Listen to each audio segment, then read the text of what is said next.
All right. We're gonna meeting going. We're gonna start with the Pledge of Allegiance. So thank you everybody for coming. Yeah, all right. I pledge allegiance to the flag of the United States of America and to the republic for which it stands, one nation, under God, indivisible, with liberty and justice for all. Well, thank you everybody for coming. We have a consultation with the governor to kick us off. So go ahead and get started. Welcome, Governor. Well, it's great to be with thank you, Chairman Klein and members of the committee. I'm very glad to be with you because I wish I had the opportunity to come.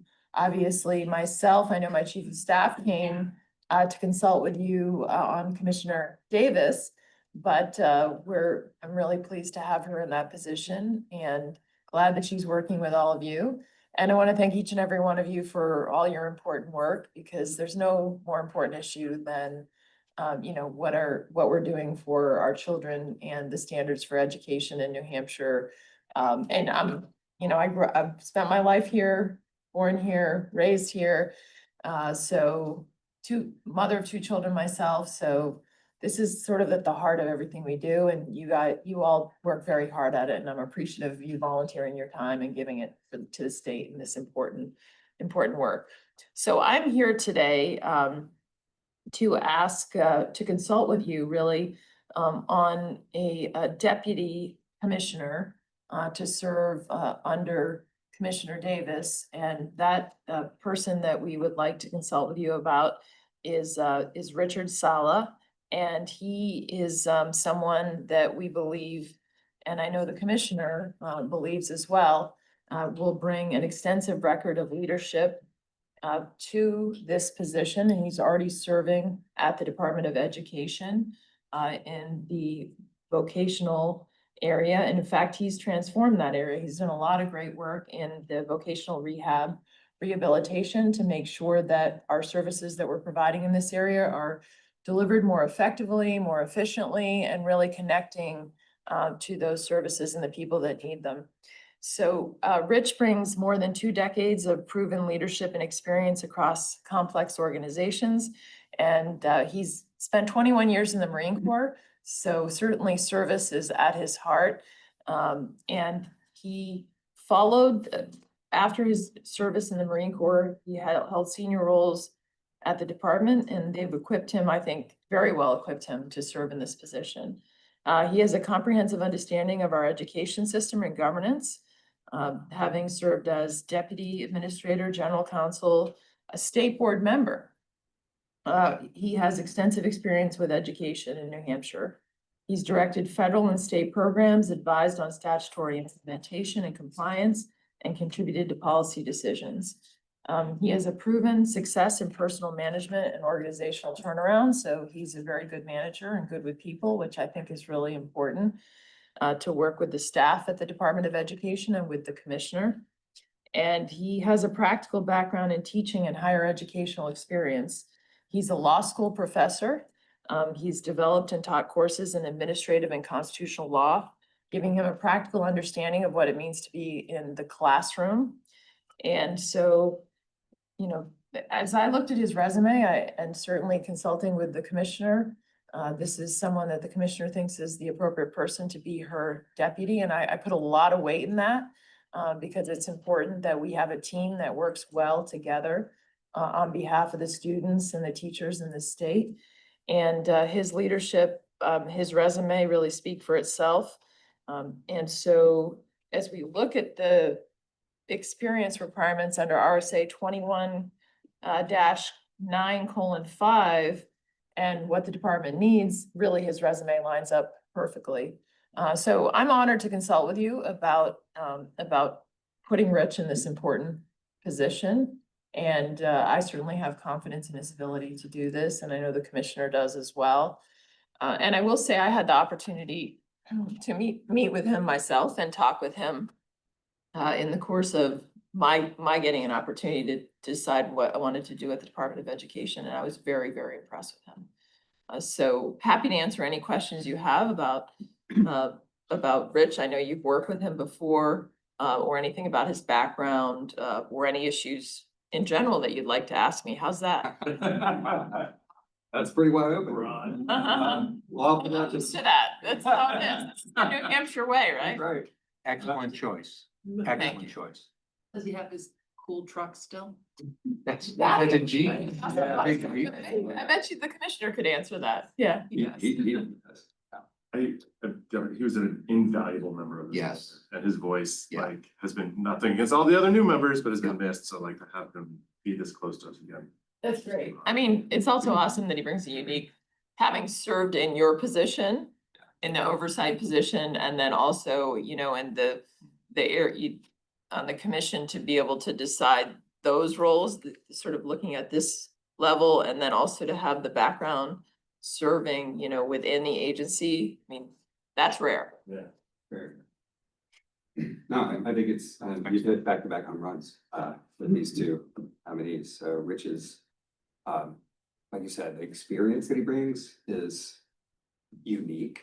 You don't get somebody who's been a college professor, done lesson plans, dealt with students directly, sort of learned how that process works.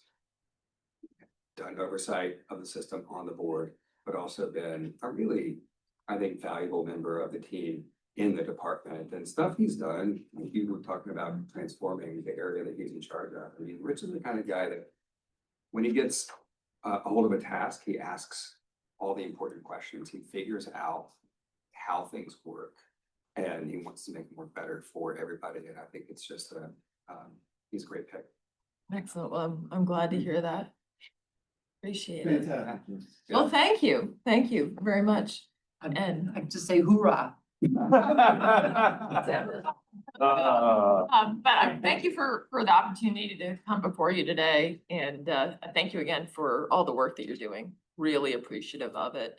I know that it's so important to the students of this state and to the teachers and all that work in the education system. So my husband's a math teacher, so it's near and dear to my heart, so appreciate it. How's his year going so far, his school year? It's going fine, it's going well. And you know, you always have, I love when he's kind of already in it for a while and I hear like the stories from the school day of what happened. So I get to hear those stories every night. It's great. He's been correcting a lot of math papers, quizzes and tests at this point. So there's, one thing I came to appreciate now that Joe is a teacher is just how much work our teachers put in, you know, outside the classroom to be good teachers. Really appreciative of that work. It's a lot, but Yeah. it's great. No, I have to ask, as a husband of a teacher, do you get frustrated when he's correcting papers for hours on end at home? Yeah, he does do correcting hours on end at home, but Yeah. you know, here's what we have in common. So this job as governor. Yeah. There's usually like hours of things I'm sort of on. So it really all balances out. How's that? And I don't have summers off, so. But, Thank you for the. Thanks so much for coming. Great picks. well, thank you, appreciate it. I hope you have a very good meeting today. How is your daughter doing? Oh, my daughter's doing very well. So our daughter's at the Air Force Academy. Yeah. And she's in her junior year, they call it. She's second degree cadet. So she is she's doing very well. She's on the aerobatic soaring team. So she flies gliders. She does aerobatics and gliders, and they just came back from nationals in Kansas where they compete against other teams. So that was a really amazing opportunity for her.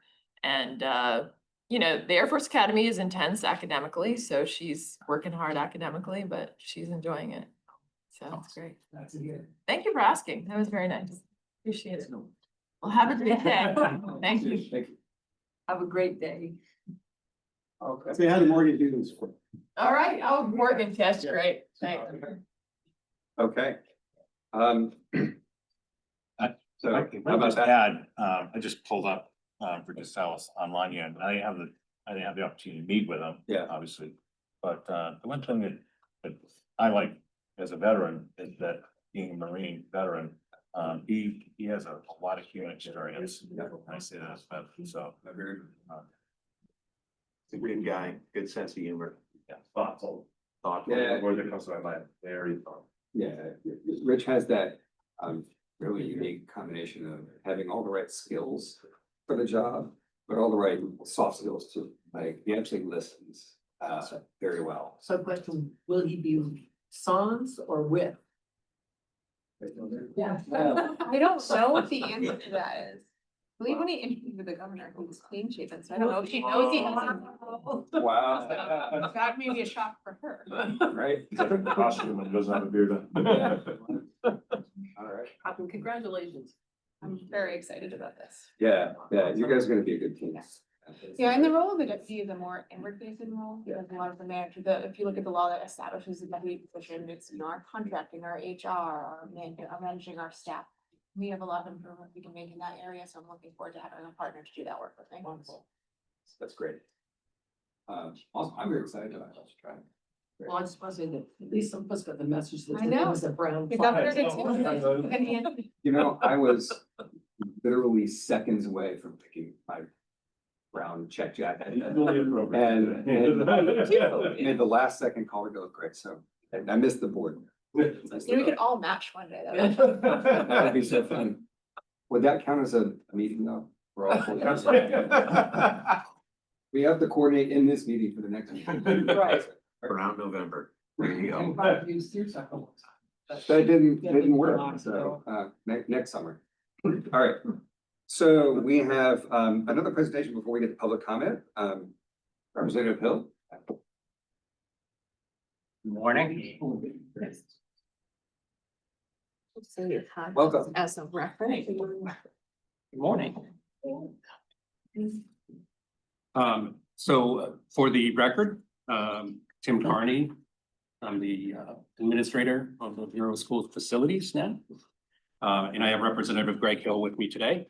And before I toss it over to Representative Hill for his presentation of the report, I want to go through a few talking points, and part of this is because Commissioner Davis asked me, since we have some new members since the last time this was brought forward as far as building aid ranking, that might be helpful to just do a very brief explanation of what building aid is. Yeah. So again, the purpose today is to request that the State Board of Education approve and publish what's called the descending rank order list of school building aid projects. The list is attached to the end of your a report we provided in your meeting materials, but I understand the meeting materials were 500 pages, so I had Angela send around a copy of the list, so you don't have to dig it out. And so in brief, school building aid is a state aid grant program that reimburses school districts between 30% and 60% of what we call eligible cost of approved school construction or renovation projects. So the Bureau of School Facilities that I now run manages an annual application process to review applications from school districts for completeness first. And then we rank each project using a ranking process as defined in NHED rule. And once we do our ranking, that is presented to the school building authority for consideration. And then it is the school building authority's role to review the ranked list, and it either verifies the list that we provided or requests to our office revisit its ranking process if they feel there are areas of disagreement. So in this case, we presented the list to the school building authority. The authority did ask our office to reconsider its approach to how points were assigned to the ranking category that awards points for energy and efficiency improvements from one project to the final project. So we did that. The results of this reconsideration changed the ranked order of the list from that originally presented to the school building authority. I do want to mention that I felt it was great for the authority to suggest that, because I took a deeper look at a more appropriate way to do that with Representative Hill's input. And I think we actually came up with a much better way and more fair way to assign those points relative to energy efficiency. So following the change in the ranked order list, the school building authority has verified that list provided to you today at their meeting on Monday. And the next step is that we seek the board's approval of the list. If the board does approve the list, then the list will be published on the NHED webpage. It has to be done before November 15th. And also, as required by the law, Representative Hill is here today to speak to the written report of findings, which the school building authority is required to present to you all. Great. And so if there are no questions for me, I'll turn it over to Representative. You have one question. The redetermination or assignment of points for energy efficiency. Yes. In the report I read that it was awarded on a basis and it was 100%. And I'm not really interpreting this correctly. Yeah. But what is that percentage now? Oh, as far as what the, It's something that's energy efficient gets. I mean, how many points are correlated with energy efficiency versus what it used to be? and so what we did was we took the percent improvement of energy efficiency, so that number, so for example, the top school improved its efficiency by 39%. And so that is how many points they were awarded out of 100. Okay. That's Oh, how it's done now. reflected in it, yeah. Yes, yeah. And so there is a, if you have 100% reduction in energy, but, and so I didn't consider that at first, but actually, when I went back and I looked at how we defined energy reduction, if you have 100% on-site renewable, you could get to 0 and then get 100 points. Fascinating. And so that is something that I didn't catch the first go around, and that's why I appreciate the Yeah. process we have here, where Representative Hill had a concern about that and did cause me to go back and reevaluate. I think to the betterment of the process. Yeah, excellent. Thank you. Is there a, coming from construction, I know that doesn't come cheaply. Increase energy efficiency, which I am in favor of, but if I think about a community that may be disadvantaged, is there a correlating disadvantage or disadvantaged community? Is there acceleration because they may not be able to afford that increased efficiency? So does it put them at risk of not getting a ranking because they're disadvantaged? There's no direct correlation from that energy efficiency to disadvantaged communities. However, one of the ranking points worth up to 200 points is disadvantaged community status. And so, for example, our most disadvantaged community of the 3 received 170 points out of those 200, where another one of the other 3 received much, much less because they were much more affluent, if you will. So the community ability to pay for the project in a whole, not specific to energy, is accounted for fairly by 20% of the points in the process. Over to you. So good morning. Had my thunder stolen a little bit here, but I am Representative Greg Hill. I'm a state representative since 2010. I represent the town of Northfield. In addition, I'm the chair of the Legislative Administration Committee, as well as I was appointed as the chair of the School Building Authority. I think this is my 4th such presentation to the board. I appreciate the opportunity. A lot of the work that we've done has already been discussed very capably here. Nothing to disagree with here. Our job, as Tim's pointed out, is merely another set of eyes on the process and make sure in looking at a couple of schools, we've done touring of the schools just to make sure we're seeing the same things that they're seeing. And then it gets down to checking to make sure the math is correct. And in this case, we did bring up some idea that how energy was looked at, where it's 10% of the total points available. It was a significant area that we should review. It also was the case that in the initial ranking, the 2 schools were so close. It actually could have been 1A and 1B instead of 1, 2, and 3. So it made even more sense to take a look at how this was done. And lastly, there was also, and I'll bring it up in the additional random thoughts I have in this report. There is a reason why it is important to not look at the energy rankings against the tranche of applications.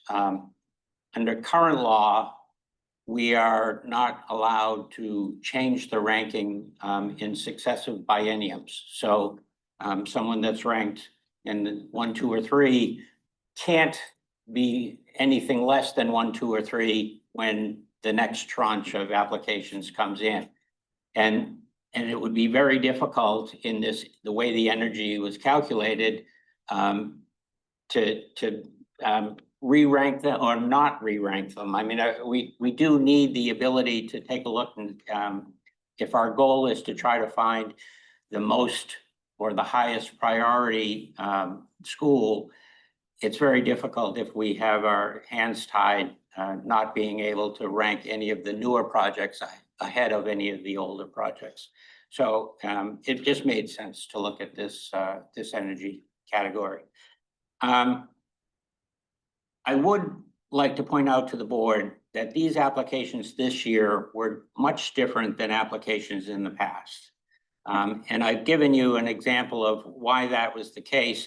In prior years, we were seeing words used like overcrowding, undersized, derelict, mold, and catastrophic failures. This year, in this group, we were seeing words like storage, parking, playgrounds, facelift, and sidewalks.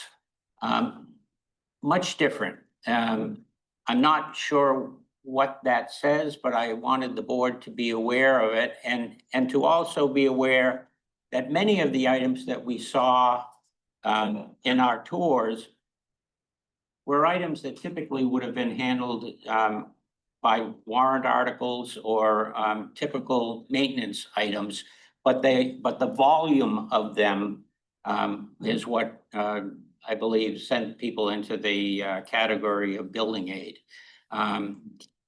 It is also important for me to point out that some of the categories that were used in the applications highlighted the changes made to building restrictions, requirements, building codes, fire codes.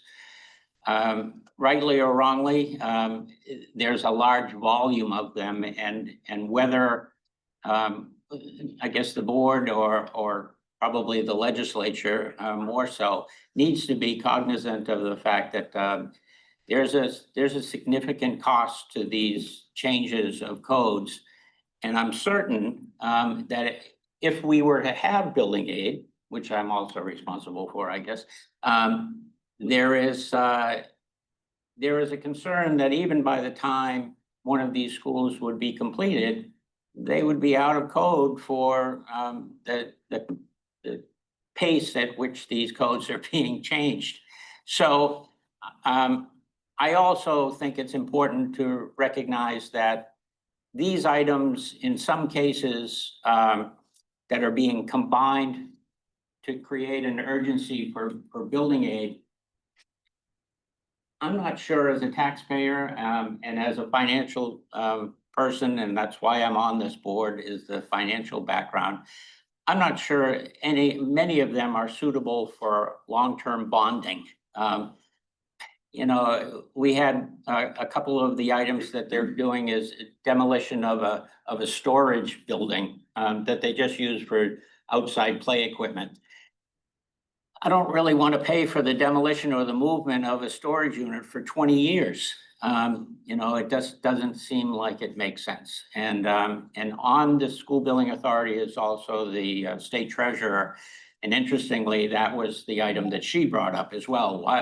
Why are we doing these seemingly shorter term items with a bond? And what does that do to our overall picture? So you need to be aware of that as well. Lastly, I'd like to point out a couple of the things that we are, that I am going to be involved in moving forward. I've already filed legislation without a number at this point. It's just in the LSR stage. But I am going to change that idea that I'm going to try to change the idea that no new application can be ranked higher than any old application. I think it's only right from a taxpayer standpoint that we look at and reshuffle all applications every every time. How that got by in the last batch of legislation on school building aid, I have no idea. But when it was, this is the first year that this has become an issue, and I think it's worthy of bringing back up to the legislature. So I intend to do that. Last thing, and this may be a repeat, Mr. Chairman, but we've never done anything yet with the timeline problem that we have. I think you'll note from the work that you've seen from both Tim's group and mine, there's a considerable amount of time and energy evaluating all of these projects. And it's important for you to realize that all of that work takes place without any knowledge of whether the community wants the project or not. I'm a Yankee, I'm a cheap Yankee. I'm not interested in wasting time or money. And this process, the way it is currently devised, does both. And so I am trying to figure out, with the help of the board, how we do this process better so that effort isn't being wasted. We had, in the last tranche, we had 17 applications. You can correct me because I've said this wrong 3 times already. We had 17 applications, 3 projects got building aid last time. Correct. That leaves 14. Of the 14, they are asked if they would like to remain on the list for the next go round. We only had 5 that did that. And one of those 5 submitted late, so we really are down to 4. How do I do? Perfect. So you can pat me on the head later on if you want. So that means that you know, there's some question, I guess, whether communities are even, I think they go into these things perhaps looking at whether if we get building aid, great, and then we'll make the evaluation. But I don't think they realize the amount of effort that goes into the actual application and the evaluation of the applications. So with that, I'm happy to answer any questions if there are. I just want to highlight that, and that stood out to me in your report, and I know we have talked about that before, and it's just. Oh, we have. It is a really serious problem, right? Because you don't want the system to be set up so that it encourages applications that aren't absolutely necessary for this money, right? If it's an optional thing where districts are just kind of rolling the dice and hoping to get some extra money, but they're fully capable and willing to pay for it themselves. That just raises a lot of problems, considering the sparsity of the funding, right? If New Hampshire had, you know, massive tranche of building capital funding to do this, maybe it'd be a different story. But when you're prioritizing it, and this whole list is, the whole process is designed to prioritize the funding, we find that a pretty high percentage of the applicants don't themselves prioritize it. That just is a big red flag on the whole system. So appreciate you pointing that out, and I appreciate all the work you've done over the years on this. That's a lot of thankless work, and it's a lot of math. And I wonder, when you're talking about the investment that we're putting into it, the amount of time it takes. Just throwing it out there as a discussion point, but is there a possibility in the future of using some AI technology to go through some of these applications and make sure things line up and take some of the time consumption off? Just a thought. At my age, AI is another thing that I'm leaping into the 90s with, you know. So I'm sure it is possible. I'm sure there are shortcuts, and I'm sure that the department will be looking at that. One thing, though, that I didn't mention that occurred to me while you were speaking is that we may want to look at some of the things that are and aren't included in building aid. We are in different times. This is the first time, again, I mentioned the words that are being used. this is the first time that no one has mentioned overcrowding.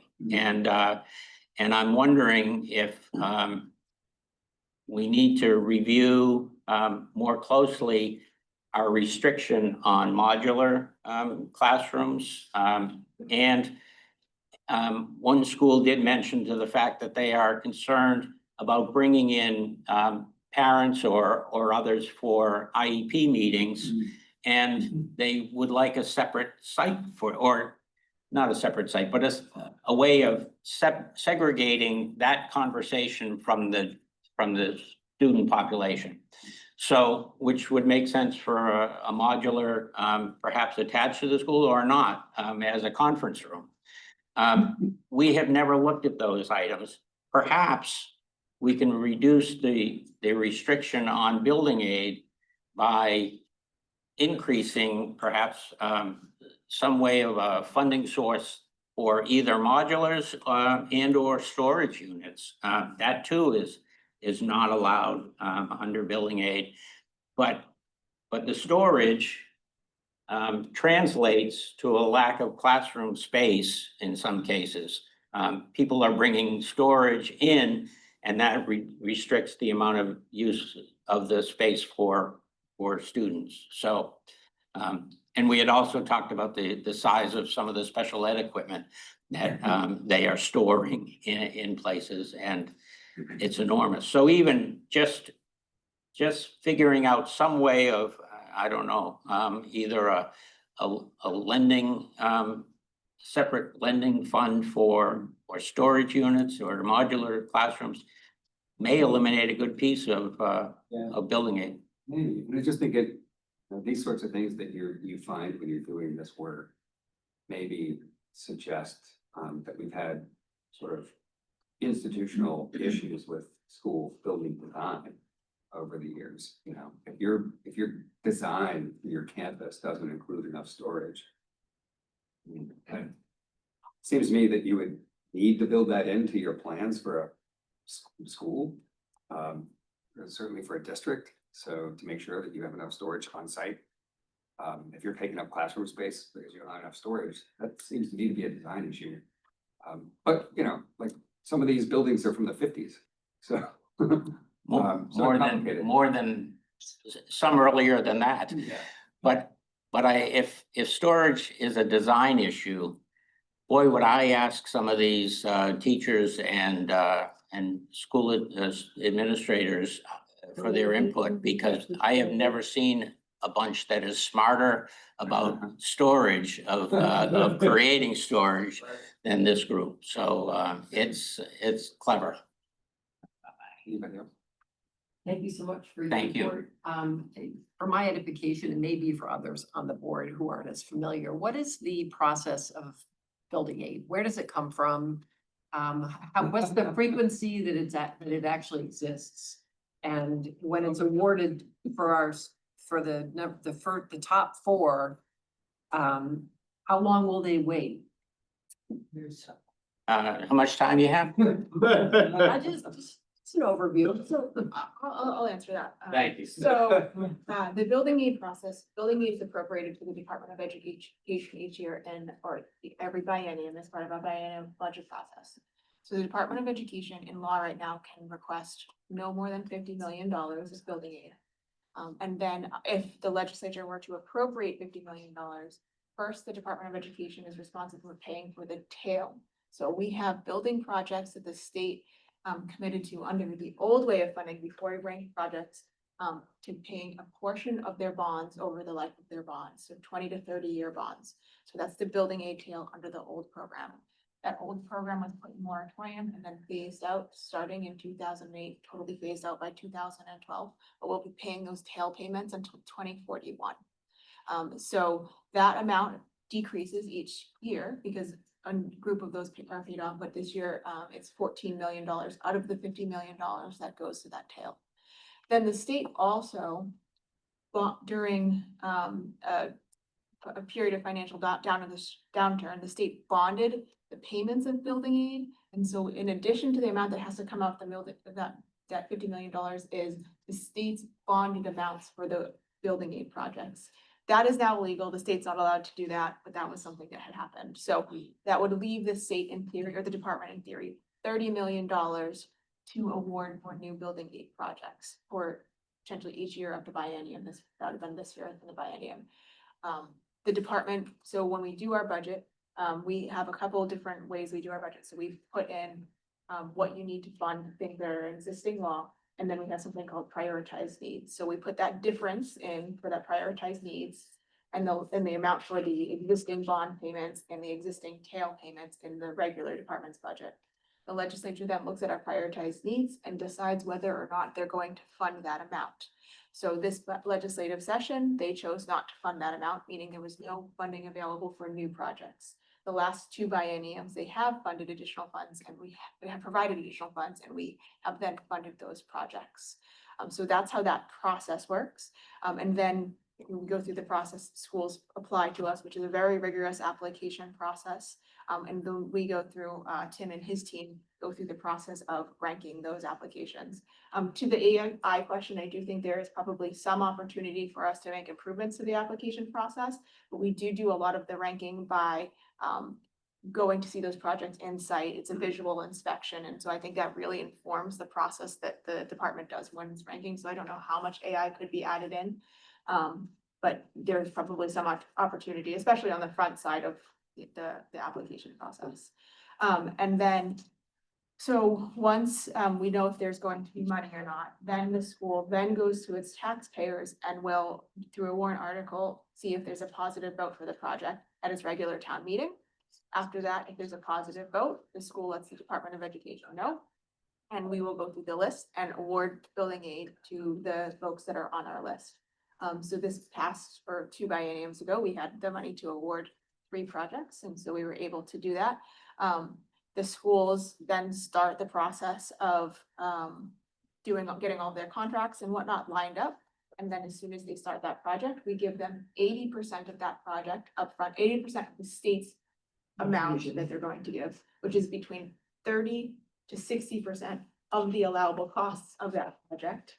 And then as they go through and continue to, complete that project, they send all of the documentation to the Department of Education. We then review that to make sure all of the costs that are allowable, that they haven't exceeded their caps per square foot, things like that. That's one of the big parts of the project, is looking at the various different caps in the application.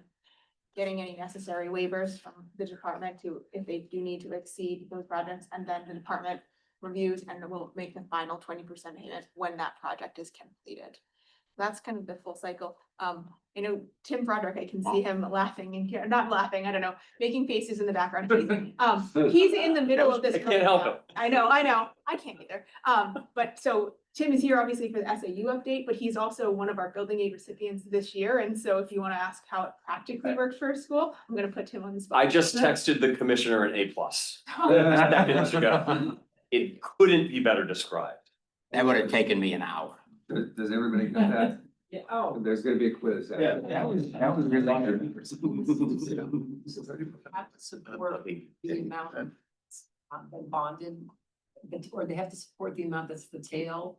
And then the bonding, they can't not send that to you yearly, or? So the legislature could choose not to appropriate that amount. There is a provision in law, if it was $14 million and the legislature chose to appropriate $12 million, they would be prorated. However, when the schools bonded those payments or started those projects 10, 15, 20 years ago, that was in a time period where they were guaranteed building aid for those two. So they started those projects knowing there would be building aid coming from the state. So I don't think it would be good policy if the legislature were to do that, but they could. If I recall correctly, during that period of time,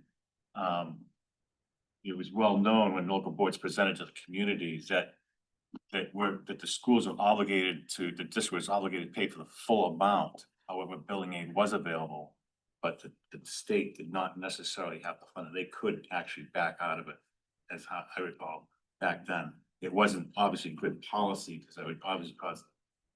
But when the towns voted on the bond, it was for the full amount of the project. So the school district voted for the full amount of the bond at that point in time, understanding that they would get building aid. And they're still required now, even if we were to do the 80% upfront, they're still required to vote for the full amount because the warrant article is for the full amount of the project, not the amount of where the financing is Correct. going to come from.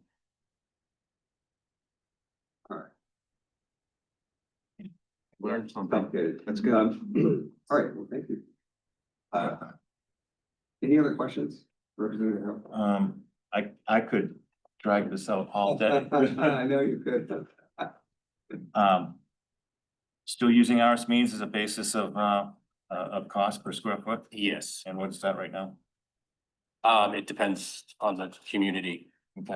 Oh, where the location is. Yeah, so But in general? in general terms, only about 280. Hmm. Which we constantly hear from architects is Yeah. very low. I just want to comment, I'm a senior MEP superintendent, been in construction for 40 years, so I really appreciate all your work you guys do, because it is very comprehensive, so I know exactly. I hear everything you say, Thank you. trust me. I did want to pick up on the code thing, that you mentioned, Representative Bo. New codes coming on board. The State Fire Marshal's Office, as you know, is a governing authority on that when they go to the school buildings. Usually a lot of this stuff, buildings are grandfathered, but it gets to a certain point where it really rears its ugly head of, hey, this is a life safety issue. Especially in my opinion, if you don't have a building that's sprinkled, for instance. It'd be nice if they could prioritize some of that so that some of the more, I don't want to say latent, but updates to codes aren't as, just, the schools shouldn't feel like they have to do it. They should, but I don't think it should actually be a mandate. But hopefully there's some kind of a modulus to that, for lack of a better term. And you talked about storage. Is there any requirement for when the design of these buildings, any new school buildings, to be scalable so that they could add storage on or add an addition on? Is there any requirement for that? Not presently. No.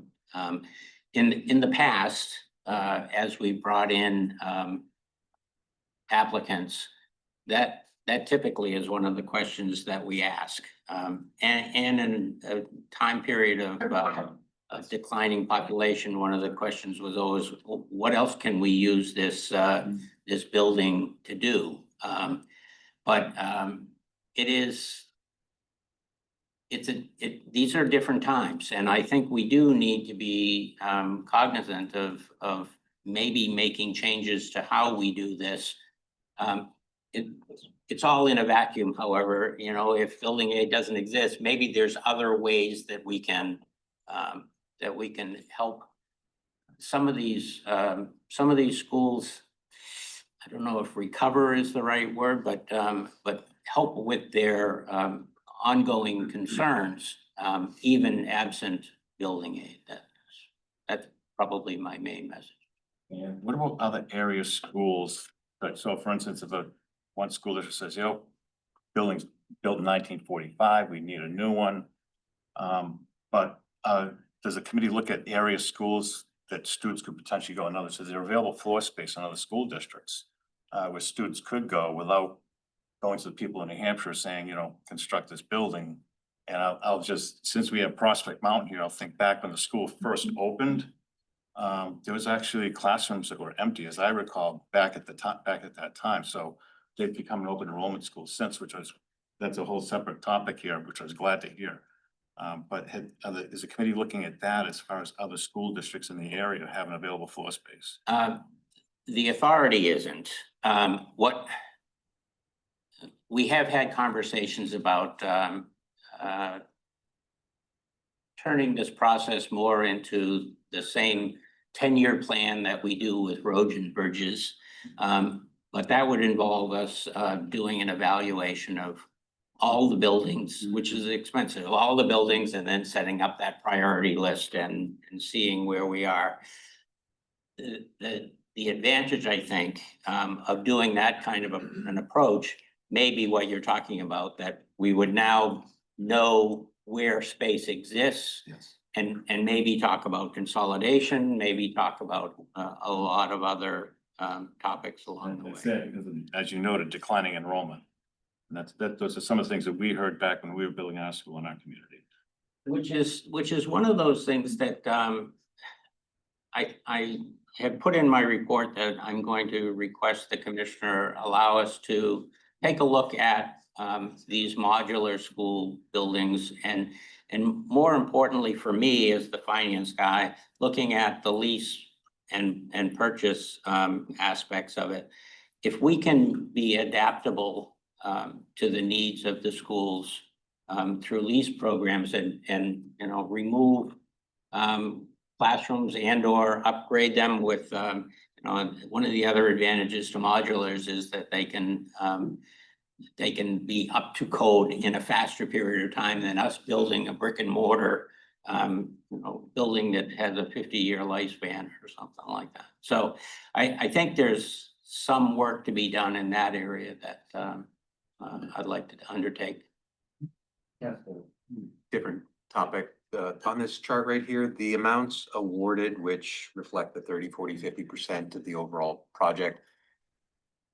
Have these amounts here for these prioritized projects, have they been approved? And I guess to that earlier question, has that 80% already been paid, or is it slotted to be paid, or what am I looking at here? Is this a list of approved and paid, approved, almost paid? No, so it's the ranked list. Again, there's no funding available this biennium. Got So none of the projects have been approved by a local legislative body. And that percent, you're correct, it's simply the percentage based on the school building aid rate. Now, these projects will also be subject to multiple caps. Those caps are reflected in that number because there's, over time, some of those may change, as will the Right. building aid rate potentially. And so that's the maximum that school would get. Let's say all the caps matched up perfectly with what they proposed, then they might get that amount. But if they exceed any of the caps, that amount will get reduced. So an easy way to look at this is it's a list of prioritized projects and the amounts they would get if there were funding. Correct. Thank you. That's just a user-friendly way I Yeah. can remember it. Thank I you. know it seems a little bit silly, and I actually spent a lot of time kind of trying to help the legislature understand that this spring. One, from the process that the schools go through to completing and submitting these applications, they're very labor intensive.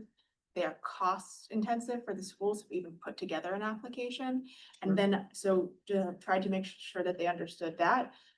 Because I was trying to say, well, maybe you should message that somehow before the schools go through the process of completing this process. And then saying, in the law, if we get applications, my staff is required to rank them. Which means even we knew when Tim got these applications, started the process, that we were not gonna be funding any of them this year. But there was no way for my staff not to do that. And we're in the middle of October right now, and that has been Tim and two other staff's almost full-time job at the department right now. And so I tried to, ask them to write the law differently, change it in House Bill 2, and we couldn't get there this year. Hopefully there's some opportunity that we can maybe, I don't know if it's a cart before the horse kind of situation, but there's opportunity to look at this process in general, so. All right. Thank you. Thank you. So I move that the state board approve and publish the attached descending rank ordered list of school building aid projects. All in favor? Thank you very much. Thank you. Success. Have a nice day. Now it's like the Schools know this ranking yet? Yes. Oh, Yeah, so we have to post those rankings, so the kind of the steps in the process is we get the rankings, we post it, we're gonna give it to the building inventory, and the building inventory is a public process, and then they have to confirm our ranking, and then state board confirms their. Okay, thank you. So Representative Hill has been working on school building aid, he's been doing this for years. Probably nobody in the state knows more about the process.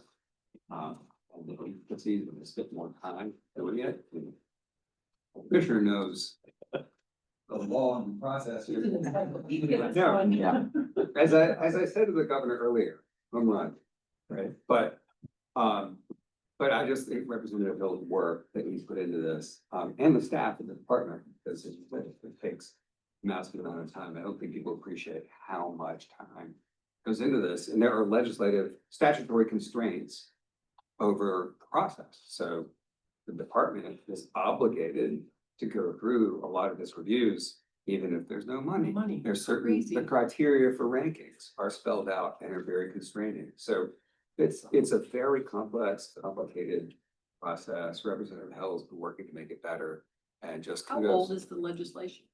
So the building aid program has been around since the 1950s and was funded very consistently from the 1950s to the 2008. And then 2008, when the financial crisis happened, that's when we kind of started looking at that.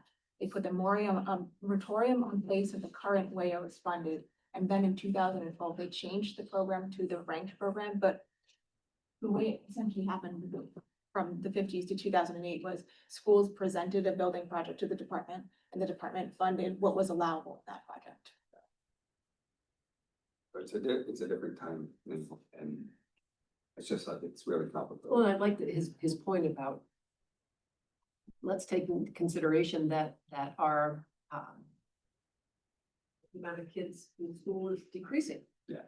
And so these massive projects that cost millions of dollars, based on a descending enrollment, Yeah, that it's gonna be a real problem going forward, and I think you're gonna see in the long run. I do think it was interesting that this year's projects were not what we have seen in the past, not just last year, a lot of mold, asbestos, decaying buildings. I mean, that was big. aging out. Yeah, that was a big part of the building aid process for a long time.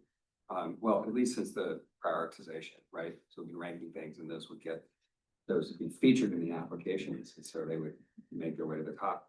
I suspect long run, as we have a declining school population, you might see that kind of stuff return. Because you're probably gonna see communities more reluctant to build a new building.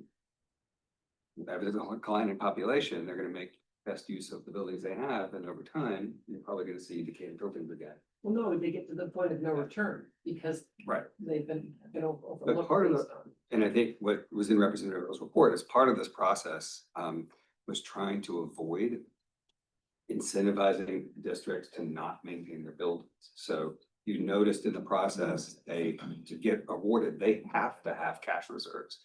They have to have demonstrated upkeep and maintenance of their buildings. Because you don't want to create those perverse incentives, and I think that's at least a good part of the system, but it's gonna get interesting going forward, and I do think his point about constantly reviewing the qualifications, the criteria, the rankings, how you rate things, I think that's just so important. Because it needs constant revision, otherwise you quickly get out of date. All right, So, Newmarket, right? So Representative Cahill. But I just said it. Representative Cahill, and my Representative Mullen, were very proactive during that whole moratorium process. I can tell you firsthand, for instance, Newmarket had some very aged schools that I worked inside them myself. And that's where you get into the declining enrollment, and part of the argument back then of funding was that, well, declining enrollment, why do we need to do anything? Because we have some very old schools. Yes. So just echoing what you're saying, Drew, about that.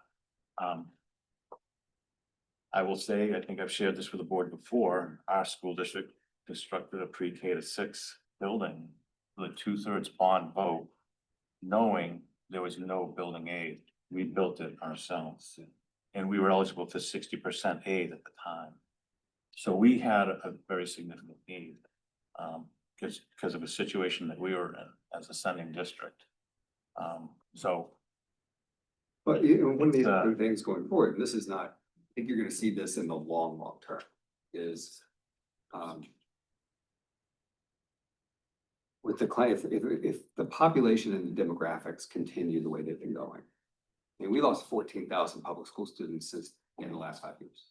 And it's, COVID was a big leap, but we were losing them at a pretty steady rate before then. Most of those kids lost to COVID did not come back. And you're still seeing enrollment, just based on demographics. Some of it's demographics, some of it's choices, people have more choices now. So I think in the long run, one of the things for the building aid discussion is gonna be, if you continue to lose students at these rates and you continue to have lots of empty space in your school buildings, I think it's gonna force a conversation in communities And that'll have to be reflected in the building aid process of, rethinking the 20th century physical school structure. You know, building these large central schools with buses to bring kids in, this one central location, might not be the best option for families, for communities, for taxpayers 20, 30 years from now. If you have such a small, you might be looking at schools in shopping centers, schools in like smaller clusters of classrooms, but you might go back towards more neighborhood schools, in other words, with a declining school population. That's a possibility. I don't know that that'll happen, but it's just, it looks like the change, the demographics of this, coupled with the sort of a la carte economy we have now. Everybody gets whatever they want. Nobody has to take the large, mass-produced product that's made for everybody. Those things don't, they're going by the wayside. It's just a way of thinking about it going forward. I don't know that that'll happen, but it could. And I think at that point, it would trigger some discussions about building aid and what communities really, it'll mostly start at the local level, but then that'll filter up to the state level. And that'll be something that we've got to look out for. Well, the building is there to support the educational model. The educational model adjusts, like sort of Prospect Mountain, thing we're about to get Well into, said, then with yes. the building. Exactly. And there's an opportunity for AI. We are using AI in our company, just in the construction process, so. There certainly is an opportunity in that regard, with what you just suggested. Yeah, and I think like there are lots of startups now, there are tech companies looking at doing this kind of thing where they can. So the physically visiting the buildings, I think, is a very important component of this. But you could probably have AI go through the initial list of applications. Right. Trigger rankings immediately, which will then be reviewed by humans to make sure that they're accurate. You can't just let AI do everything. And then you adjust that based on the physical. I mean, I think it could potentially save a lot of that. It's worth looking into. Okay. SAU Spotlight. Superintendent. It's a public comment. Oh, public comment. I'm sorry. I skipped over. I didn't mean to skip over that. Sorry. Do we have anybody signed up? It's like, right. Oh, no. We have anybody else signed up? Francis Taylor from Concord. So Taylor, we have 3 minutes. Is your time? No worries. Okay. As a former member of the Professional Standards Board, along with Dean Cascaded and others, I'm curious to know if the board still exists, and if it exists, how often it meets. And my particular concern is that updating curriculum helps homeschoolers in the sense that if, let's say, they're educating their children K-8 and plan for them to go to the public high school, then it's very important that they stick with the state curriculum so that the children don't get to the high school and have missed a big chunk of their important education. And then the high schools have to tutor that child to help them catch up. So I'm asking if the board still exists. Professional Standards Board. Yeah, oh yeah, it meets regularly. And it meets, What, do you want to answer that question? New chair? Professional Standards Board meets monthly. monthly. Yeah, generally, it's required by statute to meet 6 times a year, but its practice has been to meet every month. Maybe taking one off And in the you're summer. meeting at the old building or the new building? Upstairs, Okay, down the hall. thank you. All right, thank you. Did anybody else come? Someone multifunctional thing. I know, look at this. Why do I keep showing up? I appreciate you being here. Anybody else for public comment that didn't get a chance to sign up? All right, we'll close public comment. Thank you, Ms. Taylor. Now. There are 3 documents here. Yeah, you may love this. Yeah. I'll go one direction, you go the other. There are 3 documents here. If you receive your agendas That's the one. electronically, you have a slides presentation in PDF form. I'm Tim Broderick, by the way. For those who haven't met me, I'm the superintendent of schools for what we call the Prospect Mountain Schools, which is really the Alton and Barnstead School District and a joint maintenance agreement that they are in together to operate Prospect Mountain High School. It's the only JMA in the state of New Hampshire. for better or for worse. And this is our Assistant Superintendent for Curriculum Instruction and Assessment, Matt Jazokis, who fortunately for you understands a lot of the detail about a lot of the things we're here to describe to you today. So if you have any questions, Matt's the expert. And in just a note, if I may, Mr. Chair, on building aid. I don't think the State Board of Education or the legislature need to be too concerned about districts entering into that process willy-nilly just to see what happens. It costs about $300,000 for a school district to conduct the engineering assessments necessary to first assess the need, whatever their deferred maintenance and other needs are for a project. And I'm basing this on a school that serves 400 to 500 students, sort of the typical sort of average school building. So if you're going to renovate or rebuild potentially a school that size, you're gonna do a $25,000 to $50,000 assessment of the existing building's needs. And then doing the conceptual design work and going through the application process will cost another $250,000. Wow. So it is not something to be taken lightly. I appreciate that perspective because I think that. That is accepted. Okay, go ahead. So if you're building a new school, one of our architects will come in and do a conceptual pro bono as long as you have an agreement that if the funding is secured, they will proceed planning the design at a set fee. I'm in a renovation, yeah. So Renovation. I got to do it all. It was great. The renovations, I totally agree. You would need to do an assessment. That There costs- are, not to go too far down this rabbit hole with you all, but there are in some states,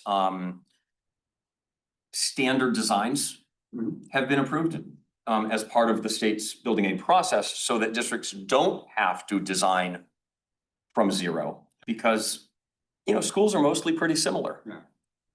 Anyway, Well, and we actually have lots of rules that sort of force that similarity, so that's a really good point to bring up through the process, and maybe we can streamline the districts at least pretty group design. The entire process needs to be discussed for Yeah. sure. Yeah, so, thanks. very happy to talk or answer questions on any topic, really. We're here, thank you for having us. We're here as members of the State Administrators Association, and thank you to the State Board for granting our association a little bit of time at each of your meetings to talk about what's going on in our schools. What Matt and I are here to talk about today, briefly, I do not read presentations to people, but I might refer to some highlights. I think there are a few things you might be interested in seeing, whether I actually talk about them or not, particularly some of the data that backs up the decisions our boards have made about strategy. You've already talked about some of it, declining enrollment, for example, across the state.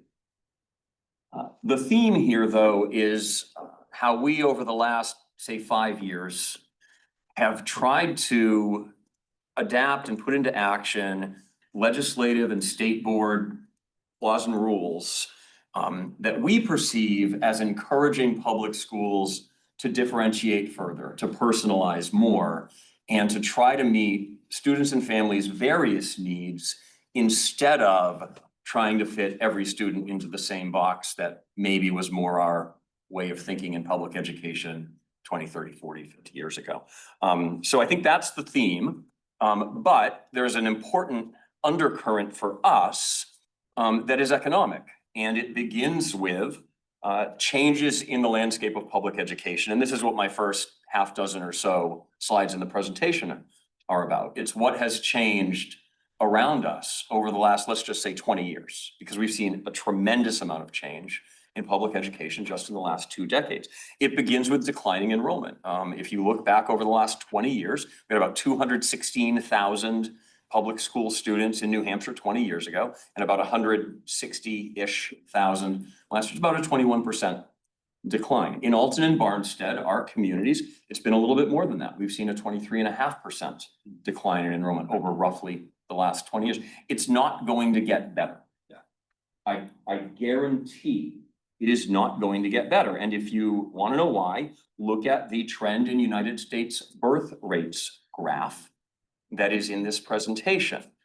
I can, please buckle your seatbelts, promise you that students who are not being born today will not be attending our public high schools in 14 years. And they're not.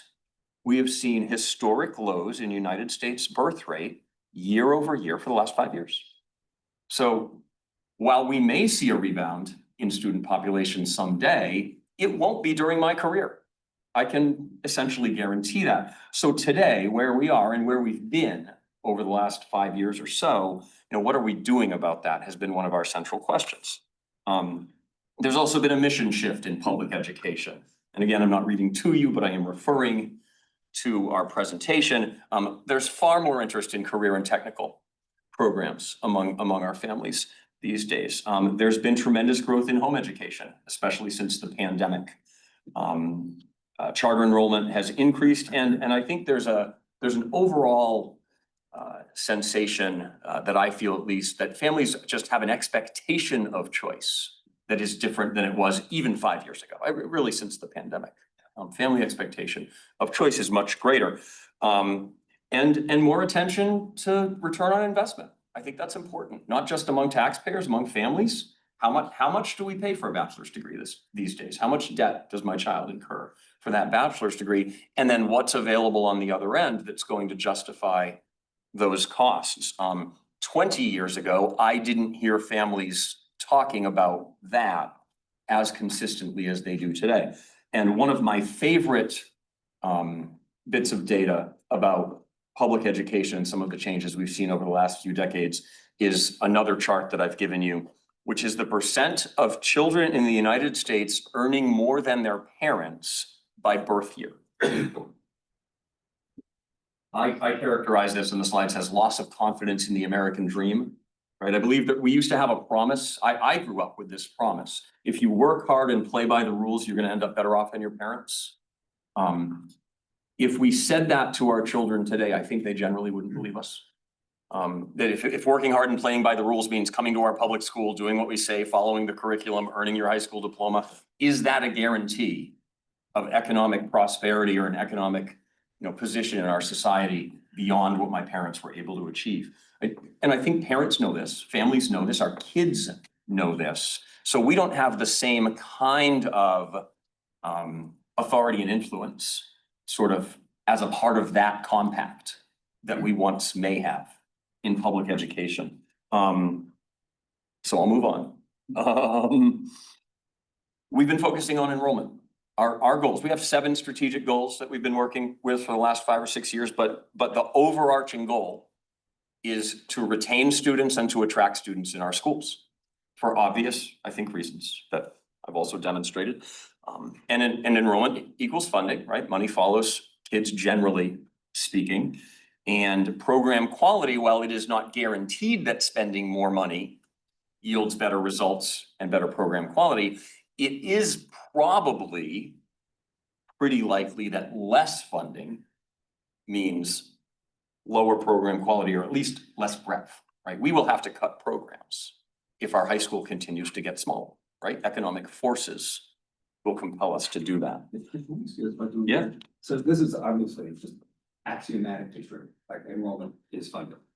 And yet I hear in communities across the state, you often hear, not from necessarily superintendents, who I think get this, but from people running for school board or running for other boards, that they don't want more kids in their schools, that they want to restrict people moving into their towns. They want to lower their school enrollment. You hear this in broader community conversations persistently. And yet, this is so obviously true that your school district will lose money if your enrollment goes down. What's the conversation like in your district? I mean, you guys have been doing this for years now.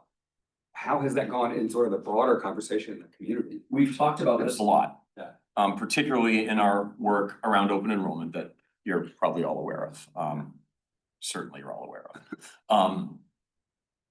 There's a misconception that public school costs are scalable. And I think it's partially our own fault, because in the system, we talk about per pupil cost. So if the average per pupil cost in New Hampshire last year was about $20,500 in our public schools, there's this sort of easy public misunderstanding that when a child enrolls in my school in February, it's going to add a proportion of $20,500 in cost to that school, when the truth is it will add no cost to the operation of that school for the rest of the year. And I think this drives that misunderstanding. All this focus on per pupil cost drives that misunderstanding. You know, what I would say to boards, to candidates, to the public about that question is a principal costs what a principal costs. Ed rule requires us to have a principal in the school and a librarian and a guidance counselor and a few other things. And they cost what they cost. And there's some variation, of course, depending on labor agreements and community and but basically a principal is a principal. I can divide that cost among 100 students. I can divide that cost among 500 students. I'm still going to have one principal. So I think that's sort of the center, I would guess, of Yeah, that I think misunderstanding. that's right, and I've had these conversations so many times with people who don't understand that. Like they're adding one more kid to the school or 10 more kids to the school is not going to add, $200,000 in costs, right? It's gonna be revenue. We are the example of that, actually. I can testify to that, and we'll do so right now. But first, I think that this overarching mission to retain and attract students leads us to a word we don't like to use in public education, which is competition. And I'm not competing or talking about competition with other public schools. I'm talking about, I want to compete with charter schools. I want to compete with people who think if a family has decided that homeschooling is the best option for their child, I'm not here to criticize that decision.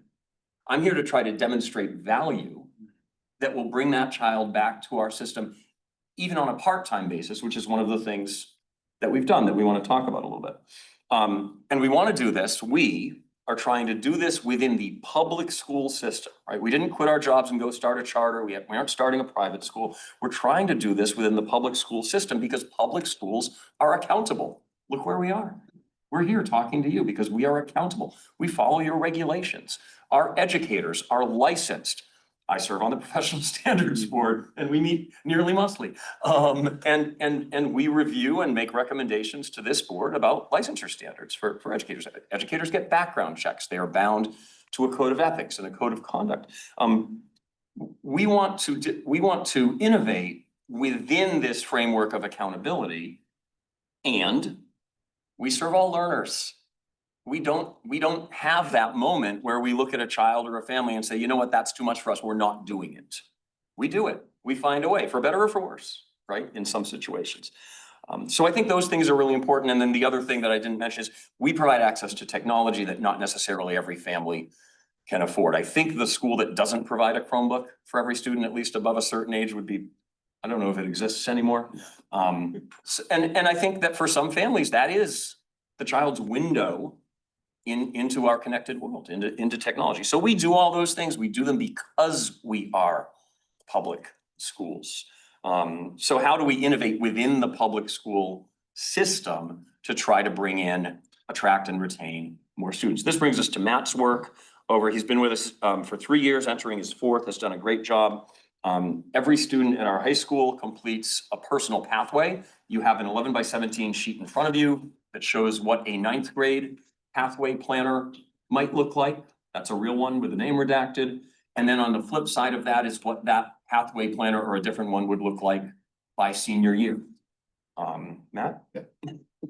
So one of the things that Tim mentioned was the fact that our mission at Prospect Mountain High School is personalized education to maximize individual success. And so when I came on board, we were a traditional high school. We had 4 tracks: basic, general, college prep, and honors. And depending on what you chose as a freshman, dictated where you could end up when you graduated. So if you were in the basic track, getting to upper level classes was non-existent, even dual enrollment or things of that nature. So you were basically bound by what you chose going into your freshman year. This year, we've rolled out in our 9th grade, we're eliminating tracking. We have an embedded honors program starting in 9th grade, and we'll roll it all the way up through. So there's no more tracking. It allows kids to go through their pathways, get through their general education requirements, if you will, and then start to choose what they want to do. Every kid coming into high school has to have a pathway. and a planner. And typically it would happen in eighth grade as part of the transition process. They would write down what they wanted to do in freshman year, sophomore, junior, and senior. And that pathway would then end up in a file in the school counseling office. And maybe you would look at it once over those years. So what we've instituted is every year our school counselors meet with our students to make sure that they looked at the pathway that they want to go on. Parents have access to the pathway. Soon our advisors will have access to the pathway as well. And every year we go back over it. If a student's looking at business and hasn't taken a business course yet, we sit down and say, okay, this is what you said you wanted to do your freshman year. Here we are going into junior year. Have we changed? And if we've changed, let's talk about that. Or you said that you wanted to get into carpentry, yet we haven't signed you up for our CTE center to go over there and start that process. So it's a constant conversation with them, and also being able to adjust. One of the great things about having these planners is that we can also take a look at graphs of what does our class look like? For example, our past graduating class, there were a lot of students who were in the health science fields. And so while we don't offer a lot in the health science, that started our conversation about we have to start looking at our pathways to determine if we can offer courses here at the high school. And then if they want to go off to the CTE center or things of that nature. Additionally, we've also opened up some seats or funding for sophomores who might want to start their process earlier. So if they want to get into automotive, they can go up to the CTE center as a sophomore, do the second year as a junior, and then their fourth year, the senior year, we would get them out into the community doing an internship or something of that nature to kind of, again, looking at what they wanted to do. Last year, we had all but 3 of our students completed their pathways. And when we talk about pathways, there are different pathways for all of our kids, right? So some of our kids with the traditional, they graduated with the requirements that Prospect Mountain has. Some ended up going to the adult diploma route. Some went high set depending on what they were doing. And again, it was all individualized based off of what they had been doing up through their high school career. So you can see how it progresses from their 9th grade year to their senior year going through. In addition to that, we're asking kids to think about, do you want to earn an honors diploma? And if you want to earn an honors diploma, what does that look like? Or do you want to be a New Hampshire scholar? And that part of it. So again, it's a lot of conversations that's happening with their school counselor. And it's also helping us determine what we need to offer.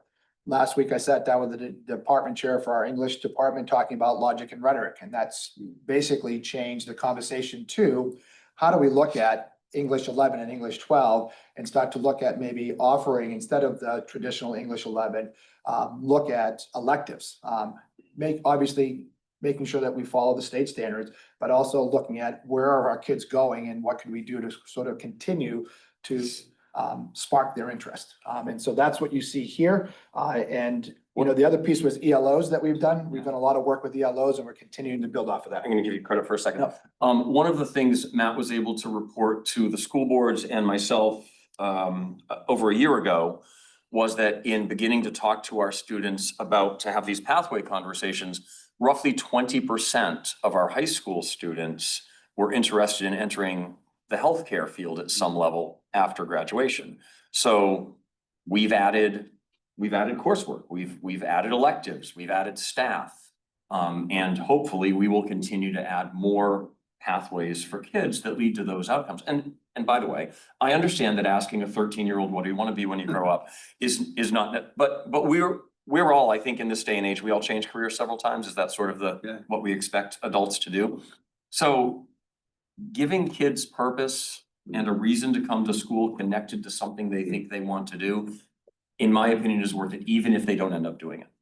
But I'm so impressed with the structure you guys have put here, the personalization, the engagement with these kids every year to make sure they stay on track, asking them what they help designing courses based on student interest. I mean, we've heard this, guys, not like this has never happened in public schools, but the degree to which you guys are doing it is really impressive. How did you prepare your guidance team for this stuff? Did they get more training? How did that aspect of this work? My second year, we had a turnover in our school counseling department. The group had all left, for various reasons. And so as we brought in our director and the additional school counselors, this was a focus for us, that this was a non-negotiable, that we really needed to make sure that we were hitting these marks. We do a lot too we try to identify tier 1 kids, tier 2, tier 3 kids, not only just for counseling sessions, but also when it comes to high-risk dropouts and things of that nature. So it was a non-negotiable. You know, it did help that previously I'd worked with them. So they kind of knew what my expectations were going into. We brought in a whole brand new administrative team. And so as we went through the interview process, part of our conversations with them were, you know, this is our focus and how do you see your role helping support this as we go forward? Do you feel like the guidance counselors that come out of college, right? So we have the guidance counselor requirements on the agenda today. So why I'm asking is, do you feel like there's a level of preparation for this kind of stuff? Or could there be different requirements or different trainings at the college level that we could take a look at to get counselors focused? Are they already prepared? Like, how much training do you have to give them to shift their mindset? I don't think it would be too controversial to say there's not a huge tradition of innovation and change in the structures of public schools. Yeah. I think that's a pretty safe statement. And I think Matt alluded to it, and I'll be direct about it too. Communicating to our staff, look, this is what we need to be because of, where did we start? We started talking about all of the circumstances around our school systems. So if we want to be successful in the future in these circumstances, if we want to retain and attract students, we need to be willing to do certain things. And that means we need to employ people who are willing to do those things and help people who are not willing to do those things find greener pastures. We also, and credit to our school boards who they initiated this, really. They hired me, they hired us, they set our goals 7 years ago. But the credit I give to them is they've stuck with us and they've made a lot of decisions with a lot of faith in what we're trying to do. Our teachers at Prospect Mountain High School have seen, I think it is the second highest increase in average salary in the Lakes region over the last 6 years. So our board and our voters, our taxpayers who have approved those contracts, have been willing to pay the faculty and staff who are willing to do this work. There has to be some relationship there. Sure, yeah, well, so just as something to put a pin in for later discussions, because I don't want to get this too off track. So we have the counselor requirements today. One thing we've sort of talked about casually for a while now is trying to look at these licensure requirements, which the licensure requirements we set signal to the teacher prep programs at the colleges. This is what we need to teach. So I'd love to have bigger, longer, more ongoing conversations with Marcus. One thing we're going to talk about are there things that we could do in these requirements that work in conjunction with the teacher prep programs and the administrator prep programs for training on this kind of thing, on innovation, on thinking about outside the box, rather than just this sort of regular standard, let's just update a few terms, keep the old licensure requirements that we have, which might not prepare them for the education landscape of the future, which is, as you noted, is really coming rapidly. So I think Steve's out of the building today, Steve Appleby, and I plan to stick around to stand in for him unless you're really tired of listening to me. No, I appreciate that. Because we have something to talk about. Okay, great. On that exact topic. Just one last thing before I turn it back over to Tim. One of the things that we have instituted too is what we call our 10 PAC program. Part of it is an advisory program, the other one as PAC. It provides our teachers an opportunity to look at things that they're interested in, but also what our kids are interested in. And so on a 4 to 6 week basis, we'll have our PAC activities, which is every Thursday. And it varies all over the place. We've had historical expeditions that they've gone and done some research prior and then head out on a field trip. 2 things that we have coming up that we're really excited about is one is a tractor safety one. We have some local people coming into the schools now to support us in what we're trying to do. And then we had a bunch of kids who wanted hunter safety. And so we have a hunter safety certificate. Our hope is that if this goes well, that in the spring we will do boater safety, because obviously being in the Lakes region, it's a good opportunity for our kids to be, or have access to that. Certainly, we're not gonna have guns in the school. So as far as the hunter safety is concerned, we do have an off-site program, for that, so. Kids learn more when they come to school. Yeah. So anything we can give a child that makes him or her want to come to school will yield greater outcomes in all areas of learning.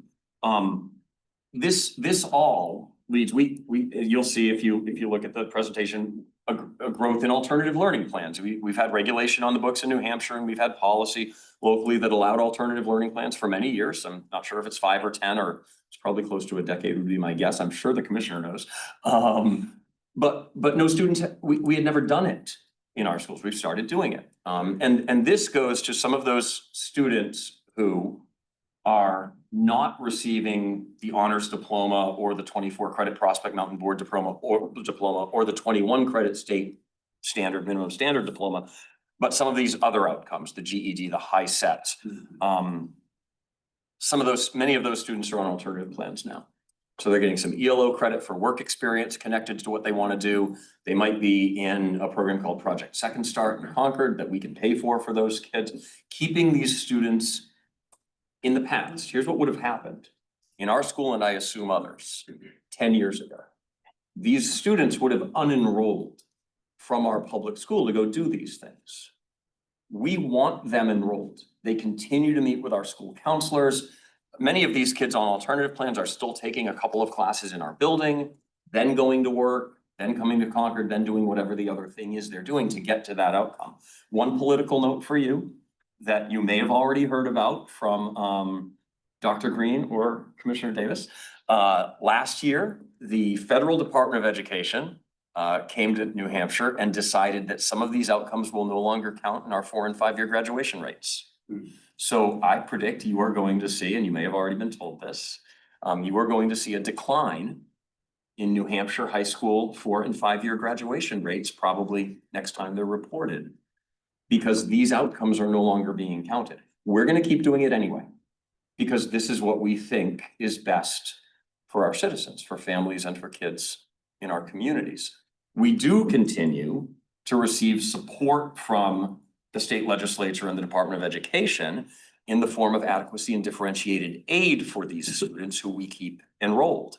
And that brings me to one last thing. I know we're taking a lot of time, we're trying to talk quickly. You have a copy of our home education handbook in front of you.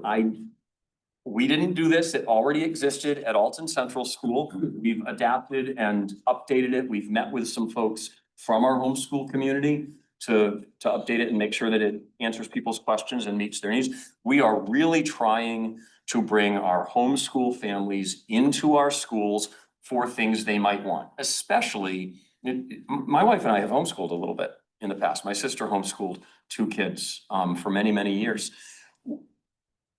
There's a certain point where I'm not the one to teach physics. I'm not the right person to do that with my child. So our high school does that. And you know, it's hard to be in a band when you're homeschooling with 3 siblings. But we have a band, and we have a chorus.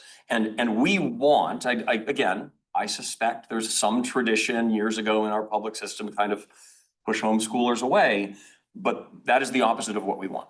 We want to bring our homeschool families in. We want to provide opportunities to play on the soccer team, to play with the band, to take that physics class, or whatever it may be. And once again, thank you to the state, whether you know it or not. We get credit in our ADM, our average daily membership, for those part-time students. So there is a benefit to those students, to their families, but also to our local taxpayers, right? Because state aid is money we don't have to raise through property taxes. So how have we done? I think the final, yes. Hi. This handbook is lovely. I just quickly looked through the table of contents, and I was surprised that I didn't see anything about informing homeschooling families about EFAs. Oh, good point. Thank you. You got it. Let me correct that record. Oh. Once you're an EFA student, you're no longer a homeschool family. So there is a difference when it comes to participation for curricular and co-curricular activities at your school. So we should be careful not to conflate those two areas. So you can use EFA dollars to educate at home, but you are not a home educating student. Yeah, it's It's nuanced. it's basically, think of it as a legal category. So you can be a homeschooler and you're categorized as a homeschooler. Once you take an EFA, you're then categorized as an EFA family or an EFA student, not as a homeschool student. It's just a way of bookkeeping basically, but that's how the state does it, so. And the commissioner will know better than I have, maybe. There is some ongoing conversation, I think, in the field about if EFA students want to participate in programs in our schools, what that looks like. Correct. Superintendents have asked us some questions and we're working on getting answers for those. You can use an EFA to purchase public school services outside of your home district, if I remember correctly. Yeah. Inside, I'm not so sure about. We're But working on it. In the world of simple ideas, which is where I try to operate, we want children in our community engaged with our schools. Yeah. Period.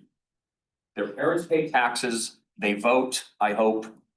They're our kids, as far as I'm concerned. So in the world of simple ideas, I want them participating in anything that they perceive will benefit. No, and I really, I really appreciate that mindset. I think that's how I would look at it if I were in your position, that you're looking for opportunities to engage all the kids, to give them educational opportunities, in whatever way works best for them. So if it's taking a single class or going to the band or doing one of these alternative pathways, this is the kind of thing I think you see in the polling and you see in the enrollment. Parents want from their district school, like they want more independence, they want more autonomy. Not all parents, but you're seeing this reflected in there's a lot of polling at the national level that will show parents choosing their public schools, but basically saying, we would like more choices and more options and more pathways. We want a more individualized a la carte sort of approach. They're used to getting that now in everything. And when the public district schools say, we can't offer you that, that turns people away. And I love that you're embracing, let's have that conversation about how we can provide what you need and create those pathways. I think that's the future of public education, frankly. I think it has to be. And I love to see you guys going in that direction and trying to figure that out. It's really encouraging. So to wrap up, change is excruciating. And those conversations that you're referring to can be very difficult, and we're having them. We're particularly having them in the area of open enrollment. I've given you an update at the end of the presentation about where we are with that. This is our third year operating as the state's only current open enrollment school. We have 31 students who don't reside in Alton or Barnstead attending Prospect Mountain High School right now. The board set a capacity at 35, so we have 4 openings still. And those students do not just come from 1 or 2 places. They come from, I think there are 10 or 11 towns listed here. So for the most part, it's 1 or 2 students. I have sat in legislative hearings and heard testimony that open enrollment, if it expands, might shut down schools. Generally speaking, I don't see that because again, we have a kid or 2 from most communities. Our high watermark is, I think there are 2 towns here where we have 8 or 9 kids from each. So 17 of our students come from 2 towns and then all the rest are distributed pretty broadly.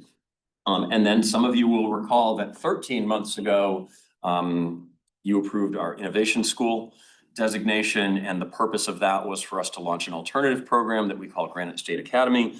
So my update today is that our board has signed its agreement with K-12 Education, which is providing that online school. And they're conducting a soft launch right now, so you haven't seen any advertisements yet, but they have 13 New Hampshire students enrolled and taking online classes with 30 or 40 more in the pipeline. And again, I know this was going to lead to some challenging conversations, but we are partners with our labor associations. We are partners with our municipal officials. We are here to work with everyone around our system to try to figure these things out, because I think this is what our circumstances demand. Declining enrollment, family expectation of choice, and honest concern over the cost of public education. So you just said you had 30-something kids through open enrollment, 31 today. 31. What, in terms of a percentage on your overall numbers, what does that increase look like? So I think is that about 10% of our kids? I think in the projection that we gave you, a few years from now, I project our Alton and Barnstead High School population as low as 365 kids. We had 550 15 years ago. So, you know, a little less than 10% right now. Which is then buffering that decrease. That's the idea. Yeah.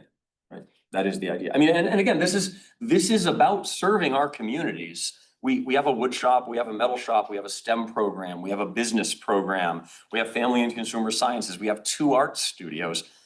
When we have 365 children, high school students from our 2 communities, that might become difficult. And that's what this is about program quality for us. And it's program quality for our kids, the children of our board members and their grandkids and their friends' kids, but also other kids who might choose to come to our school. Well, and I think when you guys are able to show that this works, there will be other districts that start to do this. And some of those other districts will then eventually be close to you.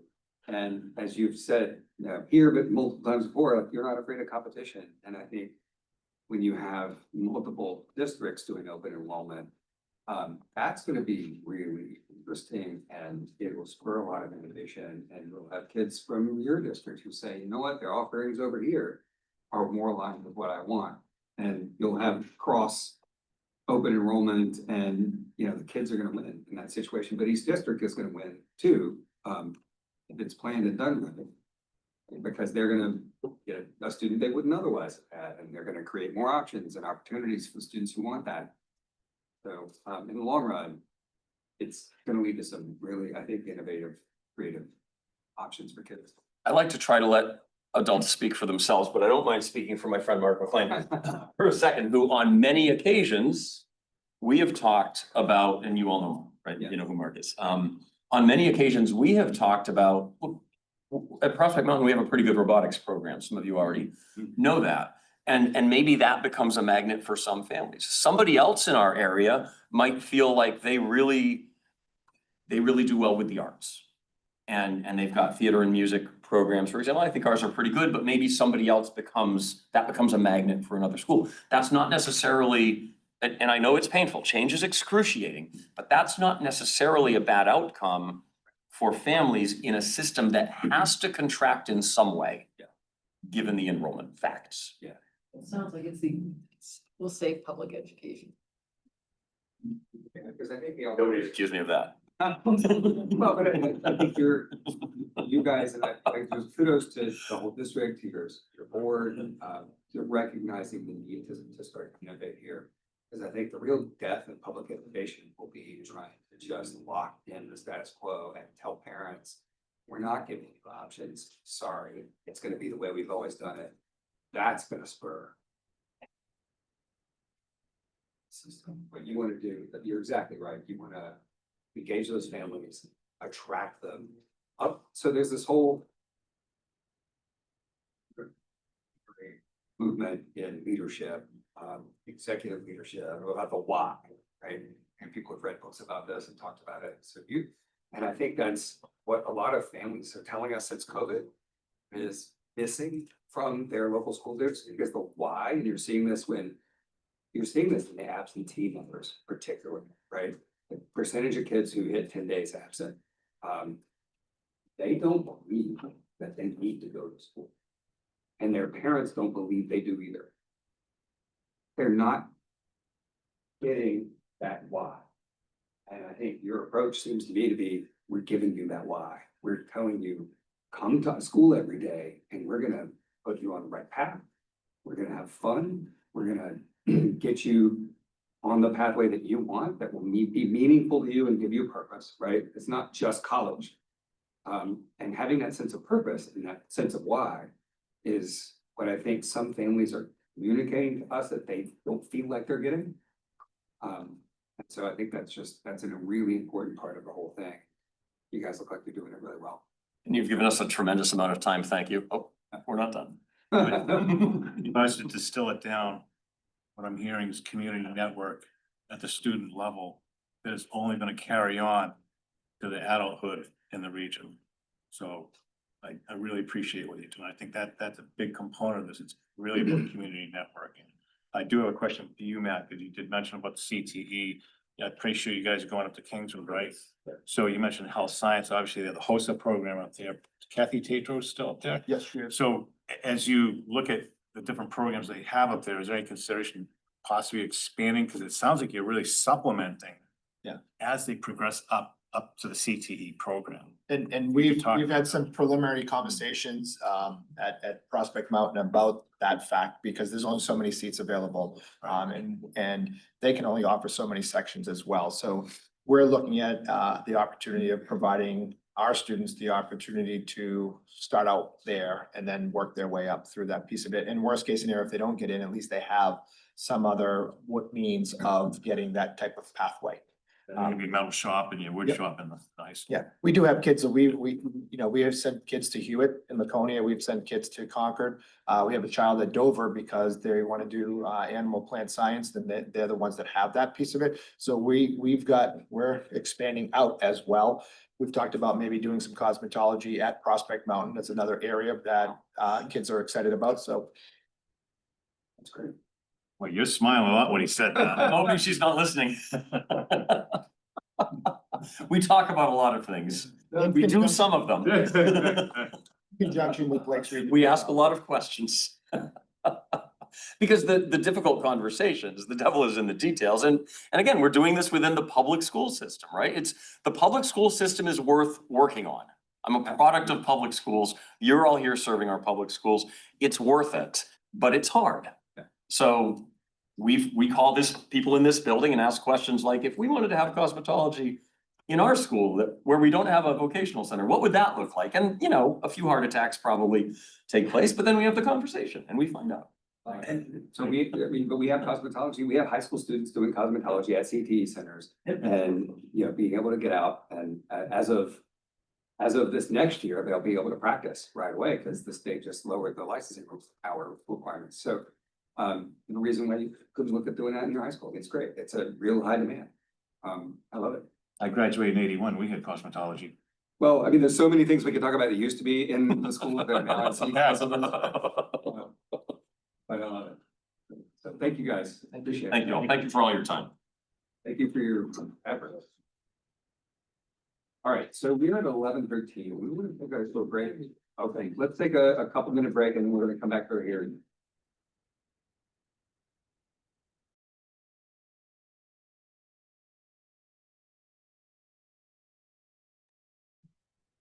Okay.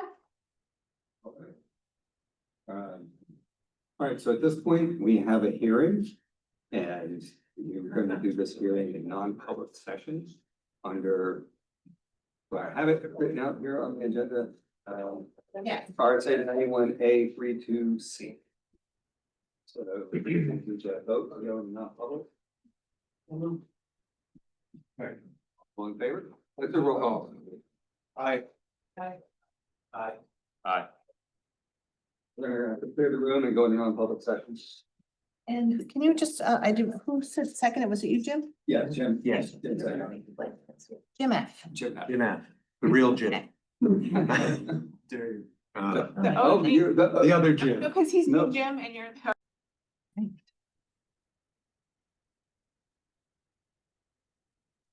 All right. Okay, Make a motion to seal the minute. second. Roll call. Aye. Aye. Aye.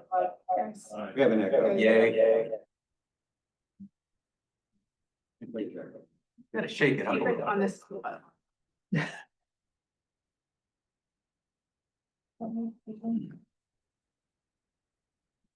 Looking at me correctly, sorry. Yeah, that's good.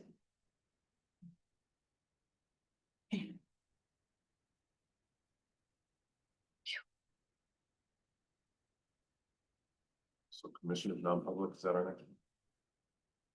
No, dude, public. No, No, not- I'll public that. none. Yeah, sorry, right. I'll go I grab. don't know where Dean. he went. He was just out there.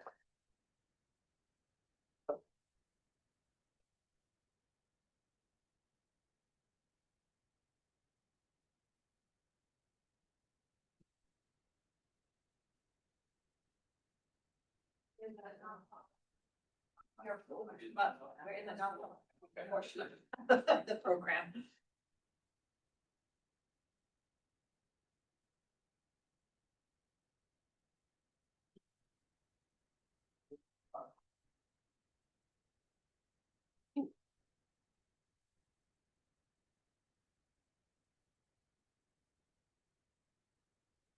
Afternoon. I'm Dean Setzler. I'm the Administrator of Innovative Pathways, and so I oversee the Office of Non-Public Schools. And so here today to present a vote needed to accept and approve those schools to move from conditional to full approval.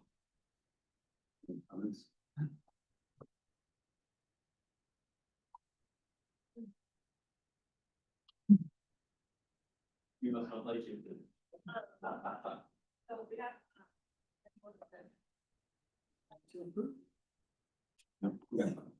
So I make a motion that we move to approve the recommended approval category for 6 New Hampshire non-public schools. And 4 schools seek to renew their attendance approval status and 2 seek to renew their attendance and program approval status. It's a slate. Sorry. Okay, all good. Aye.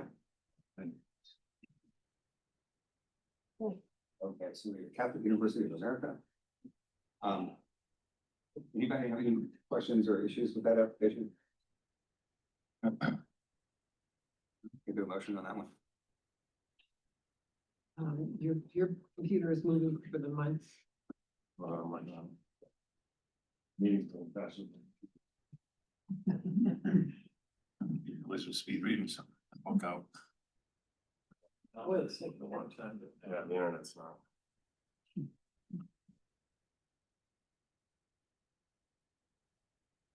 now doing. It's the Catholic University of America's Lumen Accreditation Program. A2, Yeah, Roman numeral 8, yeah, it's A2. A2. Do it. Item 8A2. D. You know, second. Hmm. You want me to- Yeah, you do it. I move the State Board of Education accept the recommendation of NSAC and identify Lumen Accreditation as a recognized program approval agency for non-public schools for the period of October 9th, 2025 through October 9th, 2035. Second. All in favor? Aye. Okay, so for Learn Everywhere. The gentleman from Body Works has been sitting here the whole time. I would move that we just take his application first. Thank you for your patience. Did anybody have any questions or issues about this application?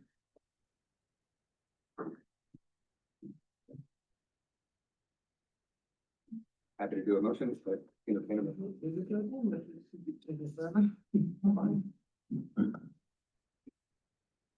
Bill, it might default to you now. Let me know when you want me to tap in. Already? Yeah. All right, go for it. Go for it. I move the State Board of Education approve the Body Works Martial Art Training Center Learn Everywhere initial application. Second. All in favor? Aye. Congratulations. You're approved. Thank you. Yeah, sorry for the wait. Thank you. I just want to confirm you're abstaining from all these, correct? Yes. All right. I assume so. Okay, so now we go back to number 1. Survey, summary of Learn Everywhere and provider. Did you have anything you want to present on this? Just that the program is growing. As you can see from even the agenda today, there are several new applicants that we're working through. Welcome to take any questions as we try to enlarge the program, but as well make students and families aware of the program in the state. You need to accept the reports? I don't think we need an official vote on it. Nothing. It's just a presentation. Right. It's interesting how some programs seem very successful and others don't have any. Any sense why there's no participation? Sometimes from what I've gathered in my time looking through the program, some of it is a matter of promotion. Sometimes it's a matter of promotion within their community, whether it might be cost is preventative. There are some, I think, that joined the program thinking that that was going to attract students, as opposed to others that already had students in their program that were actively involved. And you see that, I think, evident. I'm just surprised with the robotics that Yeah, sure. the amount of kids participate, but no one's taking any credit.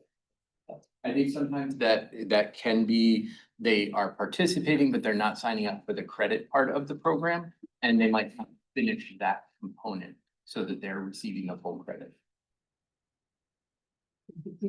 The irony being that it was a program like robotics that was the genesis for Learn Everywhere.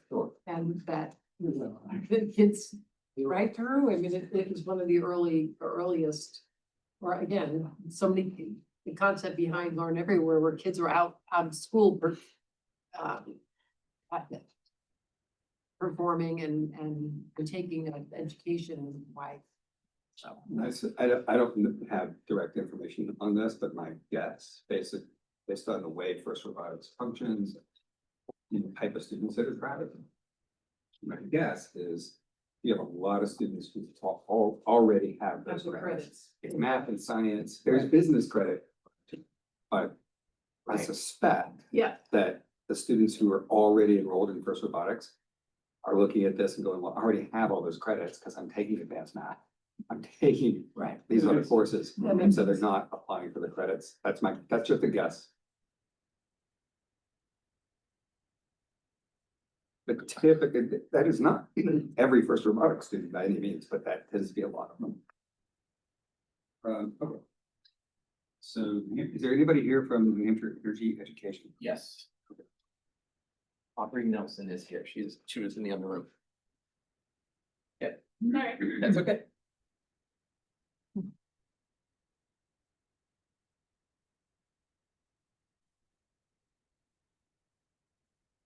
Welcome. Hi, thanks. Hi. So Aubrey Nelson is from the New Hampshire Energy Education Program, and they are applying for approval. Questions? Why don't you just give us a brief little, you all have your packet, but I'd like to hear from you about what your program is. Sure. So it's called the Youth Climate Leaders Academy. And it is in response to young people who are like, we want to do some kind of action project. We want to put we want to put solar panels on our school. We want to figure out how to reduce waste in the cafeteria, whatever it might be. And our program helps young people implement those solutions. And so historically, folks come and work with us extracurricularly. So it might be an eco club or a green team or what have you. They come, we have a kickoff retreat where they learn, how do you write grants? How do you run a meeting? How do you navigate local government? So they kind of practice these skills. And then after the retreat, we support them. The academy itself includes support year-long and then year to year, in which we can say, okay, put all your stuff. You've written up a document which you'd like to start an energy committee in the town of Rochester. Okay, so keep this here, and then even though you graduate next year, then the next year's folks can come in and keep building on that work. So we advise them throughout the end of the year, and then by the end of the year, they have to report their progress in terms of like, hey, we managed to write up this thing, we met with these folks, we figured out that solar wasn't feasible for our school for these reasons, but we're pursuing energy efficient lighting instead, or whatever it might be. So they do that process. It's been extracurricularly in the past. We'd really like to be able to give them these students credit for all of the skills that they are learning throughout the process. And they've been pretty, I'm just like always really impressed and inspired by the work that they do, but also the skills that they learn in the process. So. And if you're looking for what portion of the credit, and is it in science or is it in? Elective? I've read elective. Yes, and it would be an interdisciplinary type of option because that could be a civics thing. It could be like, it's gonna depend, it might be science, but I think the interdisciplinary space holds it better because it might be more of a social studies project, or it might be more of a science project, but with a civics component. So that's kind of the space that we're. Where are you located? So our headquarters, so to speak, are in Montpelier, Vermont. So Vermont and New Hampshire has, it's Vermont and New Hampshire Energy Education Program. So there's an office, but it's filled with all of our stuff because we have tons of hands-on equipment we also run programs K through 12 in classrooms to get kids figuring out how does energy work, better. So our office is in Montpelier, and then we have regional educators. I'm the regional educator for kind of like Concord North. We have some folks who help cross the border in lower, like northern and southern Vermont. And then Angie, my colleague, lives in Raymond.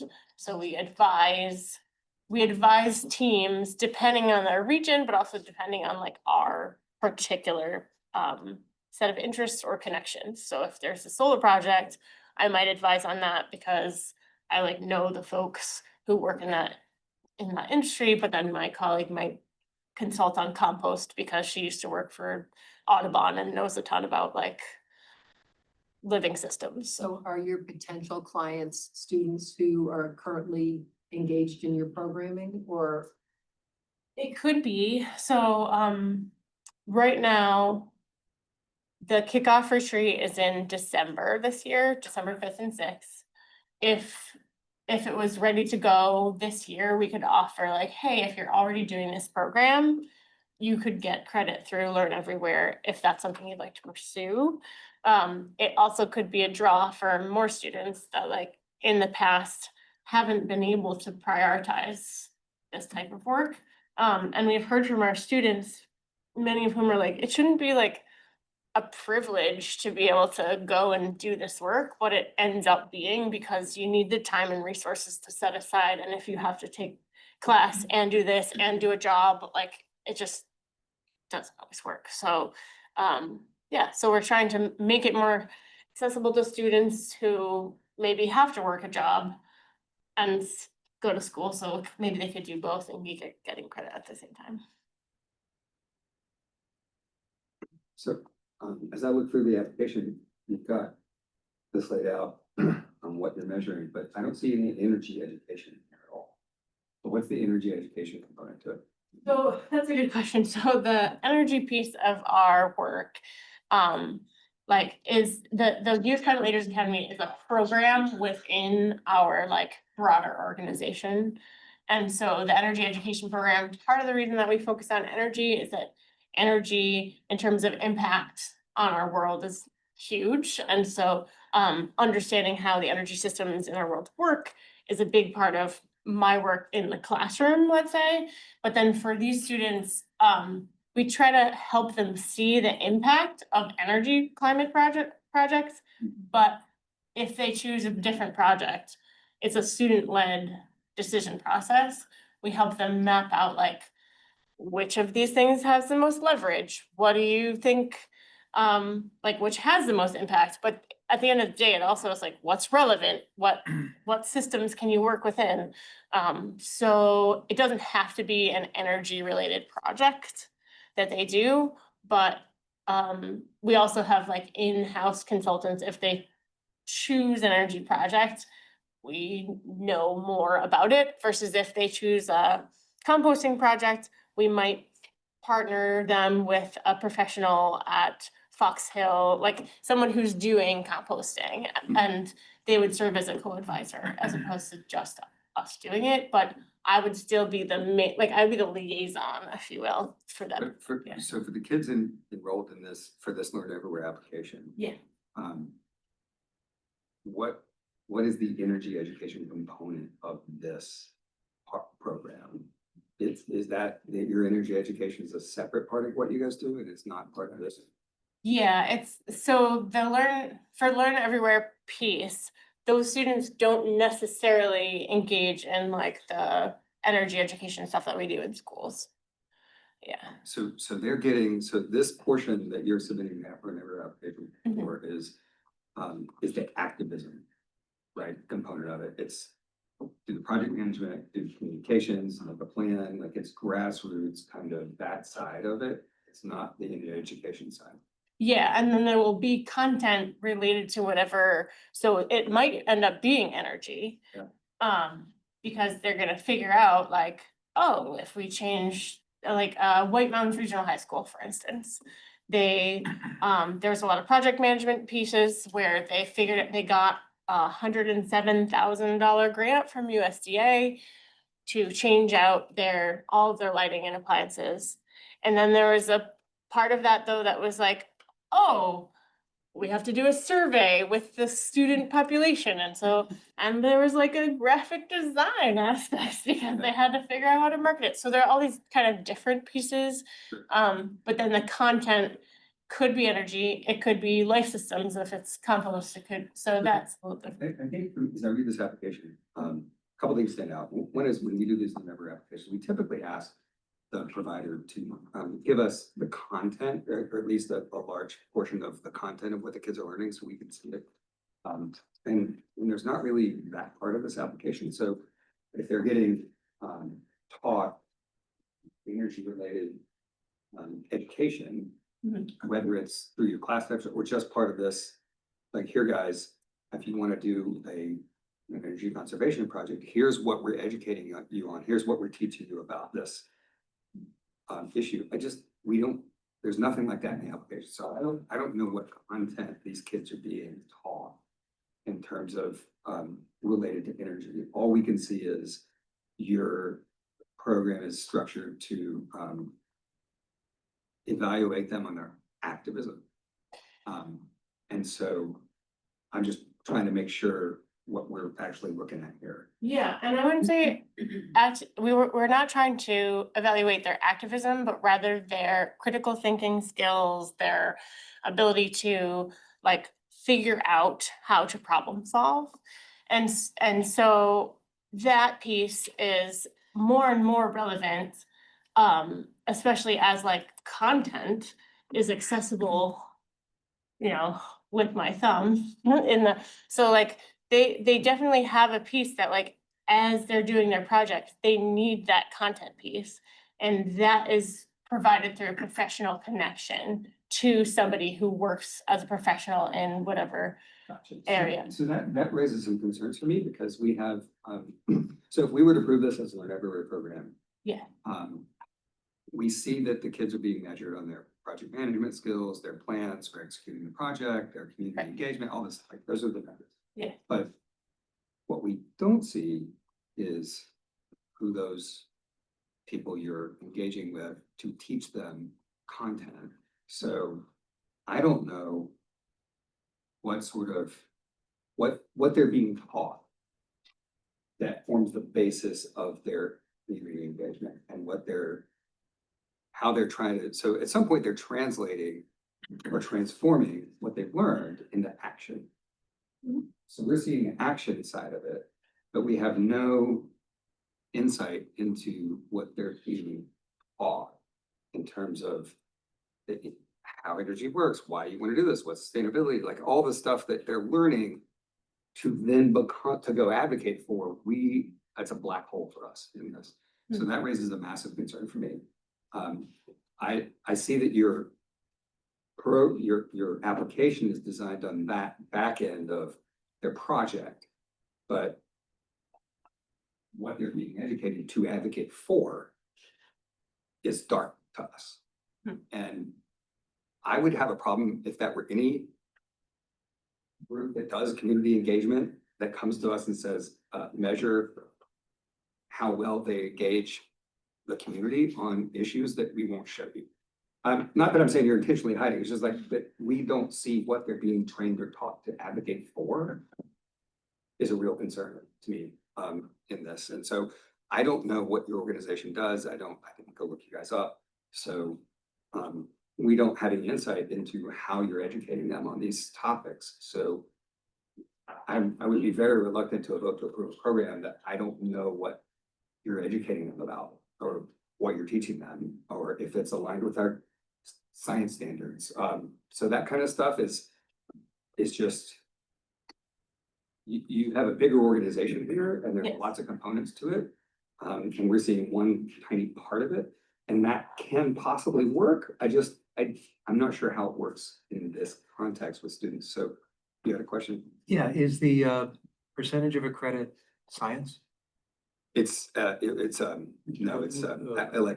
so. Elective, that's it. Yeah. I second a lot of what you said with regard to specifics, and this seems to be, from what I'm hearing, very focused on project management and getting the attention on this matter, but I didn't hear, or I don't see detailed instruction on photovoltaic cells or composting science, or the different different things that they can learn, that they can take away from it more than just general activism and project management. I didn't see this, I don't see the specifics. And that's what I'd be looking for. Like, what are the takeaways that someone would get? I guess for me, when I first saw this, I saw energy education. And, I'm in construction. I used to be a building automation programmer, and we're all about conserving energy. I'm gonna give you just a real life example, and this kind of gets into some of the content, there's water consumption that gets metered in every building. You could actually you look at ask a school for their utility bills, for instance, and then you could implement how can we get a challenge out to students to save on water, and things like that, and then see what the differences are. Yeah. I actually went back, I actually did some work in the high school I graduated from, and give you an example. The Facilities Management instituted a lighting control system, and all the classroom lights went off at 3:30 a.m. Teachers were upset. What are my lights off? What's going on? Superintendent had to call a meeting. And what it came down to is the facilities manager presented a savings of $180,000. This is around 2002. The superintendent went to the union and said, this is what it saved. There's an override button. You just hit the button and your lights will come back on if you're still in the classroom. And we want to take that $180,000, we want to apply it to these education programs. And all the teachers were like, awesome, great. So that's just examples. So those are the kind of things that, when I saw energy education, I said, oh, I want to see something, but I didn't. Okay. And I'm just giving you an example of Yeah. these, tie into, well, how does that electricity produced? And I'm sure that's something that you may cover, but I don't know that, whether it's nuclear, Yes. hydro, or I have no idea, but. Yeah. These are all content that is gonna instill students to engage in, Yeah, Yeah. absolutely. I guess, put the meat on the bones. Right, and so that is the meat of what we do. Yeah. That is like, the majority of our programming is around figuring out, how does electricity work? How do you keep a home warm and comfortable in the winter? How does a photovoltaic, to your point, how does a solar panel work? How we have them figure that out. The opportunity to connect with us is there, and we try to package our programming so that if a teacher, or if we came into a school and did a program about electricity, then the students would have that background knowledge for sure. I also, though, we offer that assistance in terms of if I am a teacher in the Learn Everywhere program and I'm assessing a student's work, then the knowledge and expertise that we have around energy would also be applied in that space. So if they're doing a project to figure out how can we change the lighting so that it could have a sensor that turns it off at 3:30, and that will save the district this much and this, all these other things. We just feel that there's so many skills and transferable skills, honestly, that they learn in the process of trying to execute those projects that is really valuable and sometimes not offered through other classes. Like you could learn about solar cells and electrical wiring in a certain class, but then as an elective to be able to figure out like, oh, so how do I talk to the school board and the superintendent and like, how do I figure out how much savings there's gonna be by doing this? How do I figure out who even at the school board would be in charge of this decision? Or is it the school board? Or do I like some of those pieces that like are about navigating project implementation at any level? Do you have people on staff Yeah. that would be part of the curriculum, that would be teaching and instructing in the energy, the science, the things that they need to know for their projects, photovoltaic cells, or the science behind composting, or the nuclear energy versus this coal energy? Do you have people on staff that have that knowledge? Yes. What is their background? I mean, it's honestly, they're educators. Yeah, so I'm, for instance, one of the main people who would run this for New Hampshire. I was a science teacher. Okay. For 7 years and a middle school science teacher. I have my master's in education. And then I have been trained through this program, and now I run professional development. That's another piece of what we do. So I run professional development around education. So like my background is I'm a teacher, but I also we have on staff folks who are engineers. We have physics teacher on staff. So like we have folks in our small nonprofit that cover a lot of expertise around science, especially and stuff. Yeah. So, unpopular opinion maybe, but the way I see this is like project-based learning. That the children are probably inclined to be, I would be part of a sustainability club, are now getting credit for the work they're doing in said thing. Around how do we organize around whatever the sustainability effort is, like Newmarket's club planted trees last year, right? That was so.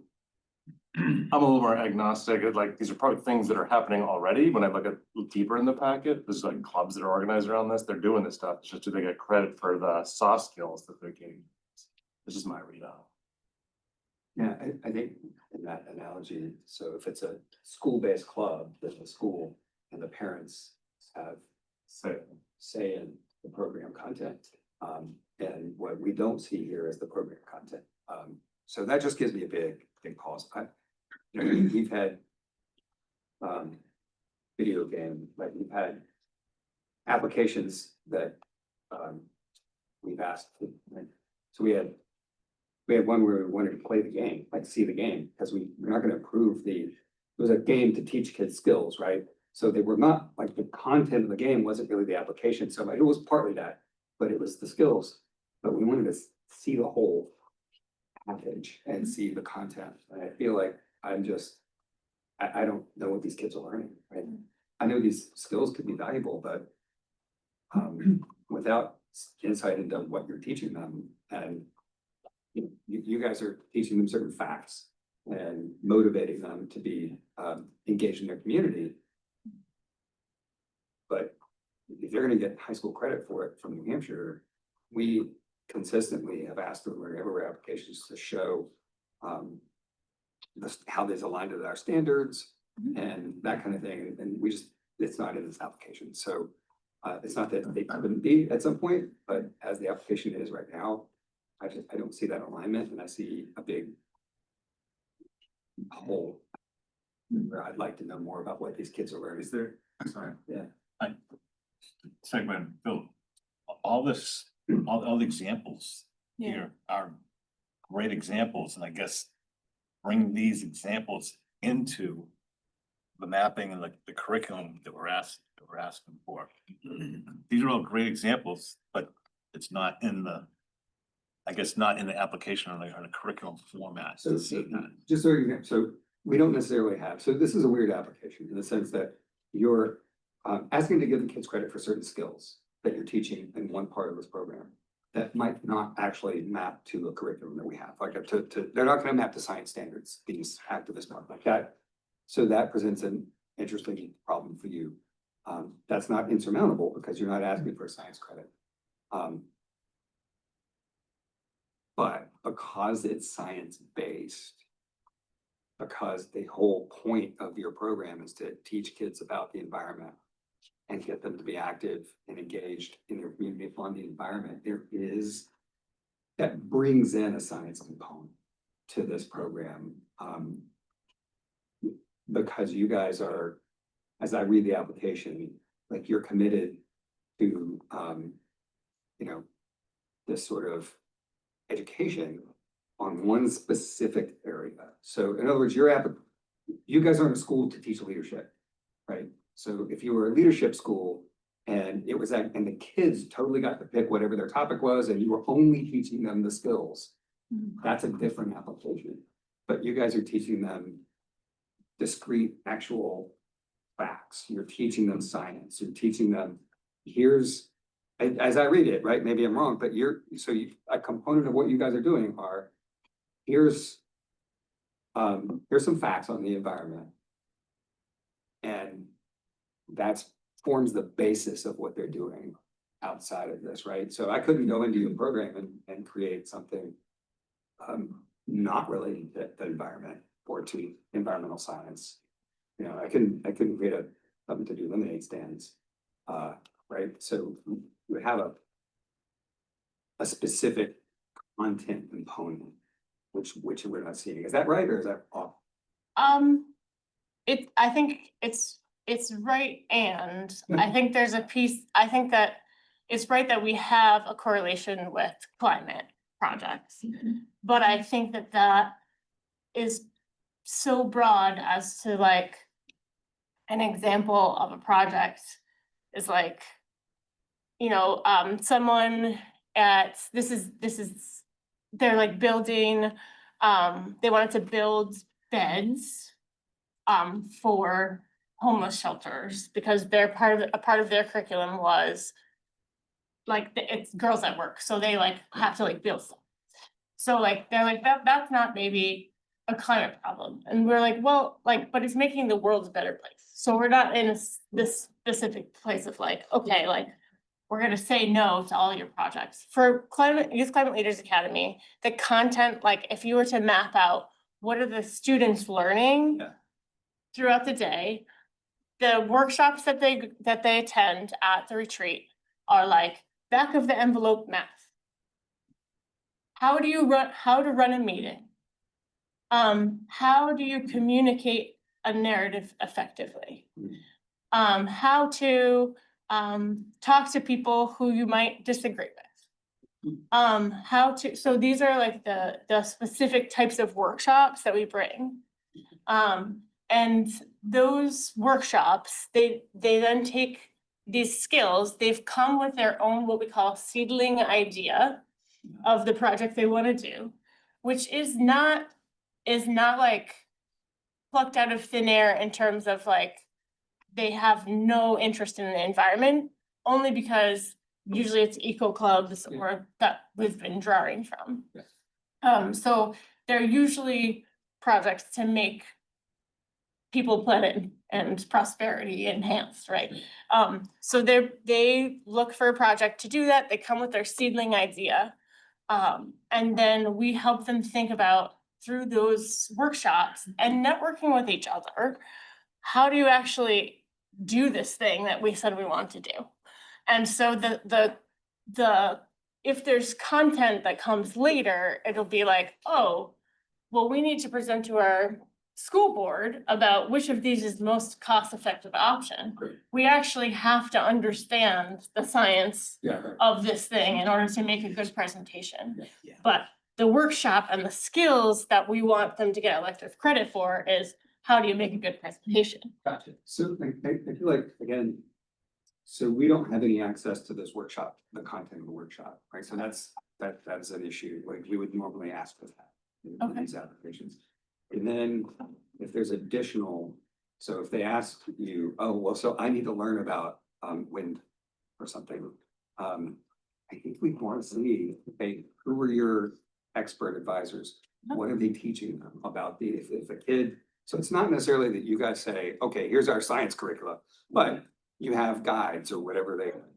So somebody wants to know about a particular industry or particular technology, you have somebody who can teach them about that. So I think we will want to see, because again, if you're getting high school credit for this, I mean, part of the goal of Learn Everywhere is to get kids credit for what they're learning, but it also is a public Board of Education seal of approval for parents. It signals to parents, the board has reviewed this. Right. And it's okay. And I just see a lot that we haven't had access to review.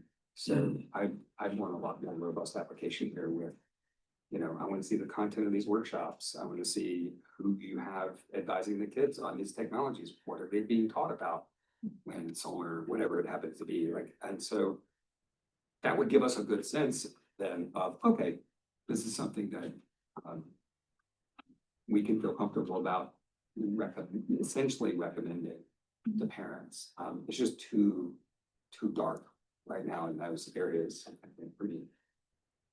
Yeah, I just look at the mission statement, the mission of Vermont, New Hampshire Education Program. Just kind of, you have a comma in there, and then the first part is to build a deep understanding of energy and climate through education. Mhm. And I'm not trying to put words in your mouth, but I guess that I'm saying, I think we're saying the same thing. So I The thought, second part is inspiring and empowering people to take action for increased sustainability in our communities, economy, environment. And that's what I'm hearing and I see in the application. So that's, I was seeing one part of the mission statement. It's the former that I'm not seeing much about. Whether solar, wind, nuclear, coal, you name it, water. Those are things we. So would it, if we say come back with, would it be like, hey, like some example curricula from previous versions of projects that have been run? Like I'm trying to help provide guidance. sure. I mean, at the very least, the rule requires a detailed description of the course instruction. And that kind of description helps us, as you said, Chairman, to map it to New Hampshire standards so we can agree to give a credit or partial credit. So that's a huge piece of this is abiding by the Learn Everywhere rule. It's 1403.1E1B is a detailed description of the course instruction. We really don't have that. I think you have it all, You probably do. based on what I'm reading here in the latter part. It's just. Let's just get it in there. Would the like agenda for the kickoff, like for the retreat piece, the agenda on like who the workshops are run by and any of that stuff, would that be? That would be a start. I think we'd want to see the full content of these retreats, right? So we need to know what you're teaching these kids. We want to see the content materials. And then when that comes to, and that's on your structure here, but also with your environmental experts. I think we need some insight into what they're teaching the kids to form the basis of then what they're going to go out in the community and talk about. So it doesn't have to be like I know you not necessarily have a curriculum, so to speak, for that, but who's doing the teaching? What are their credentials? What is to the best you can provide us, the actual content that they're teaching these kids? Are they using outside sources? Are they, if you guys are using trusted groups that are outside, where are you sending them to get this information if they want to learn about wind or solar or composting or whatever? That kind of stuff, I think we just need to piece together to fully understand, the full content of what kids are getting with the program. And if there's one challenge with that is that because each group chooses their own projects, we have like a huge variety of projects. So like if you take the end of the year report and look at all the different things, like we can't we can't necessarily have, like a ton of, we have expertise in anything related to energy. So if it's an energy project, we're like, great, we don't need to use an outside Yeah. source. If it's a recycling project, we're like, oh, like we know the folks at what used to be the NRAA, but now is, so I don't know what they're, Yeah. like the Northeast Recovery Association. Yeah. So like, okay, so like we can work with them and we'll be a liaison, but we, the four folks who are project advisors, myself included, are the folks who are assessing the skills related to the problem-based learning skills, like, can you solve a problem? And then the like critical content pieces of what they're doing are really different depending on their projects.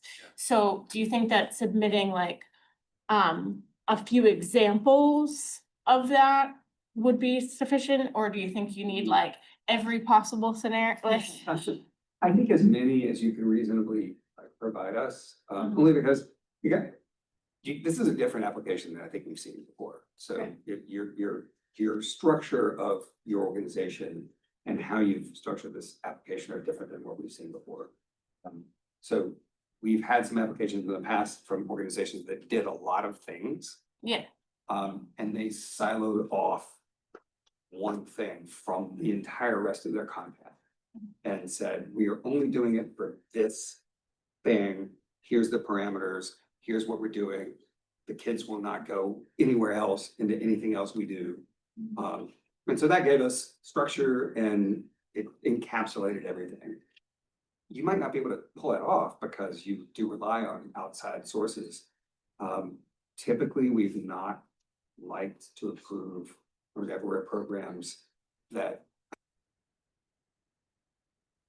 I'm sorry, that's not exact right term, but that use content pulled from another organization that might change that content because we can't see that and we don't, and so we're a little reluctant to say, yeah, sure, we'll approve your program, but you don't have control over your content of your program. I don't think we've ever approved one like that. And we've had reservations about those kinds of things. So that could be an obstacle for you if you're not in control of the content. But give us the best you can. We definitely need to see full content of what this leadership academy or this academy is. Yeah. And that's the big priority. sorry. No. Do you think that if it was like conditional, for instance, like if folks signing up for Youth Climate Leaders Academy, if you're doing an energy related project, then it might be available for Learn Everywhere. No. That's a Like, do you think possibility. that could be a possibility? Narrow down, yeah, I hadn't thought of that, so that's certainly a possibility, and maybe you guys could communicate with the team back and forth, like, so if you were to narrow and say, look, the Learn Everywhere portion of this to get credit, it has to be in-house. That might. You have a rubric and you have skills that are verifiable, that they're going to learn and that you can measure and you can. Yeah, I mean. That's certainly a possibility. I mean, on the one hand, I hate to hamstring the kids because you guys can't provide everything and maybe there's wonderful projects that you're bringing in an outside expert on. It just gives us a little bit of reluctance not being able to vet those outside experts, right? So. Right, well, I mean, I'd rather be able to do it for some than for none. So I think if it's like, okay, like we feel good with this, or if there are a couple of like very specific, like composting is one we get a lot. We'd actually prefer there's more energy ones because it has a bigger impact. Yeah. But so if we're like, okay, here are the people that we consult with for the main, like the usual Yeah. slate of projects, but specifically energy ones. Yeah, that's a possibility. Anybody else? No. Right. Well, if that makes sense to you, and feel free to reach out to the department and I can we can discuss things going forward a little bit if you have questions for clarity, but if you have an idea of what our objections are, I think that would be on board on this a little bit. Okay. And should I reach out to you or to Dean or to? I'd say Dean is probably the right contact. Okay, Mhm. thank you. Thank you, Aubrey. So I just suggest we don't take any action on this and we can. Yeah. Think that was- Okay, New Hampshire Academy of Science. So Allison, Michael and Dr. Peter Feltra should be, they were going to be attending via Zoom. Who's the first one? Allison. No, no, no, No. Allison, Michael, I'm sorry. I'm going alphabetically, okay. And who's next? Anybody else? Is that? Dr. Peter Feltra.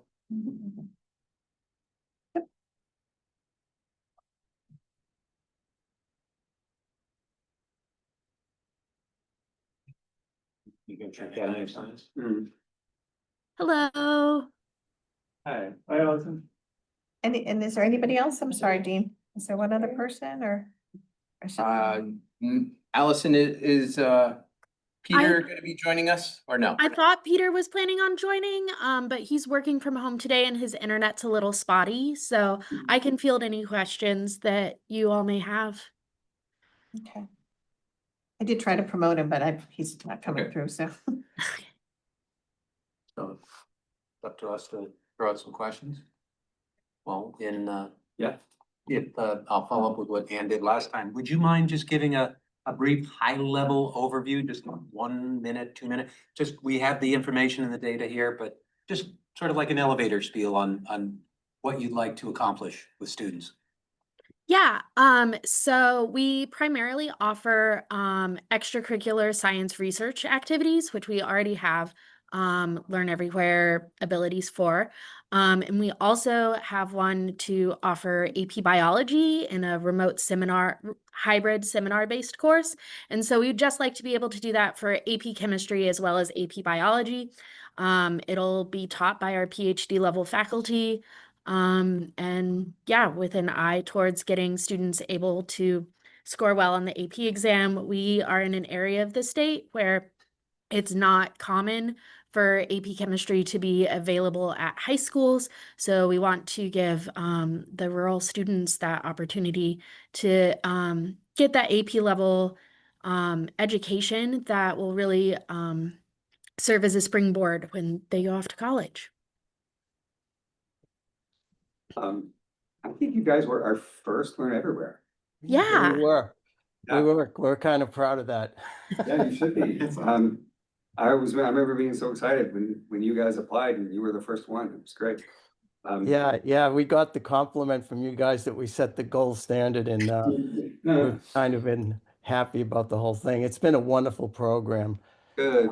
If I could chime in here just a little bit, just to let you know, it's structured like the AP chemistry used to be, and like our AP bio, where it has a very heavy component of about, let me see, 4 days of 8 hours a day and 2 hour sections per day. So there's about 16 laboratories that are included in the curriculum that is the actual lab-based part of the course. And I think that's one of the huge strengths of our program, because it is often where high schools cannot step up to the plate and give a really good AP course. And Allison, being a chemist, and our other chemists who teach it are going to be fantastically able to give that sort of experience in a laboratory. We have about 3,000 square feet of laboratory space, and we have about $1 million worth of equipment. So it has all the possible equipment that you'd want to have for AP chemistry. So you're in line? Mm-hmm. And what type of attendance do you anticipate? We have 12 students enrolled in our AP Biology course right now. So I would expect 12 to 15 in AP Chemistry next year. So the majority of the classroom instruction happens over Zoom, and then students are only required to be physically here for the laboratory experiments. So although we are based in Lyme, we'd have students from anywhere they want to drive from. Yeah, we have students as far south as Bedford, I think, this year, and sometimes from the coast. We have a number of homeschool students. We filled our AP biology within 2 weeks of opening, and we had a waiting list. So we probably have the same thing as well, because I was listening to some questions earlier, whether we draw from students that are in our programs or not, and it's both. And we drew from quite a few students that were not in our programs. So the laboratory is a freestanding facility, affiliated with another facility? No, What is it?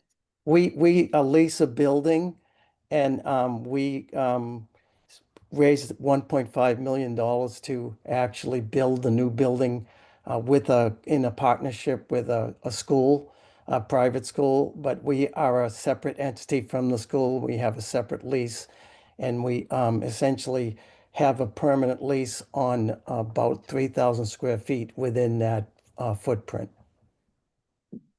That's Crossroads Academy. Yes. Yeah. How does a student in Milton, New Hampshire find out about you? Well, we have a lot of outreach through the what's the name of the program at the Non-Learn Everywhere, where the schools allow students to work outside the classroom to get credit. Oh, yeah, we have a lot of, we help Lebanon ELOs. High School run an ELO. We also meet students at the New Hampshire State Science Fair, and we advertise on social media and frequently have press releases about the work that we do in the lab. But word of mouth is really our most common way of advertising. And so, yeah, we'll also go to conferences like the Upper Valley Teaching Place Collaborative Conference that's happening in November. This is in Vermont, but we were at the Tunbridge Fair giving information about all of our programs. So, yeah. The ELO, the head of ELO that was at Lebanon High School had a meeting with most of the ELO coordinators around the state about 2 years ago, and that's how we got the word out for the AP Bio, and we'd probably try to do the same thing for AP Chemistry. But it will fill up really fast, so the problem's going to be we'll probably have too many applicants. So, Peter and Allison, my comment to you would be the same as I tell Jen Kava at the Academy for Science and Design every single time she comes here, which is, please consider opening another branch. So, you know, if you had a satellite down in southern New Hampshire, you'd hit both parts of the state. It'd be great. That's what we want to encourage. That's wonderful, yeah. Thank you. Our board has been struggling with trying to find a place in the Manchester area, possibly. Really? Yeah, it would be, it's one of our dreams to actually get our own building, probably in the name Manchester or Concord area. So this is just my own, Manchester would be awesome. I'm not discouraging that. Just in my driving around, there seems to be a lot of vacant office space in Nashua, just saying. Good to know. Just Good to visibly know. look And at it. there's the seacoast. Oh, no, you hush. We don't want to say Hollywood. Yes. But no, that's encouraging. Good luck. And Yes, then when thank you do, so we would have to ask, actually, Dean, and like, so if you open another facility, I think you could transfer, as long as the program is exactly the same, you wouldn't need another approval. I wouldn't think, but we'll double check on that. But Okay, thank you. we'd love to see you guys open up down here. Thank you. That's good encouragement. All right, I move that the State Board of Education approve the New Hampshire Academy of Science AP Chemistry Learn Everywhere initial application. Second. All in favor? Aye. Awesome. Absolutely. Thank you. Congrats. Thank you. Thank you, everybody, for all the support. This is a great program. Well, thank you for your great program. It's really impressive what you do. Thank you. Enjoy the day. Same to you. as well. So now if they expand, then I'm just gonna call up Jen Kava and say, now it's on you. You gotta. They only have 35 though? Kids, did I hear that right? It didn't seem like a large number. No, it's not huge. Why, That's why why they- can't the word get out to get, Oh, they're, So where they're they're not. located. Yeah, it's not, they're. but it's online. It's Yeah, online and but you you can gotta go. do the labs. You gotta do the labs. That's why they need more, that's what needs to be done. That's why I just confirmed where they were and what the facility was like and what is the flexibility of but if it's your own dedicated space, you can open it whenever Why you can't they want. just rent or lease from a, hate to say it, from a high school and use their space and just have it all? I'm sure it's a staffing issue and you gotta find the right location. Prospect Mountain High School. Prospect Mountain. You didn't hear, Tell Tim. you heard us. Just another revenue stream. I just, I just. I've already texted her. When he said we have an extensive array of equipment, you look down through this. list. Oh, yeah. It's impressive. It No, they have means a 3D full- printers, autoclaves, 6 incubators, ultra cold, spectrometers. Yeah, no, they have a There's like- full-on college Million and a level half goes lab. fast. Yeah. But I mean, to be able to get kids in there, to get that kind of credit in high school. And to be able to have high school access to that kind of lab. This stuff is college level. No, I know, it's big time. Okay, Scouting America. Jeffrey?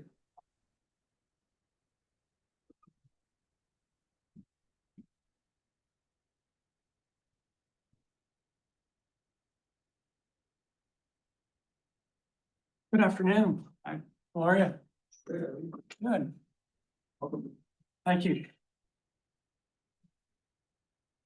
So, yep, my name's Jeffrey Pope. I'm representing Scouting America, New Hampshire. Our office is located in Manchester, which is about 30 minutes from here at 1500 Bodwell. We submitted an application to bring our exploring program to the Learn Everywhere program. And our exploring program is one of our flagship scouting programs designed for youth ages 10 to 20 years old. This particular program is focusing on youth 14 to 20 from ninth grade through high school seniors. The exploring program has a history, 75-year-old history. So it's a very established program nationwide throughout every scouting council in the country. However, we are the first council pioneering an opportunity to get state Department of Education approval for the program, to introduce it to high schools throughout the state and provide a pathway for those students to learn about a career of their choice. Our exploring program has 12 career fields. One of them is skilled trades. I heard you were talking about your background in skilled trades earlier. That's one career field. Variety of others listed in our application range from anywhere from law enforcement to fire and EMS to science, law and government, and healthcare. And I've been here for a while, and I had the opportunity to listen to Tim and Matt's presentation. And one thing that really rang true to me and what we're trying to do here was, I believe it was Tim said that, a lot of students, the majority of his students have an interest in the healthcare career field. And he's trying to provide them with resources to educate them and how to get involved in the career field and maybe pursue a career in that. Well, that's exactly what our program does, is it provides an additional pathway for high school students to go to their school counselors, express an interest in a career field. And what they would do from there is this school counselor would connect them with us, and we would connect them with our career field partner. And they would spend a year throughout, the entire school year, learning hands-on, outside of the classroom, learning about the career field of their choice. And at the end of the year, they'd be doing a number of projects and written essays and things like that to demonstrate what they've learned about their career field. Theoretically, we could have a student that would come in ninth grade and have a great experience in ninth grade and want to explore another career field in 10th and another one in 11th. And by the time they graduate, they've explored 4 career fields. And now they're kind of maybe even they really enjoyed the social service environment, but they seem to have an aptitude or a knack for graphic design that they've learned in one of their communication exploring years. And they can find a career that would combine the 2 of those. So that's a snapshot of the program. Our ultimate goal is to offer the program statewide, so that every school district would have access to it. Happy to answer any questions you have. Any costs associated with the program? Very minimal cost, but it is, there's a cost that participants incur and both adults and youth. Everyone that's involved in the program pays a very minimal cost. That cost is $112 for the year. And that covers the national cost for the program, our local council cost, and insurance. Every participant is fully insured with general liability and sickness and accident insurance. Do you have scholarships? We do. We offer financial assistance to anyone who applies. It's very important for us and Scouting America in general, but particularly for the New Hampshire, Scouting America New Hampshire, is that every child or youth that expresses an interest in our program has a pathway to participate in that program, whether it's a financial challenge or a learning disability challenge. We work directly with each youth and their family to ensure that we can get them involved. Yeah. Any other questions? Well, I just almost feel like I might be repeating kind of the same kind of question. I mean, it's an exploring program, but, and there's a list of items here: communications, law enforcement, fire, EMS, healthcare. I guess what is actually occurring for the students when they explore? So when hopefully I can answer the question by giving a person. Just as an example, like engineering technology, what is the student doing? What? Well, it depends on exactly what their focus in engineering technology is.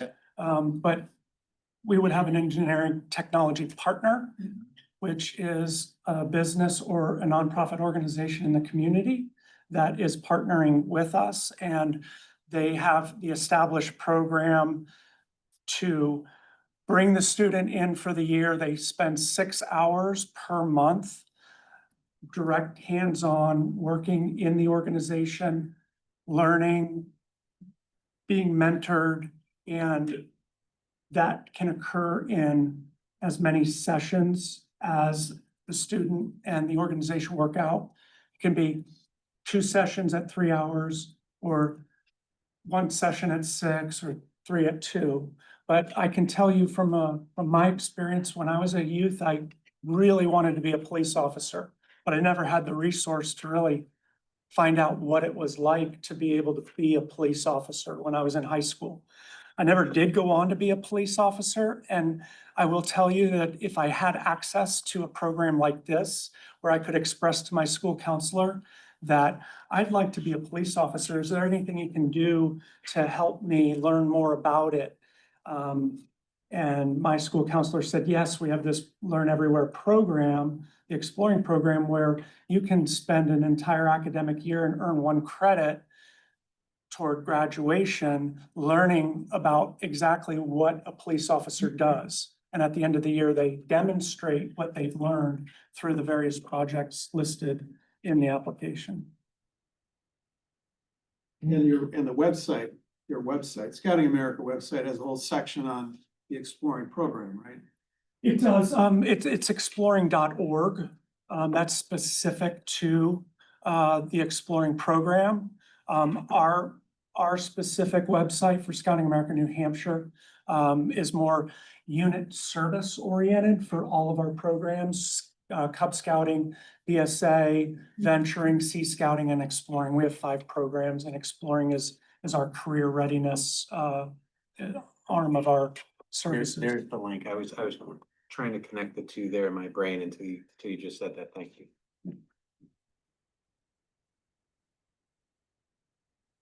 How many young adults are going through this currently? So currently, we have approximately 20 posts statewide. And there's anywhere between an average of 7 to 15 youth in each post. Are those scouting or exploring? Because I'm kind of putting them in 2 different buckets here. Exploring, yeah. Okay, exploring. And exploring, a scouting unit is either a pack from the Cub Scout perspective, or a troop from the BSA, or a crew from Venturing, or a ship from Sea Scouting. When we're talking about exploring, we're talking about posts and clubs. Okay. So the variation of this program that we're applying for with the Learn Everywhere program is the post now for this program would actually be the school itself. The school serves as the post, and the youth go to the partner career fields.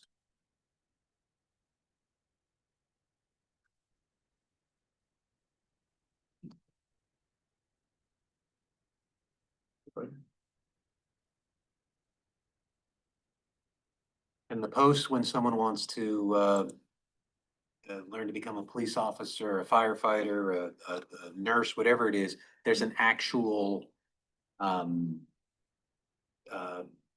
trained, experienced police officer or Absolutely. firefighter or nurse. Yep. So with the credentials and, okay. Yeah. There's job shadowing. Yeah. Yes. Okay. Yeah, some people refer to it as, an apprenticeship or an internship, but I like to call it job shop. Can you give an example of the kinds of projects and or tests or assessments that are given at the end of the year?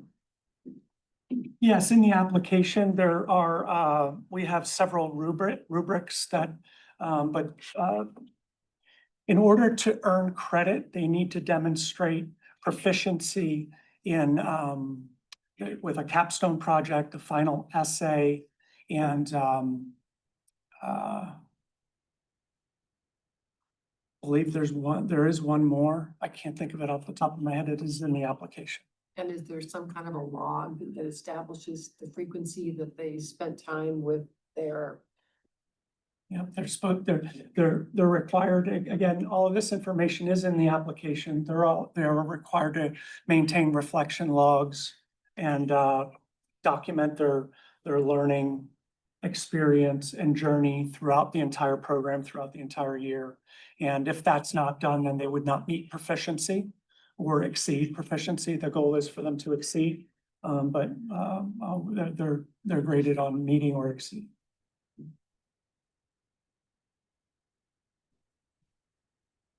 Anybody else? No. I'm very familiar with the program, so. Have any questions? All right. 2 sessions about 3 hours per session. I'm reading it here. And that's formal. One thing it doesn't recognize is the amount of time the student is spending on the required projects and the documentation and all that. So I anticipate it's in the neighborhood of anywhere between 75 to 100 hours of work throughout the school year. Good. I move the State Board of Education approve the Scouting America New Hampshire Learn Everywhere initial application. Second. Aye. I abstain. Congrats. Thank you. Okay, yeah. You got it. Thank you for what you do. Thank you. Appreciate it.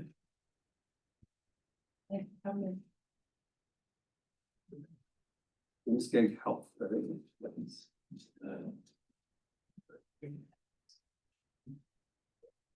Yeah. Good afternoon. Hello. So I am Stephanie Savard. I'm the Director of Strategic Initiatives at Amoskeag Health. We are a federally qualified health center in Manchester, providing community health care for the greater Manchester area. And we have been providing this PrEP, Personal Responsibilities Health Education Program, for just about 10 years now. It is a federally funded program providing the skills, the education around students' personal healthy relationships, sexual health, and overall wellness and good choices. And so it is provided through evidence-based curriculums that are anywhere from 8 to 10 weeks and providing 8 to 10 sessions. We provide those in a variety of community organized settings. So we are connected to a significant number of youth serving organizations who invite us in to provide those programs to the students that are connected to their organizations.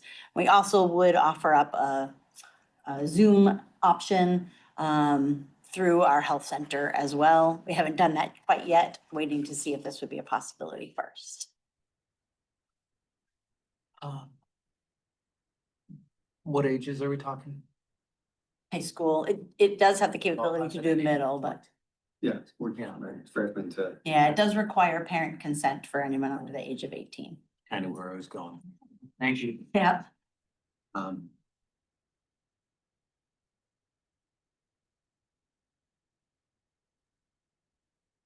How many similar aged young adults do you have in this currently?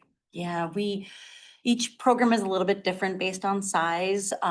We provide the courses right now, for example, at Job Corps, which can be a smaller group, 5 to 10 kids. Granite State Independent Living is another example. So they average anywhere from 5 to 10. We've had up to 15, and we're usually running anywhere from 3 to 4 classes at a time. So no more than about 50 students at a time, just depending on the number of programs that bring us in. They tend to be more heavily school year timeframes, the fall and spring, and summer's a little quieter.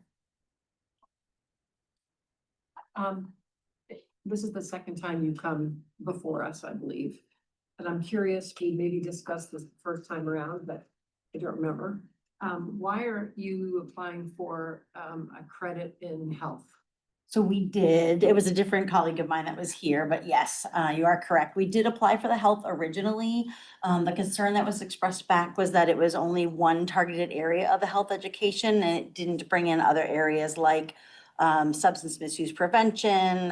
I don't know all the details of the other health requirements, but because it was only focused on this, they recommended the elective instead. Yeah, it was about 1/9, I think, if I remember correctly, of total health. Of all the competencies required. Yeah. So I'm kind of at a loss for, this is not a reflection on the quality of what you deliver, but what makes it something that is of value to kids so that they are qualified to graduate from high school? It's still really an important skill. It's something that we often talk about. They get taught in health classes as a piece of it, right? About how do we have healthy relationships, how to be able to state your choice in that relationship, and learn the skills and have the knowledge around healthy sexual health as well as healthy relationships. So to us, I think it's something that doesn't often get talked about. It's a piece that's talked about in health classes today. It's really making sure that it's zoning in so that if parents are choosing to have children attend or the students themselves want to, it's about helping build those skills, which are very helpful through You adulthood. just said, or if the child chooses to, I mean, the parent has to say yes. Yeah, It correct. has to be the parent notified. Okay. I'm just saying if a student says, I'd like to attend this class, parent still has to sign off on it. Correct.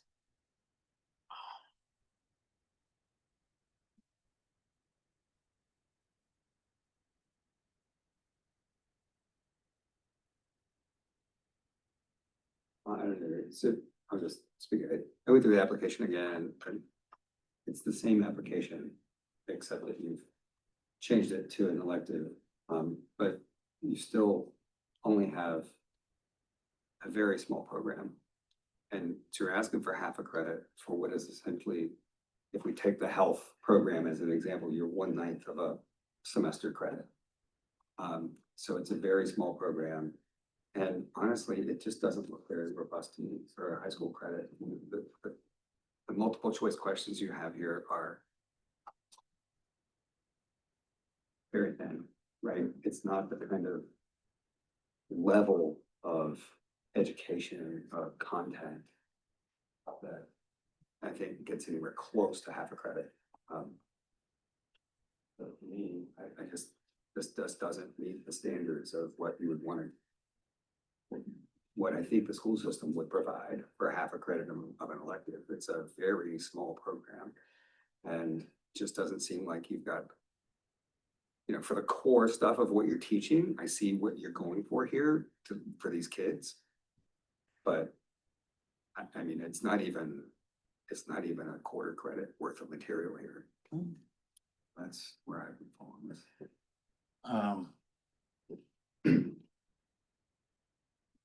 Trying to be careful about this, because I understand we're in a public meeting.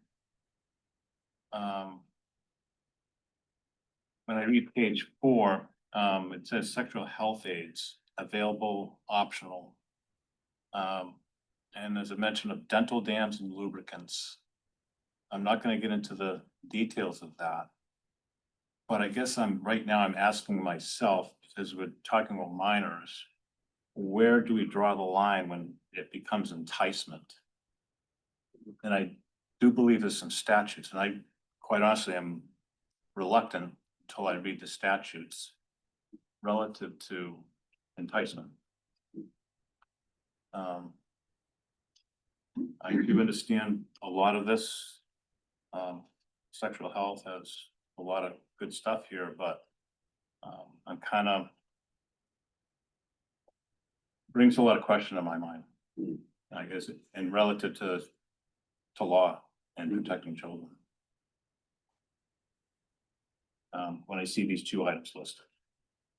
So your program exists as a standalone operation today.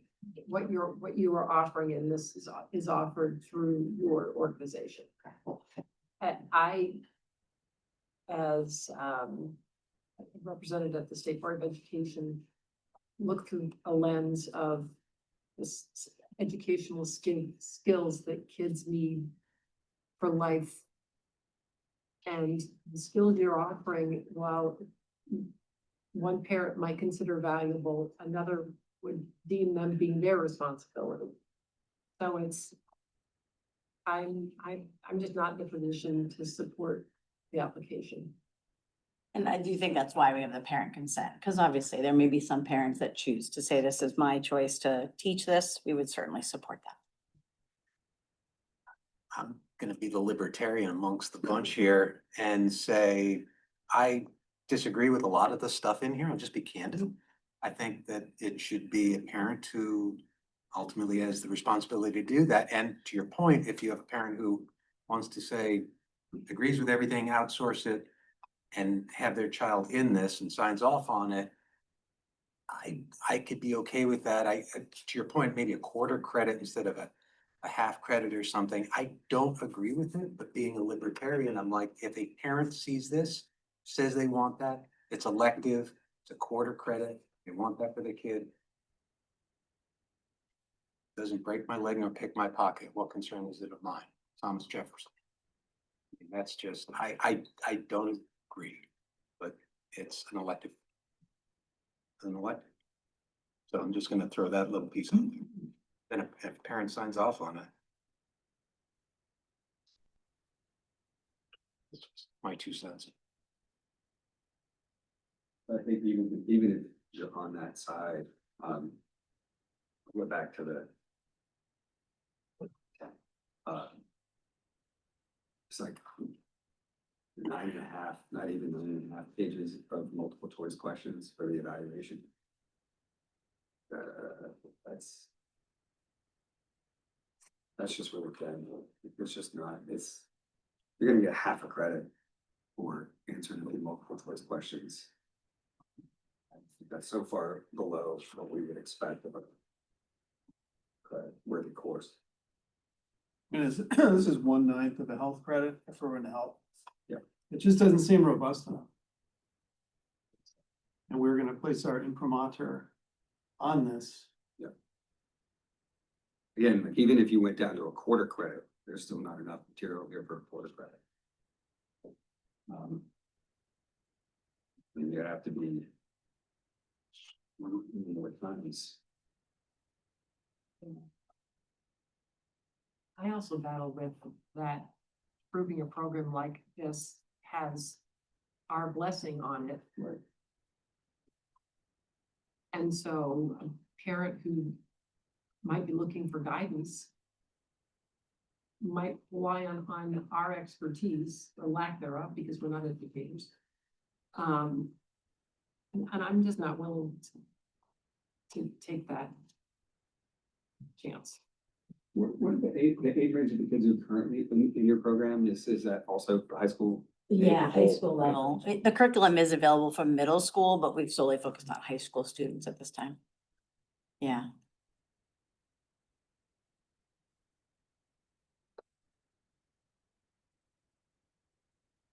Any other discussion?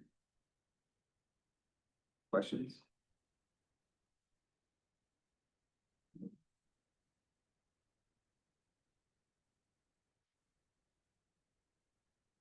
Don't support the application, so it would be a motion to deny the application.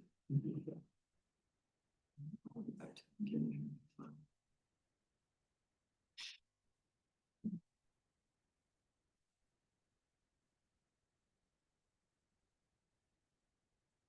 I'll be honest with you, I'm struggling, Mr. Drew. What I did, I went to, the Child Protection Act, chapter 169. And I guess I'm kind of torn a little bit, because again, I'm not. No disrespect to the organization, Chesapeake Health. But one of the items in here in the statute.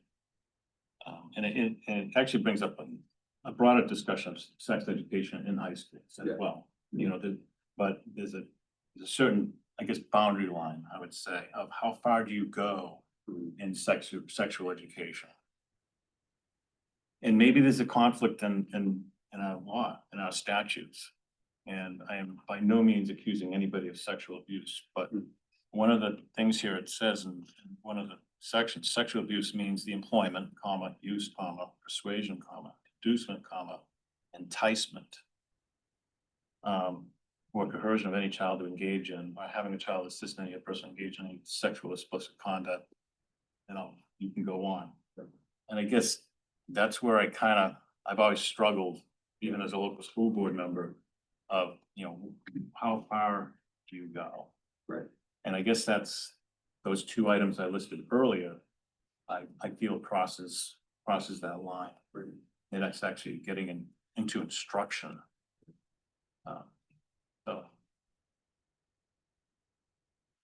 I move that the State Board of Education disapproves the MSI Health Learn Everywhere initial application.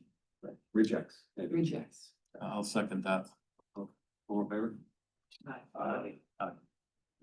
Thank you for your time. Thank you for. And thank you for providing what we do to the community. Appreciate that.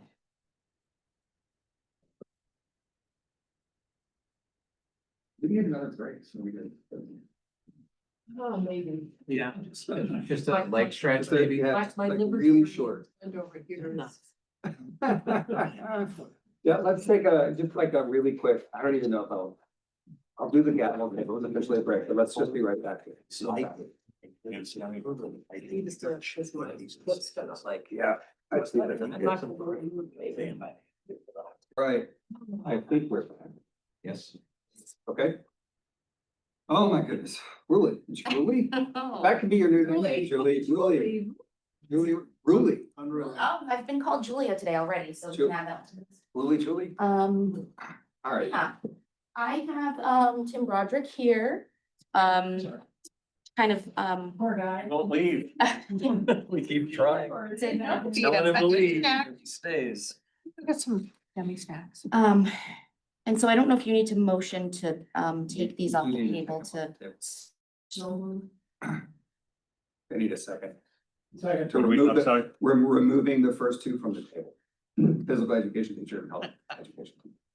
And then I So Jim- Just so want to make sure I Jim understand the sec- motion. Yeah, both together, Jim seconded it. Okay, all in favor? I, All right, And the one thing I do just want to note, is again, the phys ed rules do expire on October 20th, so, we do need to hopefully, take some action on those rules today, or we won't have it. start to move forward on. And did you have anything you wanted to just talk, or do you want me to start with my thoughts about this, or you wanna, you have any updates on like what you guys are thinking about these rules? I'm not sure if everyone has a common starting point. I haven't been here in the past when you've Sure. talked about phys ed and health. Yeah, so Steve Appleby is not here today, so Tim is chair of the PSB now, so has taken over that role, and I don't know if you guys remember from when we tabled these, but I just have lots of concerns about this PE teacher rule in particular. A, with requiring a bachelor's degree, which I know has been a longstanding practice, but again, we're sort of entering new eras of what districts need and rethinking those restrictions we put on districts when it comes to hiring on the front end. And so that was a concern of mine, is do you really need to have a bachelor's degree? Because it's not a bachelor's degree in physical education, just to be clear, it's just a bachelor's degree in anything. And you can tighten it up to say it's in physical education, but then you narrow the number of people who could do it. Do you really need a bachelor's degree to meet these skills? I just want to have us think about that more. Maybe we keep it, but it's just something to consider. And then the other, I'm going from memory here. And then again, this is sort of something that's been in the rules. Because when you list the skills that the person has to have, a lot of it makes sense, but we do have a lot of theory in there, and I'm not sure exactly what that means and how we judge the theory. It's not that it's maybe not very valuable, but I'm just unclear on if we're saying you have to know the theory of motor learning theory and principles. Well, I don't know what that means.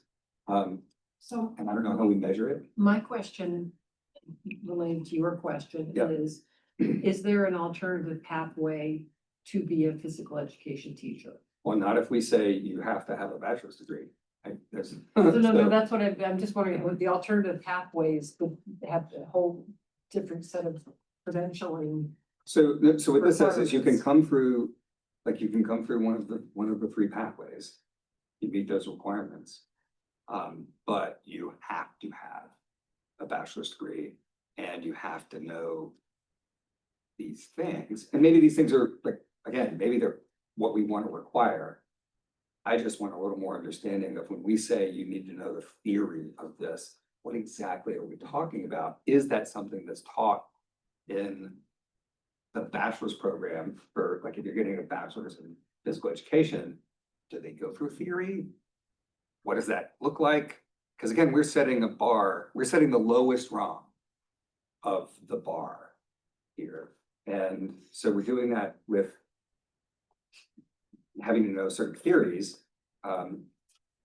So I'd just like to understand that better, what that means, how we measure that.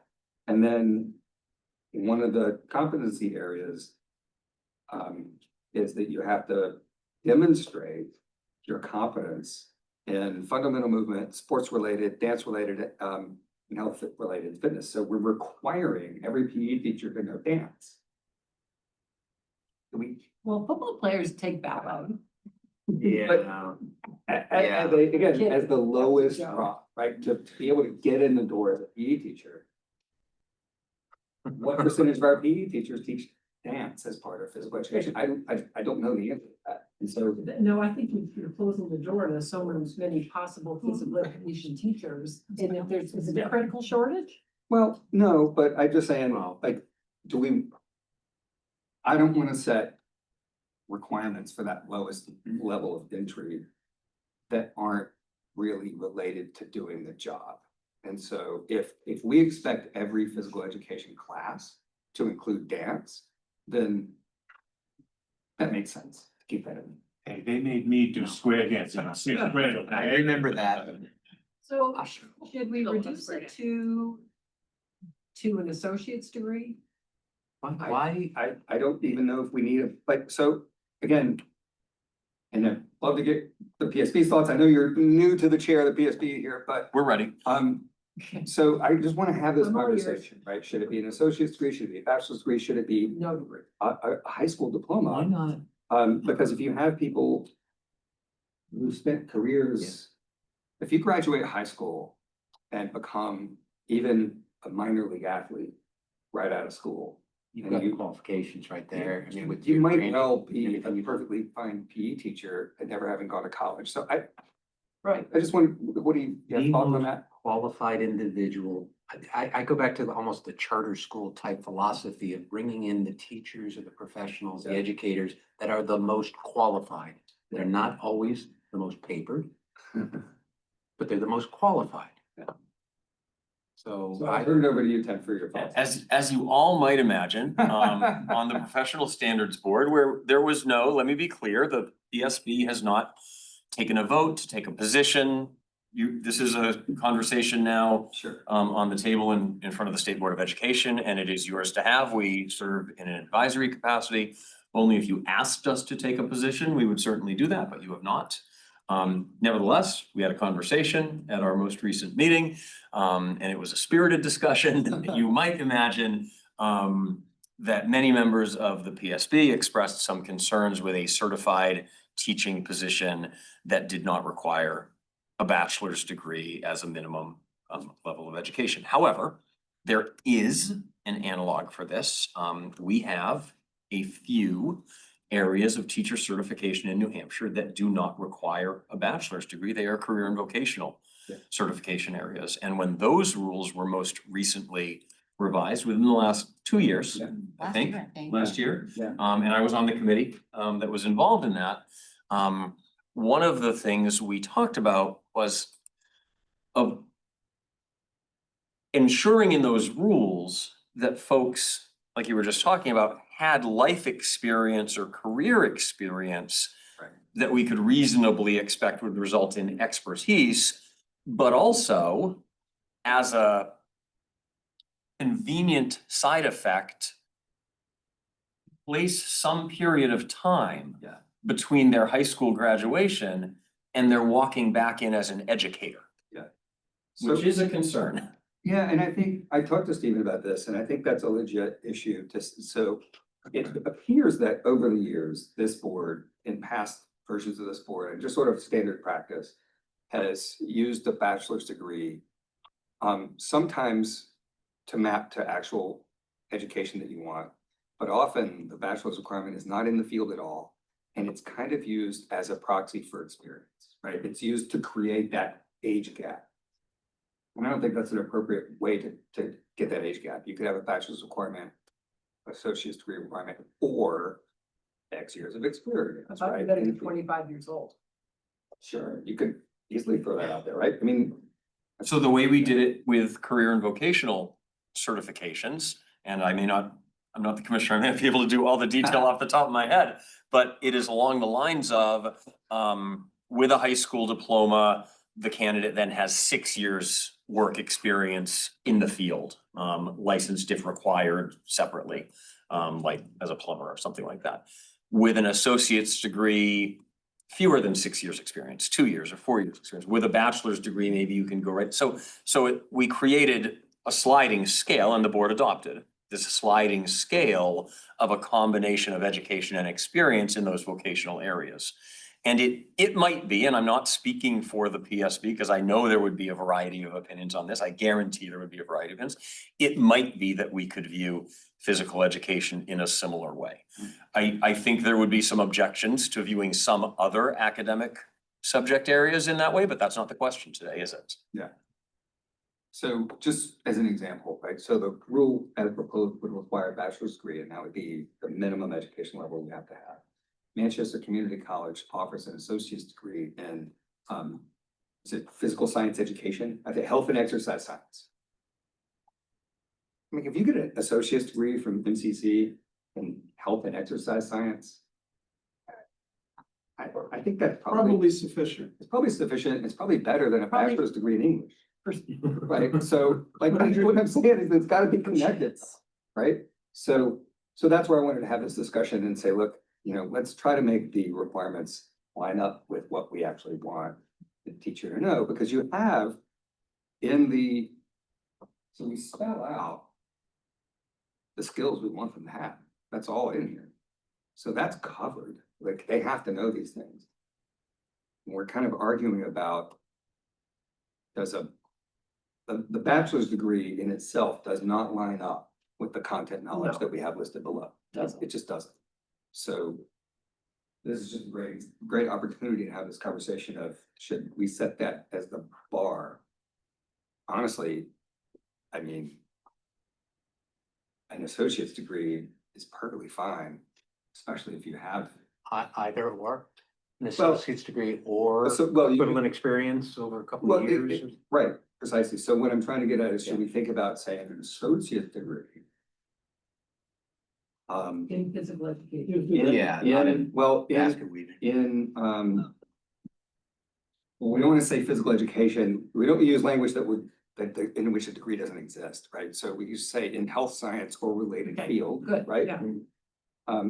Something like that. We can work on this initial proposal, right? In health science or related field. Yeah. Or, I don't know, 3 years, 5 years. To hit the age, I Of mean, is that experience, an right. unintended I mean, so if initiative you to get, give an age gap there? if you get a, Get to 25. you can be 23 years old and graduate college and teaching English in high school. But here's So- the You're alternative though. not. You can go to Career Academy and be 19 with a master's, okay? And you can be all of a sudden. Touche. So you do need to have Sure. some little cushion there to, if that's the intent, if Yeah. that's. So again, that's initial I mean, proposal. some schools and their Yeah. gymnasiums have rock climbing walls. Yeah. Yeah. And other activities that are dangerous. Yep. I'm not comfortable with someone until their brain is fully formed, supervising kids doing dangerous activities. Just to push back on it a little bit, my 23-year-old son just returned this week from Alaska, where he led hikes into glaciers and lowered people in ropes into little glacier crevices and pulled them back up. I mean, their life was in his hands, and all of his colleagues were 22, 23, 24. Right. So I'm saying. It's not doing Yeah, so I don't know that 25 is quite the level, but maybe, we think about it. But yeah, I think some gap there, like you don't necessarily want 19, right? we do have to have some trust in the hiring authority too, as well. Yep, well, That they should be able to differentiate. well, if you put in it, so this is the proxy that has been used in the past, is X years of experience, right? So if we set 3 years of experience in the field, you're getting 21-year-old. 21, well, maybe, but I mean, 3 or 4 years experience, you might be in your early 20s. So, I get you do not want someone too close in age to the people they're teaching, but. I think in other subjects, it's really almost irrelevant, but this is way more intimate, it's more hands-on, it's. right, it's a little different than teaching math and English, right? Yeah. Okay. That's a fair point. Again, this is initial proposal, so this will go to a public hearing. We will certainly get tons of feedback if we change this kind of stuff at a public hearing. And we can make adjustments going forward. So, I mean, what do you guys think of an associate's degree in health science or related field? Or 4 years of experience, just put a placeholder in. Yeah. And then, It seems. is it reasonable? 4 years experience of what life? 4 years, no, that's great. No, that's a great point. Like 4 years experience, in, And applicable. Employment. right, in a, Physical activity. in physical educational related field. How about that? How about post-high school? Yes, post-high school, yes. Otherwise, they're gonna say, I played sports for 4 years in high school. All right, Isn't that I was a awesome? pizza delivery from 16 to 20. Yeah, right. You can't do that. Okay. Or we could, I mean, we could certainly say, or, high school degree, or equivalent, right, to make sure we cover the different pathways. High school, diploma, GED, high set, whatever, and make sure we cover all those. And 4 years of experience. Post-graduation. And health. Related. Health, well, physical. I don't have the language precisely, but, health, science, physical education, and related field, right? That two covers up. I missed it because I was. No, that's okay. I'm thinking like, in physical education. Related deals, Yeah, so do you want to, which allows someone who is on a sports team. oh, so like, so if it's physical I don't want to narrow it to education, right? So if you were a trainer, Right. if you were an athletic trainer for 4 years, that's not, you're not an educator, but that would give you the, so, sports science, physical education, or related field.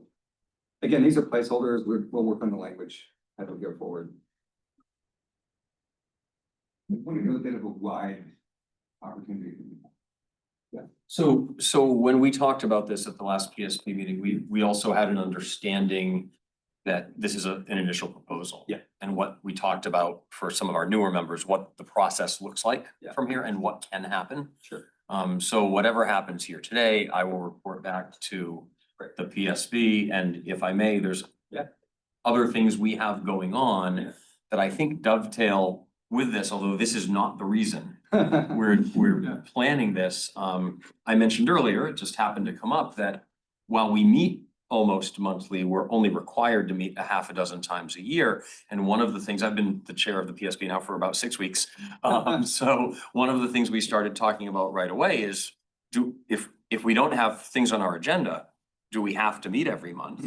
And we've taken this opportunity for our November meeting. We're going to post a work session during which we're going to conduct a group thought experiment. And that experiment is, if we were designing licensure, educator licensure, with a blank slate, what would it look like? And among the reasons for us to ask ourselves that question is, and you may not all know this, in New Hampshire, if I want to teach, for example, 6th grade, I can get one of 4 different certifications. If I want to teach algebra to 8th graders, I believe I can hold one of 3 different certifications. And that seems a little odd. In addition, here's where this dovetails. If there is a common base of knowledge, we talk about pro-ed standards, okay? But the pro-ed standards don't say anything about degrees or bachelor's degrees, for example. But there is, and I'll assert this as an educator, there is a common base of knowledge that I expect anybody who steps into a classroom to possess. So is there a way, and we will work on this together starting in November, is there a way to establish this is what we expect anybody who becomes a teacher to know and be able to do? Whether that body of knowledge and skill needs to be attained in a bachelor's program or can be attained other ways. Can we establish what that body of knowledge and skill is and let that be the baseline for teaching? Then ask ourselves questions like, okay, what about physics? Yeah.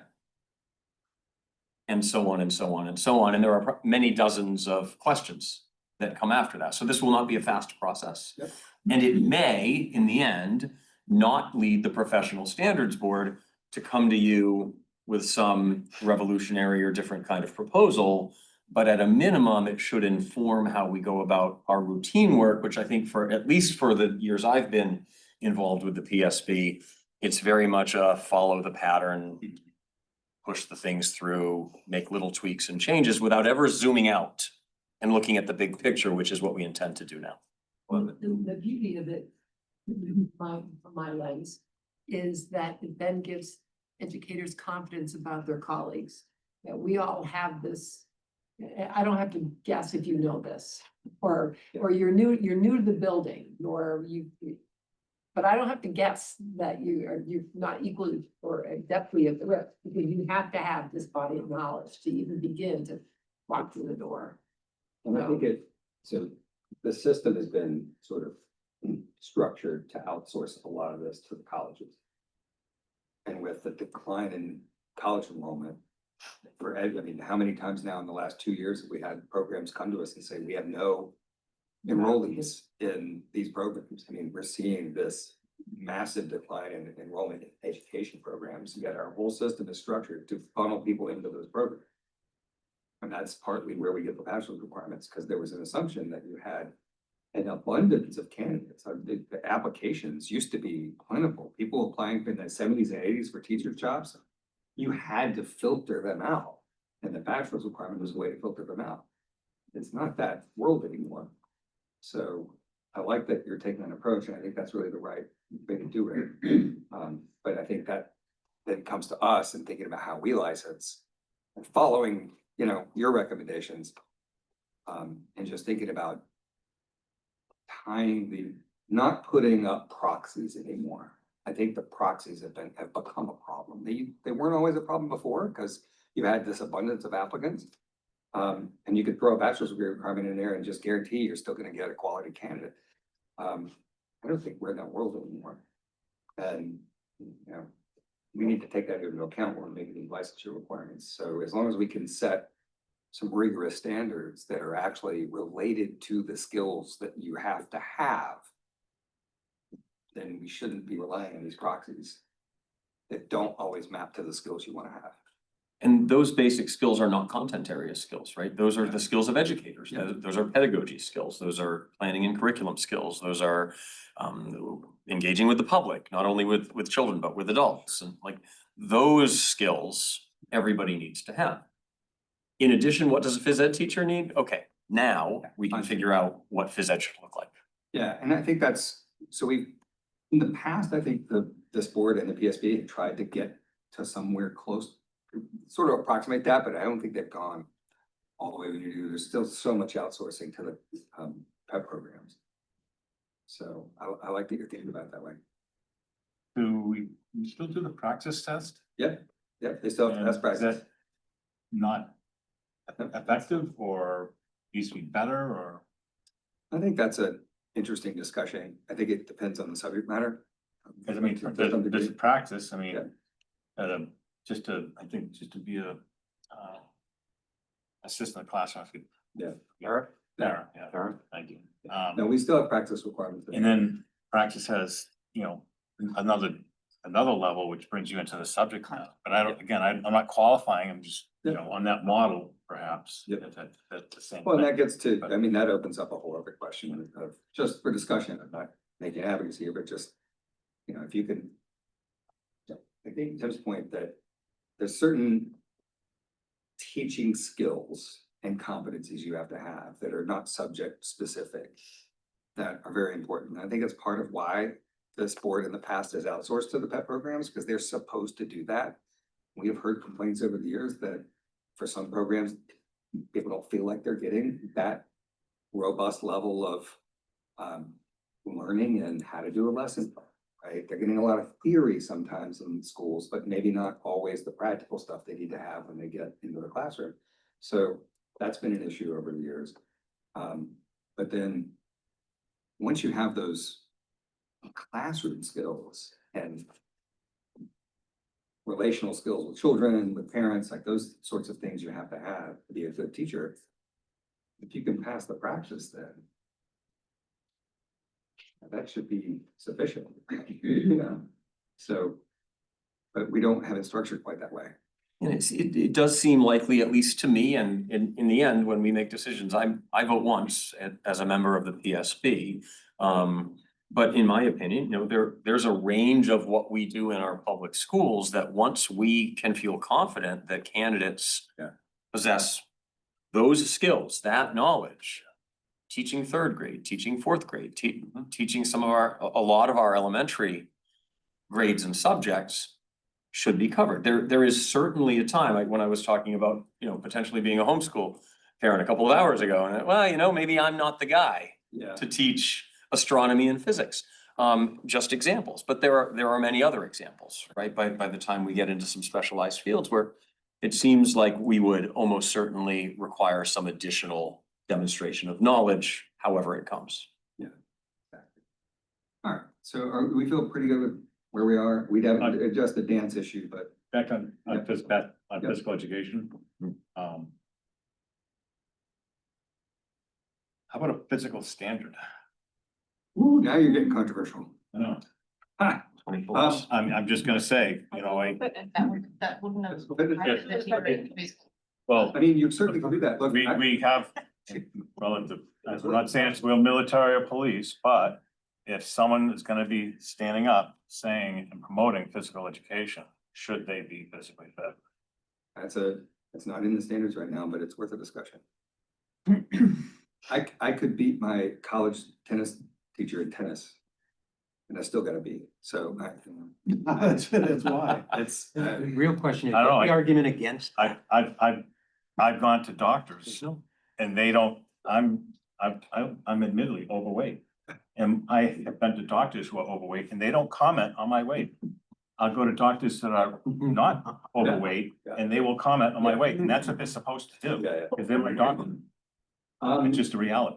I think that's worth putting on the table for discussion as we go forward in this. I'd be interested to see how the field responds to that. I'd love to hear the counterpoint to that.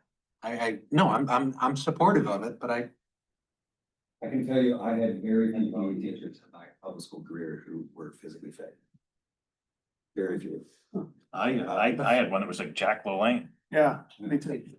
Yeah, That's seriously. my experience. I had an algebra teacher who could do one-handed push-ups 50 times. a physics, I didn't do that. guys, a physics teacher should not only know physics, but be able to perform the calculations and all that. A math teacher should not only know, but be able to perform.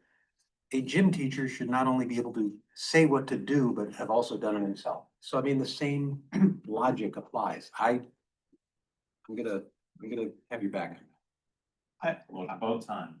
I did have a question about the standards. And maybe I'm gonna show my ignorance here. But under B4, and again, these are rigorous standards that everybody's supposed to know that's applying for these positions.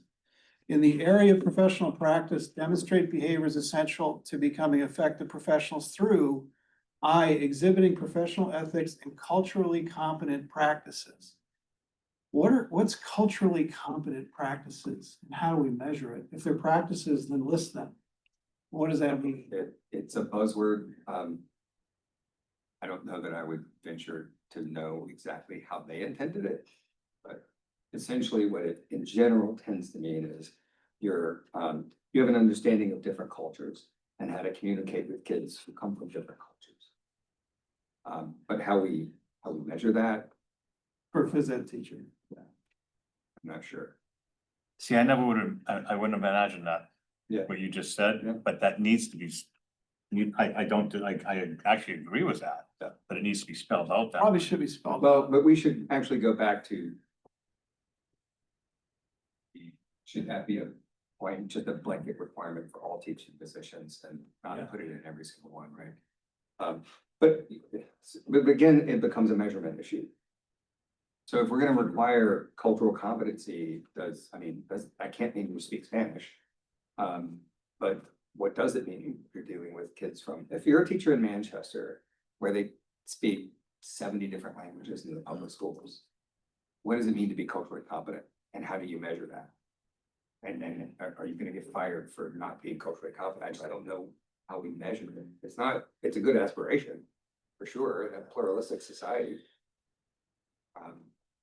I tend to think some of these things are aspirational more than anything else. I personally don't like it in there. Sorry. And then under five, Too open-ended. five says demonstrate understanding of facilitating the development of students' social skills through movement-based activities. Facilitating the development of students' social skills through movement-based activities. To me, I don't know what that is. Is that measurable? Social skills through. So just as an example, like You're I'm just, Italian when you speak. We're picking on Italians. We're not gonna have that. Yeah. None of that. But I think, so an example could possibly be, and I'm not an expert in this field at all. So teamwork in a team sport, right, is a social competency, right? You're trying to teach. So I imagine that something related to that, you could certainly do team picking and various other things related to physical team activities. But it's vague. And how do we measure? I would it? just maybe make it So, team specific. On that first one, I think that just exhibit professional ethics would cover everything. You need to be ethical and that covers everything. You don't need to say culturally ethical or competently ethical or. Well, I I think mean, you if could this just is a- eliminate the second part because it's.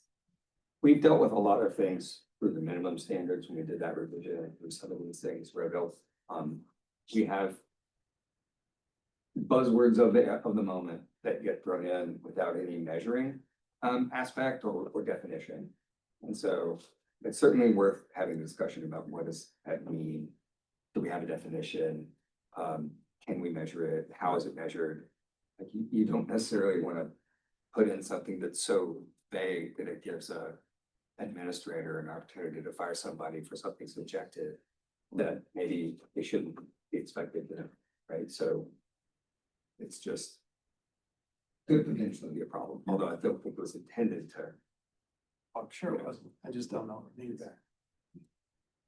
Okay. Something shouldn't be in a definition if we don't know what it means. Right. We had that, and we did the 306s. I can't tell you how many times we ran into definitions that were in the rule that we had discussions about, and we had to take them out because terms that weren't defined, that weren't definable. Shouldn't be. I think instead it should, instead of culturally competent practices, it should just say empathy. Yeah, that's a good one. Because you're going to have some kids who are not athletic at all, and the person instructing them better be able to demonstrate some empathy for kids that don't have those skills. It's pretty good for P. Did I know you haven't been chair for very long, but, I don't know how involved you were with this particular thing. I wasn't, but I've been on the PSB long enough and I don't know to what extent you're all familiar with how our process works. When a rule, a set of licensing requirements for a particular field, or area of content, is up for its 10-year renewal. Every 10 years, these have to be renewed. We get a heads up, thank you, about 2 years in advance, 2 to 3 years in advance, because it actually takes that long to do what we do.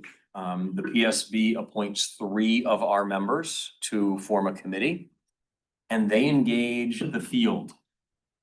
That means that when we, for example, I think today you have school counselors. I was on that committee. So we reached out and we ended up with 10 or 15 school counselors coming to a series of meetings to talk about licensing standards. What happens, and I've spoken before I was chair as a member of the PSB many times to the rest of the body about this, is I've observed a tension between the field talking about, well, I had to do this and this is nice to have, and expanding or attempting to inadvertently, well-meaning people expanding the requirements versus those of us on the PSB who actually are responsible for making these recommendations to you, understanding, look, these are minimum requirements. These are not nice to haves. These are must haves. You are not allowed to work without all of these things. So our process lends itself to an expansion of rule if we're not very careful back in our meetings before we make recommendations to you. Thank you for that explanation. That's very helpful to know. I think I went back and when I got on the board, I did some historical research on the creation of the State Board of Ed and the legislative debates about why we have this and why the State Board of Education is required by law to be non-practitioners. We can't be professional educators. And the legislative intent was to prevent that. It was to prevent the industry, the over professionalization was the word they used, right? Because when it comes to licensing, it tends to creep and with narrower and narrower and narrower requirements. And so part of the reason that we are all lay people is exactly to watch out for that kind of thing. Which is why the PSB is an advisory board to us and not the other way around. So it's interesting to hear that process. So anybody else, anything? I'm not sure do we wanna flag a culturally competent? Do we wanna take it out? I don't want it in there. I'm sorry. I'd rather have empathetic or ethical or something Okay. that is actually clear cut. I think the ethics might cover, it's general enough. Professional ethics, I think covers it enough. But if it's, I mean, one is a standard for behavior, and the other speaks to your humanity. So. I mean, I think empathy is very clear. That's You know why it, it's definable, you know what it means, it's demonstrable. Right. And I don't think it's too vague. No, And it's certainly, you can exhibit behavior very clearly, not in line with empathy, that would be visible to everybody, right? So. I mean, some would argue that you want your PE teachers to not be entirely empathetic and to get your butt moving. So there's another side of that, but I think empathy might work. have a handicapped kid in the class. Right, right. And that wouldn't necessarily be covered under cultural competency, but empathy would be covered under. Yes. You can be empathetic and still push people. Right. You can. Okay. How's everybody on empathy versus cultural competency? That works. I prefer it. Okay. So Lily, can you make that change? I did make that change. I'm on the fence about taking dance out. I think we should learn more about what the actual standards are for physical ed. I just don't remember. off the top. Dance could be square dance, it could be. Well, so we have other rules where we sort of know what we have physical ed standards, right? So we should. Back to what he said, now this is a minimum Yeah. must have. We're gonna say and leave in there that there's a minimum must have of dance. Well, what I'm saying is you would want that if he requires dance. But if PE doesn't require dance, then you want that out. It's dance related and sports related, so they're. Dance, I don't know if it's sports related, dance related, health related. Can we put a pen in dance related? So, Well, yeah, I'm gonna pull a Jim here. again,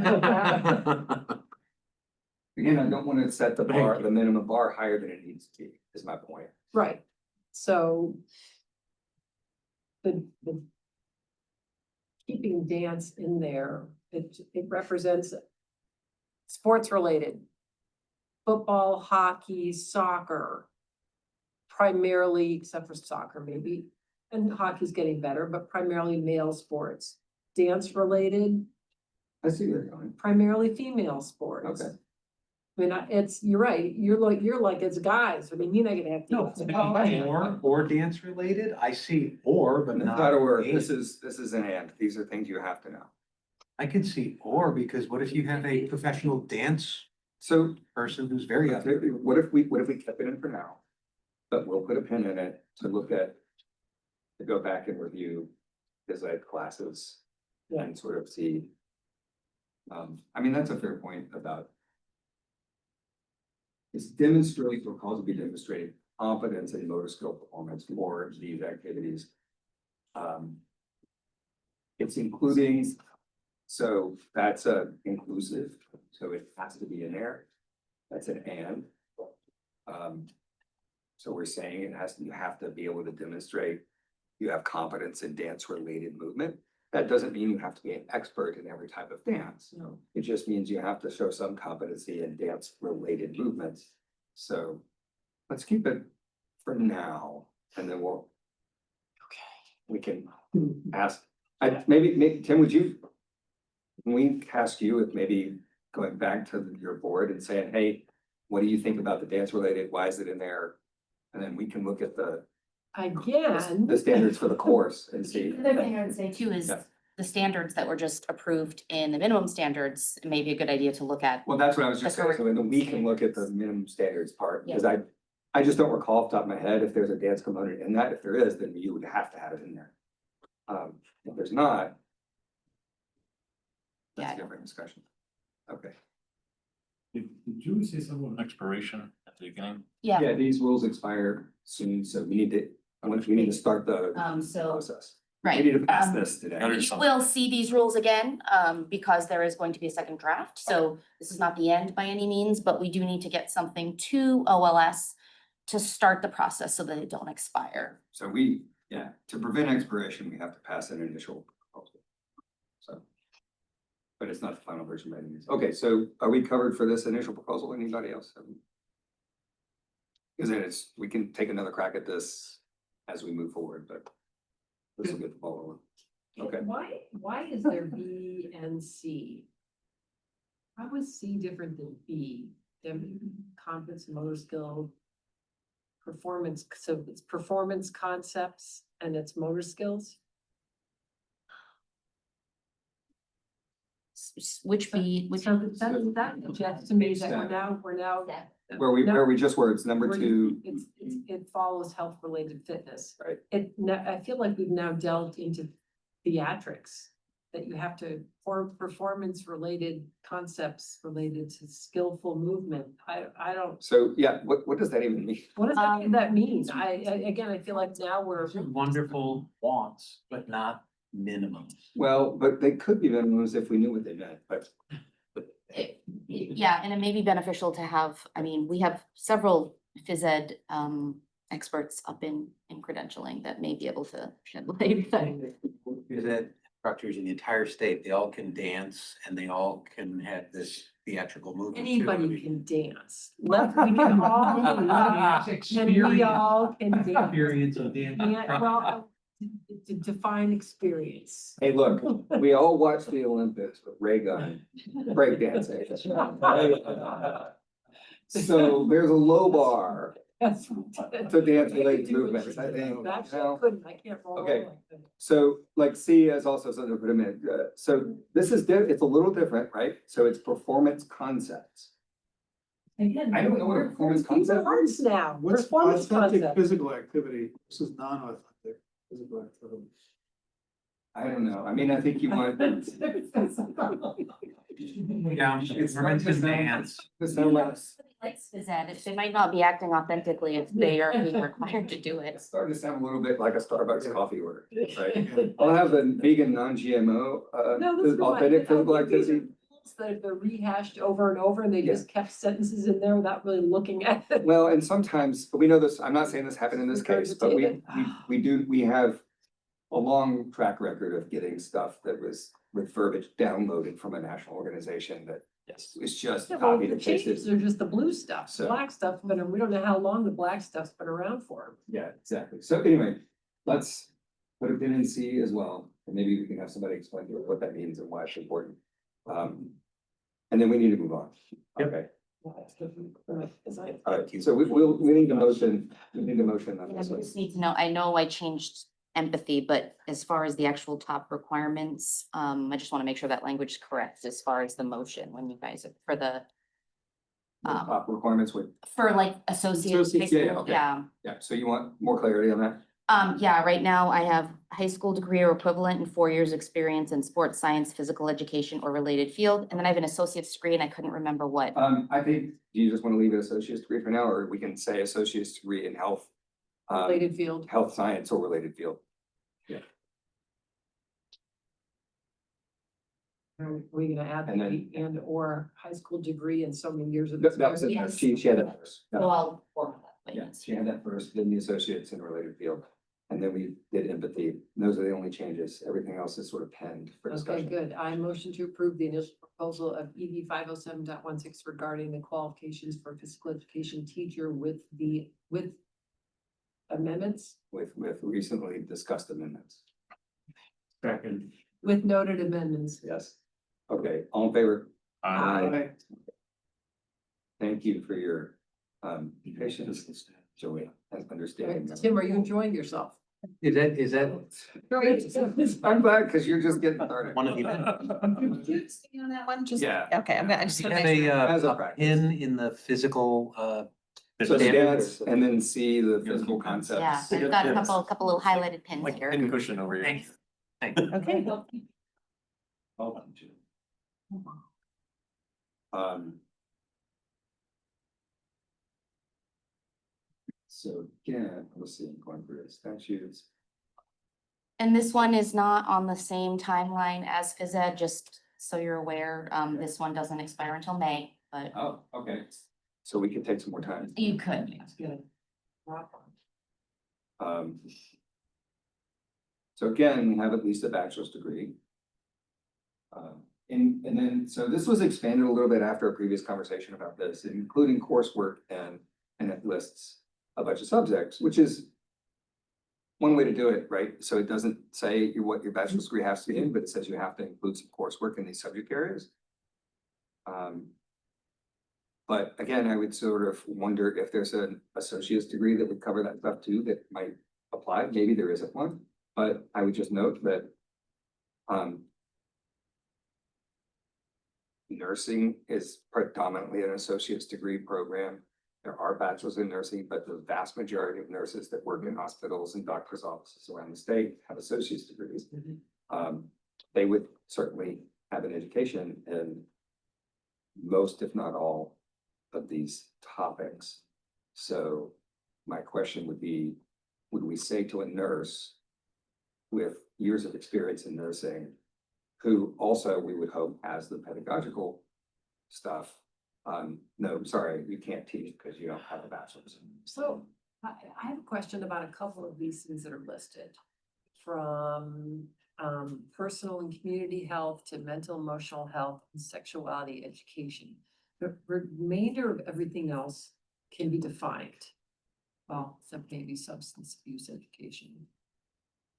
Well, but so, So how do you measure these things and how do you define what they've learned in those categories to then share? well, so the way you would demonstrate this is it says including coursework. So you would have to demonstrate through your transcripts that you've taken a course that covers this subject. And health teachers do cover mental health, sex education. That's what they do as part of their teaching, right? So I think you would leave that in there. But the way you demonstrate this is to show you transcript that you took the course.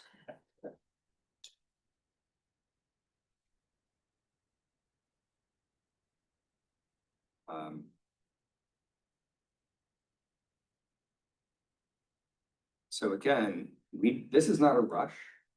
So if you guys want to take some more time going through this, we could, or we could go ahead and put this, once we do the initial proposal, we've got 180 days, the clock starts ticking. But if nobody has any major concerns with this. One concern, Yeah. gender versus sex. Okay. That's nowhere to be found in the statute. That's a lightning. Where is rod. that? B5. The bottom of, it's 5, it's at the bottom. of the Oh, I page. see, right. Okay. Comprehensive Look at this, sexuality. In education. accordance with RSA 18910. Okay, Yeah, it's not, that's not there. do you want to strike that? I think we have to, Right, because we're adding something to the There. statute. okay, Unless you want to strike RSA 18910. okay. Right, so they added that, that's not in the statute, that's an added, That is not in the statute. okay, strike it. Good catch.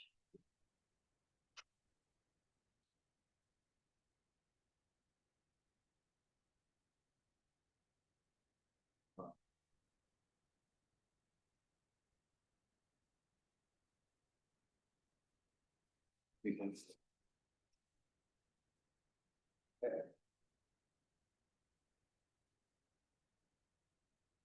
So what do we think about the bachelor's requirement for this one? I have a question, not Sure. specific germane to this, but I brought up about, and there is mention in here about child abuse. Yeah.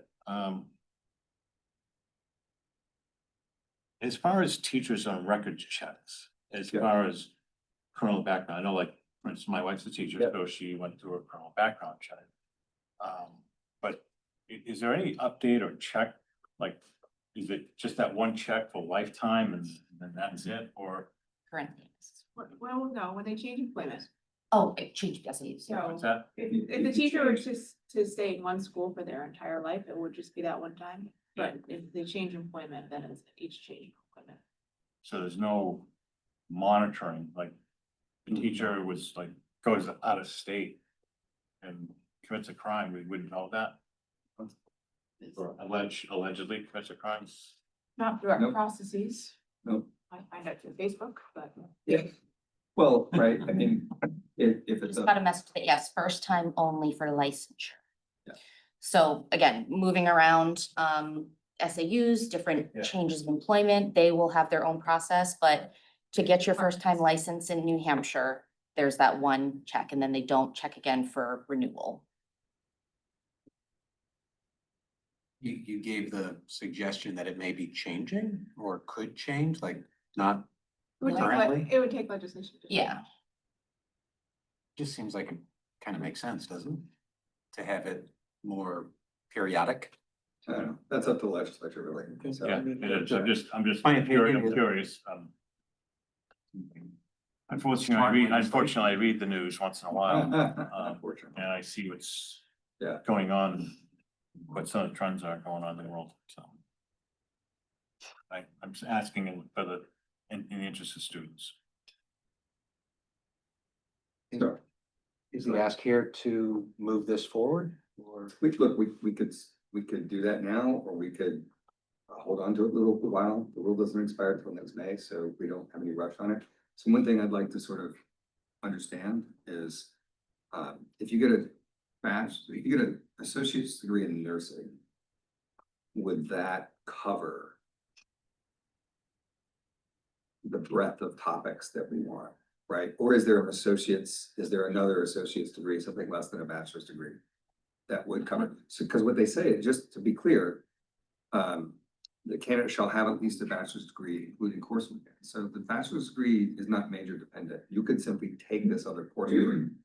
Right, so what we're looking at is really, you have to have a bachelor's degree and you have to have this 9 courses.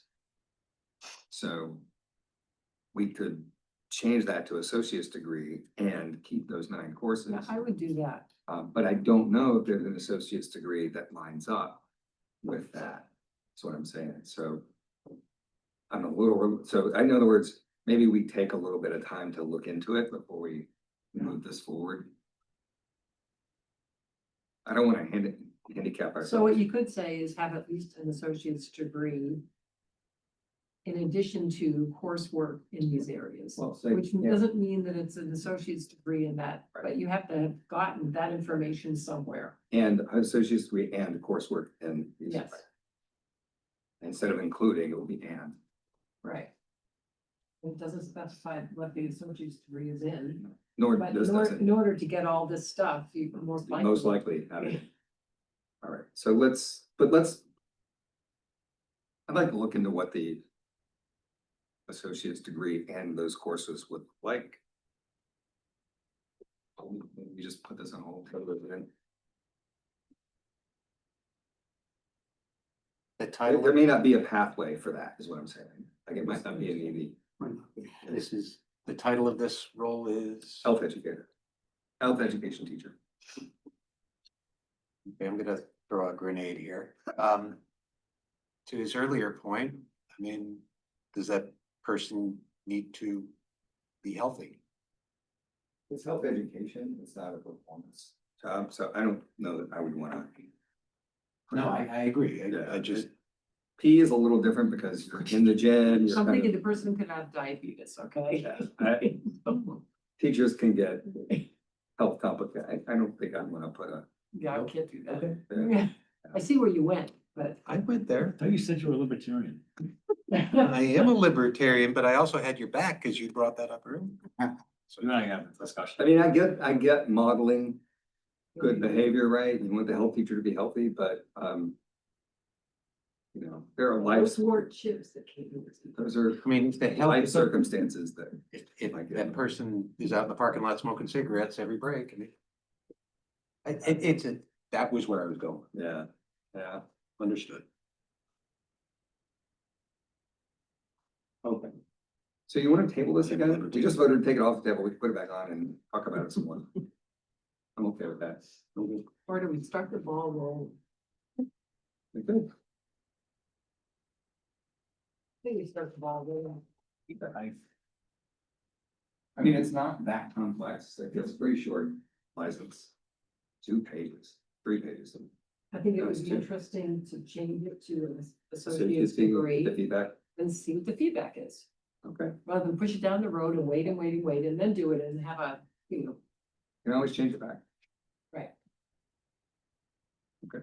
So change it to associate's degree and And coursework yeah. in, please.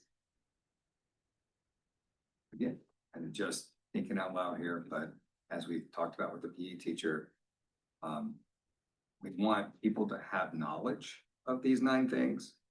That knowledge probably does come from coursework. So life experience. So maybe it's appropriate to keep it coursework. Could say demonstrated Demonstrated skills, knowledge in. demonstrated knowledge of, right? Instead of coursework, there would be another way to do it. Okay, Have at least an associate's degree and demonstrated knowledge and.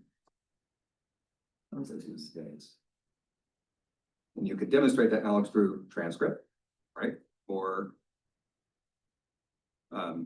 Showing that you've got. Work experience that's covered that, right? Or that kind of thing, taking a test.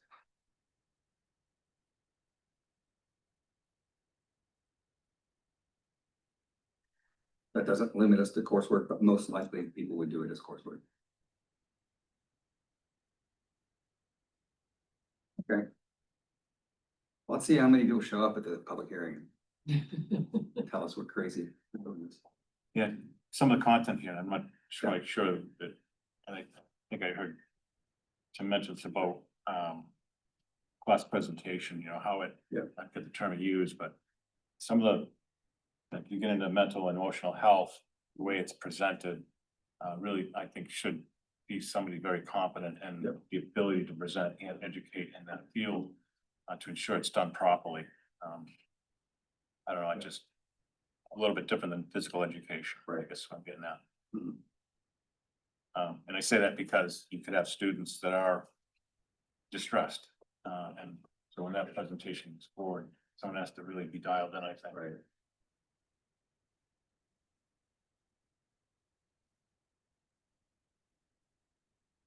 go back to the non-naturally athletically inclined child who's expected to do athletic things is equally traumatic. Especially if they climb that rope going all the way up to the seventh generation. I don't know, they don't do that anymore. That was scary. Okay, are we good with this moving forward? All right. Okay.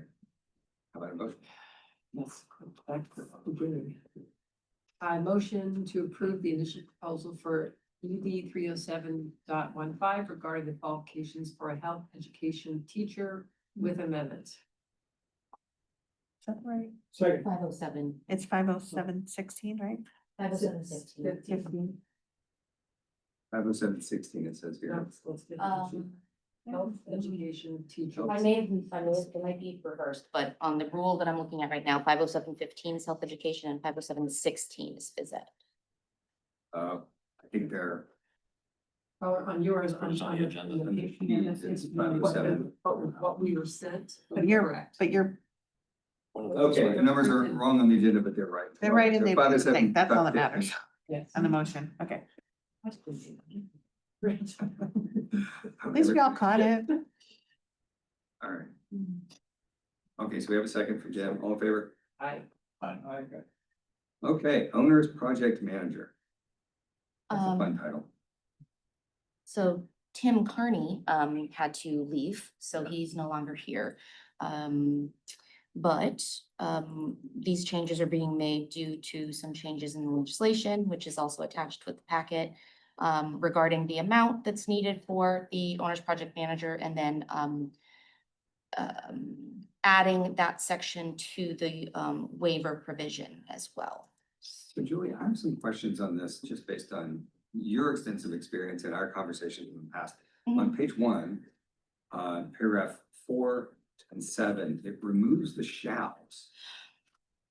So that is, so each section is going to have one requirement, so to speak. So a shall indicates a requirement. And so that B, because B already has the shall be responsible for, there doesn't need to be another shall in 4, because you would then use will or do or something else for that. And so that's why it was removed there.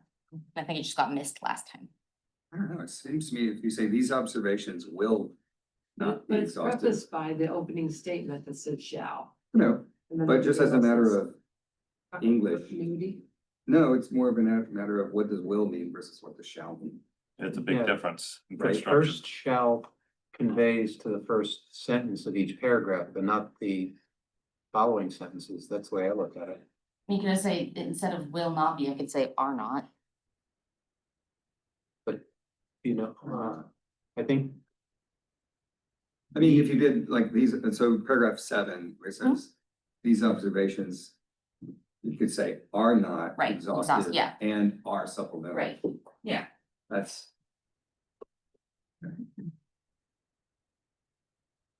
Yeah, will and shall are two completely different words and. Yeah, and I just like, I feel like even though you have the shall up top, and I get that, I still think it should be will. I mean, I can leave them in and they might, I would do like you said, Not will, say anything. remove the will and replace it with these Yeah, just observations pop are that will. not to be. But then you have up here, let's see. who's the grammar guru? That would be Guru. See, I always look at it that the like B only carries shall to the first sentence, and then the other sentences in that paragraph kind of stand on their own. Yeah, I agree. That's why you have to put shall. I put Yeah, shall. and I just, so we've had a long history of taking all the wills out of the rules and replacing them with shalls. And even in this construction, I think that generally applies. all right, I mean, we can leave them in there and they can, and we'll see what happens. So, who was suggesting the change? That's just from the manual. Oh. Okay. I mean, I still think you need the shalls in there, whether, just. I don't think we can say observations will. You can say are. You can say are. The intent of the state, R is fine. Yeah, R is fine. The observations are not, are not And to that, be or exhausted. number 7, I think are, you put it in the present tense, it's fine. To be, are not to be Yeah. exhausted. So you have to add a 2 after the not.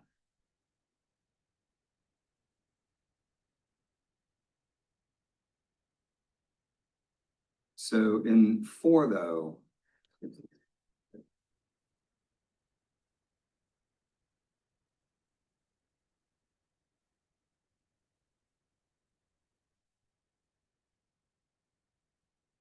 Just and inform. Okay, yeah, okay, that works, and inform, I think that works.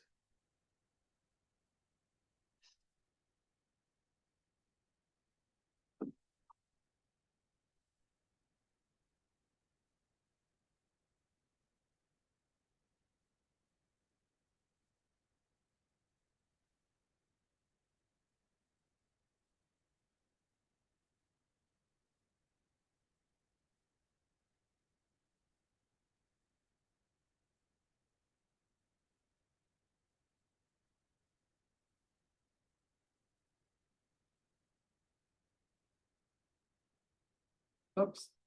Oh, what about May? Is May okay? Where? Under waiver provisions? Yes, because they can choose to grant a waiver. Or not. they don't have to grant the waiver, which would be a shall. So they may grant the waivers, and then below are the standards for granting the waiver. Oh.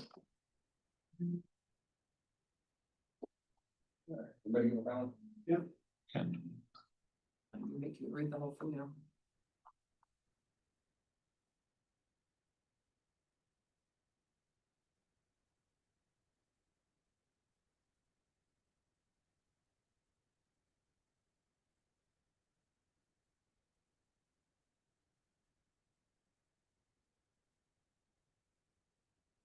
And there's another shall. E, the commissioner or commissioners designee shall request additional information. Guess it's, it does, all right, never mind, you have shalls and all the. Yeah, it's just the followers.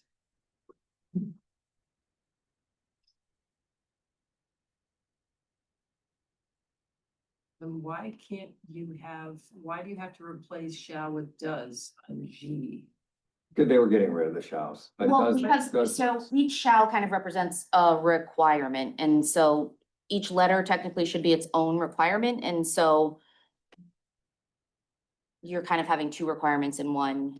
But E has shall in it, and F. Right, but they don't have multiple shalls. That one says a waiver shall be. Shall, got it, okay. Yeah, you wouldn't want to say that anyways. Okay. Approval of the request for waiver. Okay, a Shall not motion to notify. approve the initial proposal of ED 321.30 and ED 321.34 regarding the required responsibilities and qualifications of the owner's project manager OPM with amendments. Second. All in favor? Aye. Okay. Counselor. So this is the final proposal. OLS did not have any comments other than editorial comments from the initial proposal. So all of the changes that are there are editorial in nature.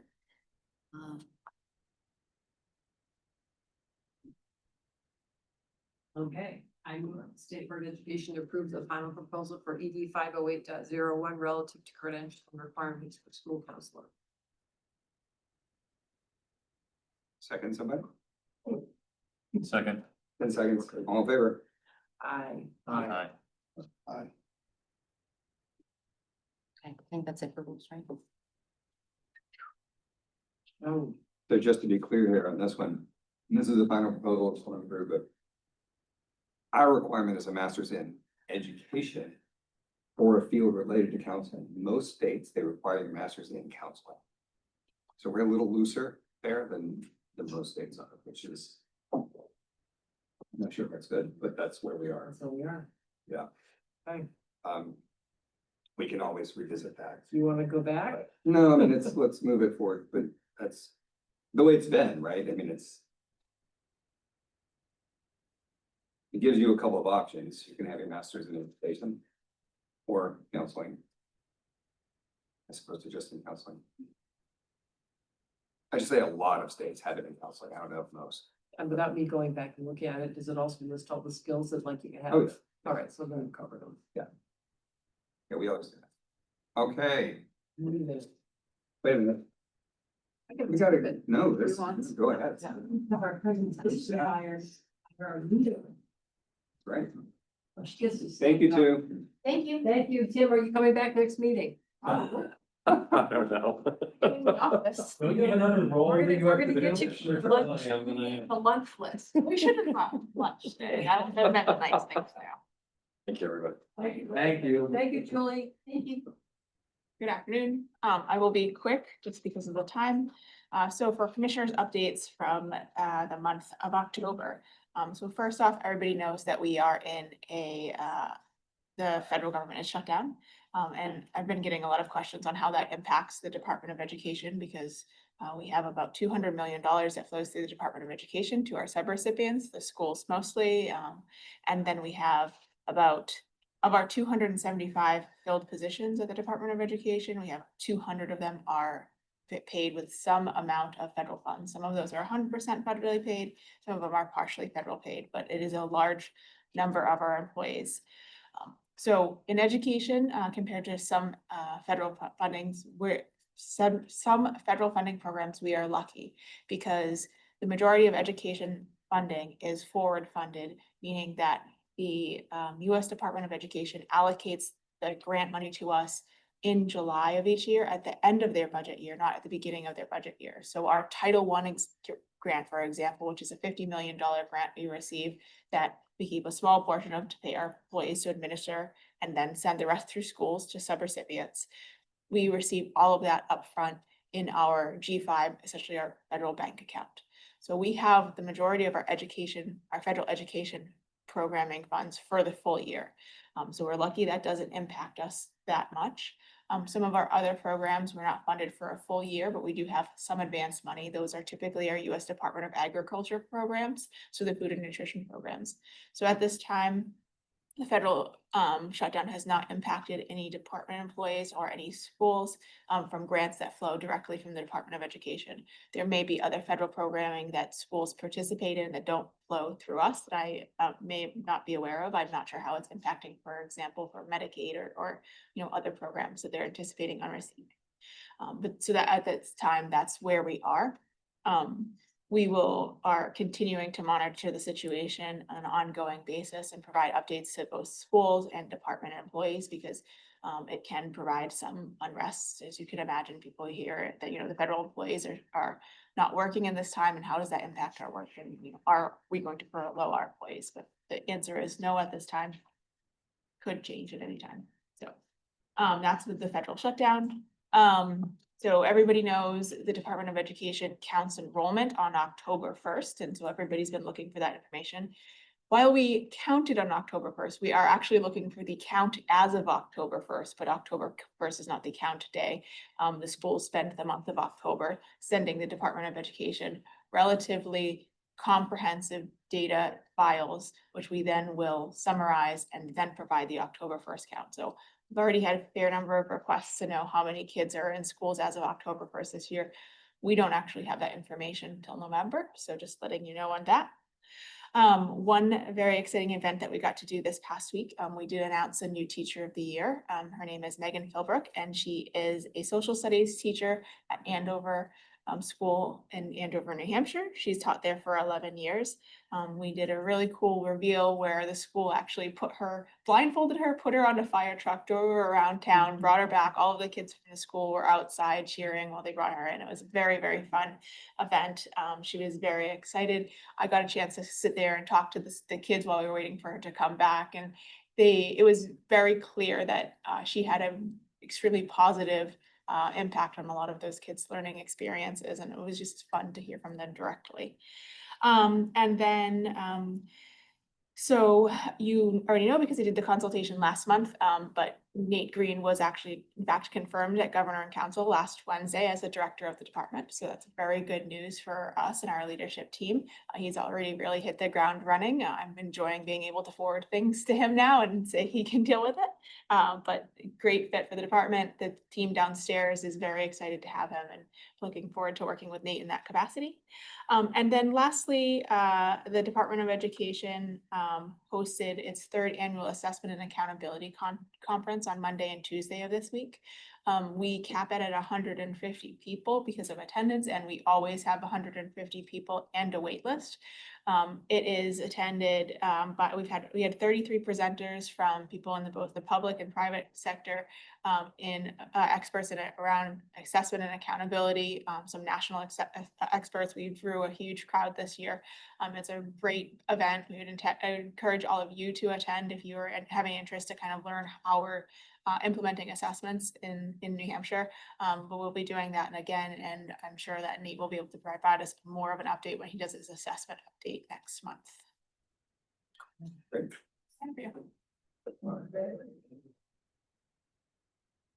All right. Meeting minutes. Anybody have any?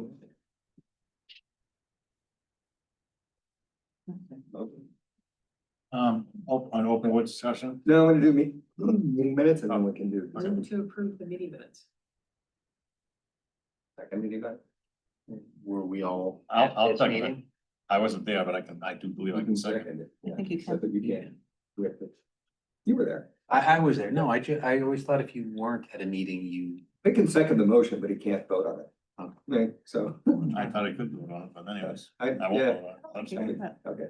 So only three of us. Well, let's let- Aye. Yeah, so Jim will second it. Then, all in favor? Aye. Aye. Okay, three of us. Okay, we can do that. Jim is seconding, Yeah, and then Jim, Ann and Drew vote for it. They have to abstain. They weren't there. abstaining. Right. I understand. He's Gotcha. I'm abstaining. good at it. Me, Okay, abstain? yeah. All right, how about anything for open board? I just had a quick question, Canvas we use here, but, I learned that that was because of COVID money that brought that on, is that correct, or? For school districts? That is correct. So we had a statewide license that we were able to provide support for schools. We're limiting our capacity and we are continuing to use Canvas at this time. I do know there are potentially tools that are more suited for board management, but not sure if they're allowed with the state IT and within our budget, but I would like us to look at some potentially better tools. Sorry. I'm fine with that, but the reason I ask is I know some school districts now. I think one out there is Infinite Campus, so it seems some school districts are starting to transition away. So Infinite Campus is a student data management system. This is a instructional platform, so they're separate. So Infinite Campus actually works with Canvas, but they don't necessarily do the same thing. Yes. Where and when would our next field board meeting be? We talked about that, but we didn't pick one, right? Angela, did we? No, I think at the time we thought that we might be vacating this space in Yeah. November, or December, but I don't believe that's gonna be the case. Okay. That being said, I believe, and correct me if I'm wrong, but we're looking, I think Keene is offered to host Okay. at their professional development center, I think. Yeah. So, yeah. it was- So yes, Keene has offered to host, and I think Wyndham Charter School has offered to host.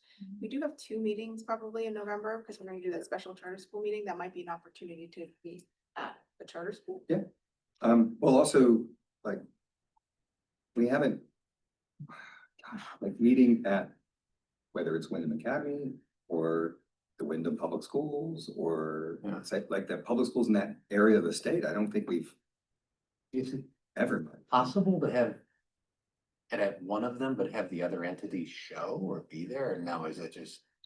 You mean like the leadership from one? Yeah, I mean, we they're could not invite them. necessarily always, We you know. could, they we could should. certainly send an invitation, right? To say, hey, we're gonna be there if you'd like to come over. Could require it, but You know, I love the Wyndham Academy. Yeah. Everyone knows that. I just, Wyndham Public Schools is probably bigger, better suited to have Yeah. us. Wyndham Academy, either one. I would love to have it in Wyndham. I mean, that's yeah, my stand. we can reach out to both and see. We have capacity issues in charter schools usually, but So is the preference to have and just to confirm that we have set the date, I put it out there. I just want to make sure that the special meeting is the 19th of November. So it's a week after, it's on a Wednesday. Our regular scheduled meeting is on the 13th of November. And then the special meeting, which I provided a draft agenda that's it's all charter school focused. Yeah. So I'm hoping that our regular meeting time, 9:30 to 2:30 will actually work. Should. And it should. yeah, should. So I don't know what the preference is to go off-site for both or one, or what's I mean, what's your pleasure? okay with both, or we could do the December meeting somewhere else. We could do like I kind of like the idea of doing the special meeting at a charter school. That'd be fun. Yeah, that'd be Right? Maybe Keene's already offered to host us for a regular, maybe we do December out there. Okay. Let It's me, really December, like, it's probably It'd be fun to drive through in snow, probably the sea. not snow. Do we have dates for that? painting this room and stuff yet? from No, Jesse? we don't. Nope, not yet. But I think that might happen before we do the install of the AV anyway, so hopefully, and the carpeting. Yeah. I just don't have a lot of faith that it's all gonna go quickly. I don't know. I have to say the third floor happened Yes. pretty quick. It did, but now we have multiple vendors because they have to move the fire thing. Right. and Deal with that, so. So and if December doesn't work, maybe we look at the spring cause I mean, December is. the weather's gonna be that crazy. I mean, Probably not by early December. You never know. I don't know. I'm probably jinxing us. Yeah. Sorry. Should have snowed in the December meeting. If it's anything like previous winters, the snow doesn't hit until February. Yeah, And that's what I'm- December, If, It's pretty dismal. if, Yeah. There was a snowstorm on Halloween.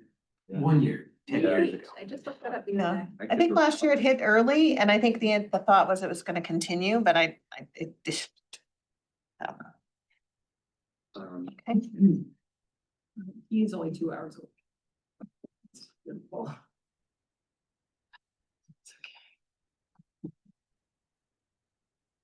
Same, 2 for you too? No, it's an hour for me. It's only an hour. Cause I'm in Auburn. What about Spark? For the charter school, Spark, where's, Spark Academy in Manchester, it's at the community college. It's a really unique charter school. let me look at, That's a possibility if they'd like to have us. That's a good idea.